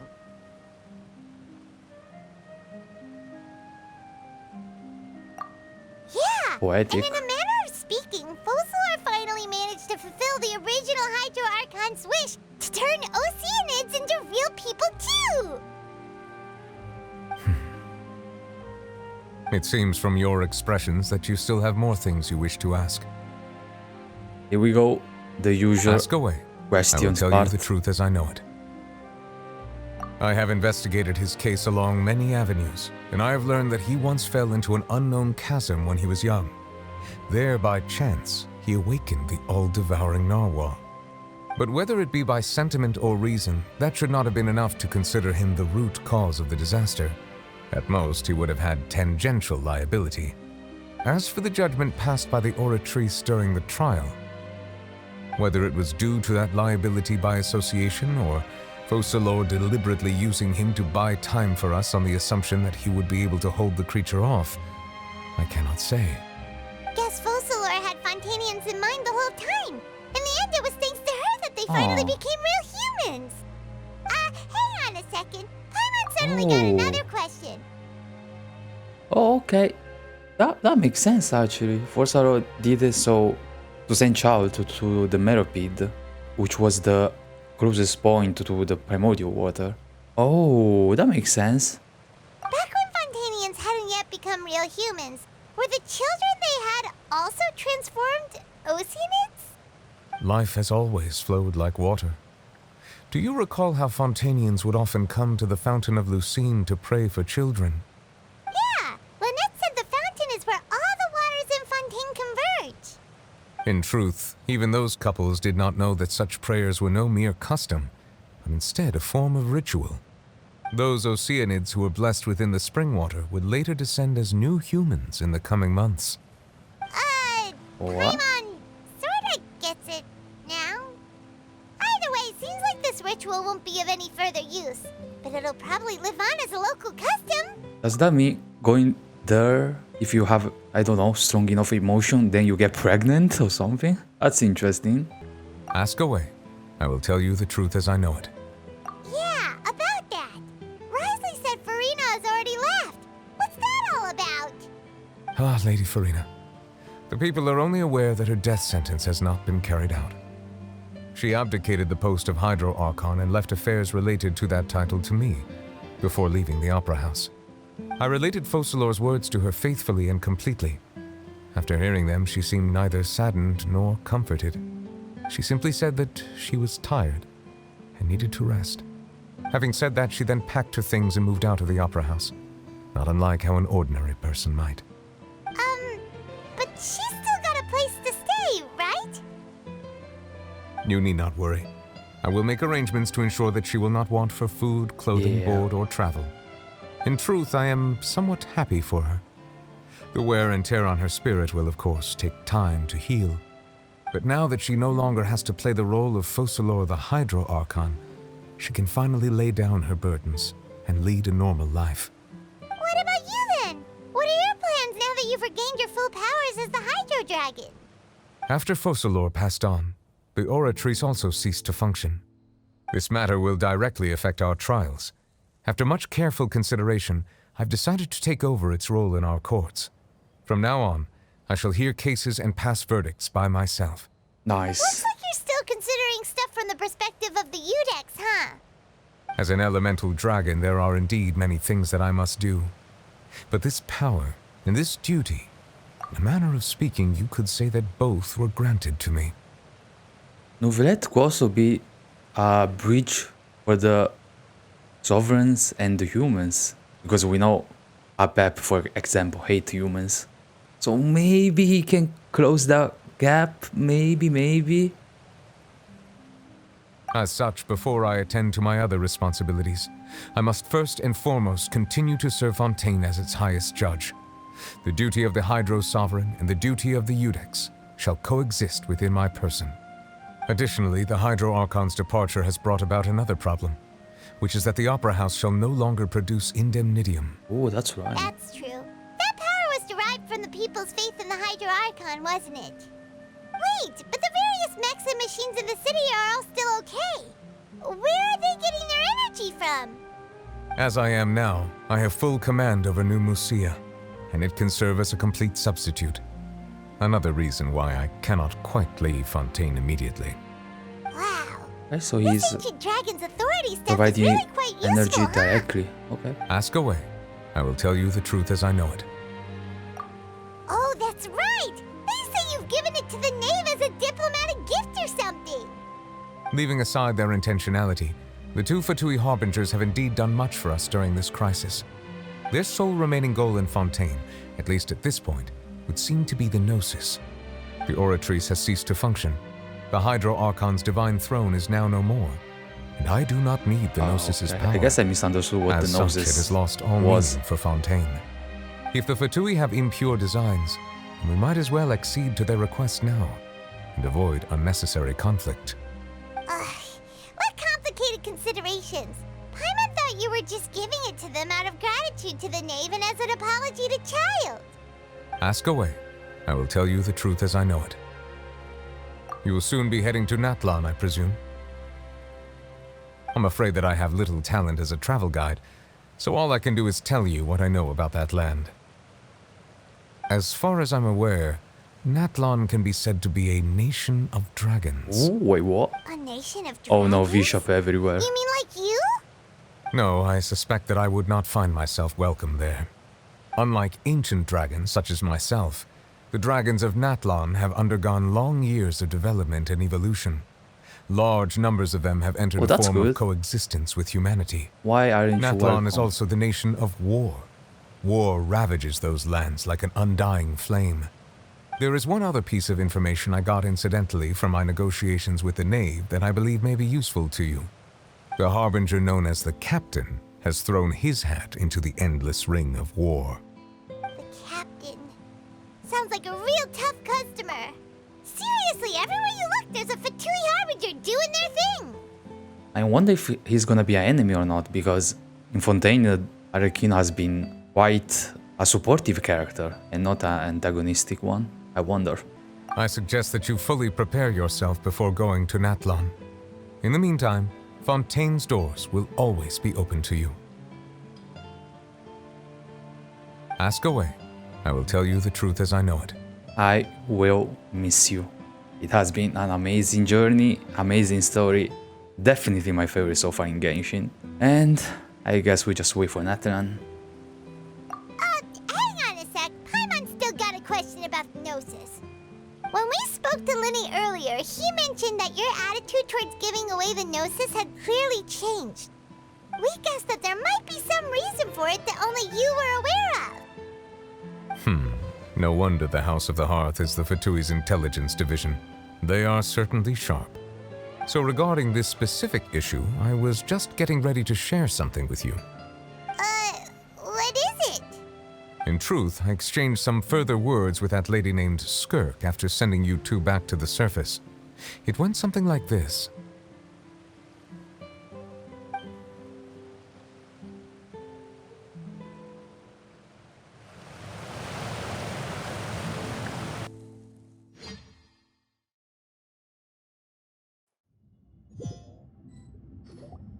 Well, we're going to head topside to see what's going on. You hurry over soon as well, all right, Nervalet? What next? The all-devouring narwhal isn't here, so I'm no longer getting any interference. I can finally catch the scent of your power, what it's made of. It is the authority of the planet's primordial dragons, but with something very similar to a god's curse mixed in. It's quite a novel blend. I'm sure I've encountered something like this before. What was it again? I do not know what you speak of. Of course. How could I forget? You should have the remains of the third descender on your person, yes? Remains? I've never heard of any such thing. According to your parlance, I believe it may be called a gnosis. Wait. Well, that much is true. A gnosis? After Focalor's divinity faded, she handed her gnosis to me. But I fear I have never heard of it described in the manner that you just did. I've been training with my master, the Foul, ever since I was young, and I have never returned to the surface since. So most of the information I possess, I got from him. It is only natural for those who are greater than humanity to possess a different sort of common sense, which is why there are so many problems in our attempts to communicate with humans. Regardless, you should probably get rid of objects of misfortune to prevent any disasters from befalling you. To live in Okay. itself is a blessing. But once a person dies, the bonds he once had with this world shall all turn to curses. Wait, are the nose part of the descender? No need to fret. These are just my personal thoughts. And my reason for no longer wishing to return to the surface. This third descender you refer to, who are they? And when did they die? Oh, they are dead. Master never mentioned them to me. Perhaps it just wasn't that important for me to know. If you're interested, though, I could ask him. I'll be sure to pass the answer on to you next if I know time. wrong. Next time? At least that's you believe we will the meet number again? descender that the Fatui knows I about. do. Wait. I have a disciple of my own, don't I? He can be the messenger then. Interesting.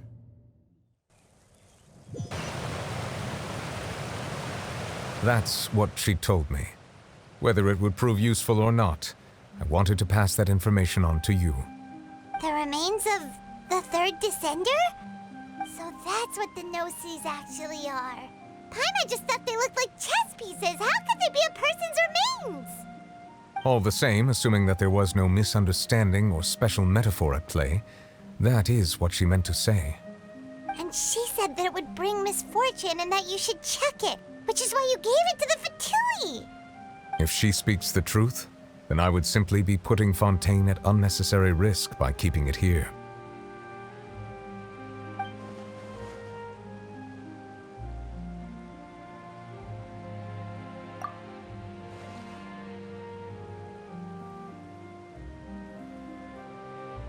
I had guessed that you might already be familiar with this concept, but I did not expect you to be one of them.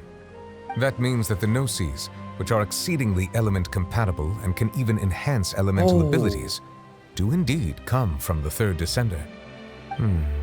I wonder, does your body also possess similar properties?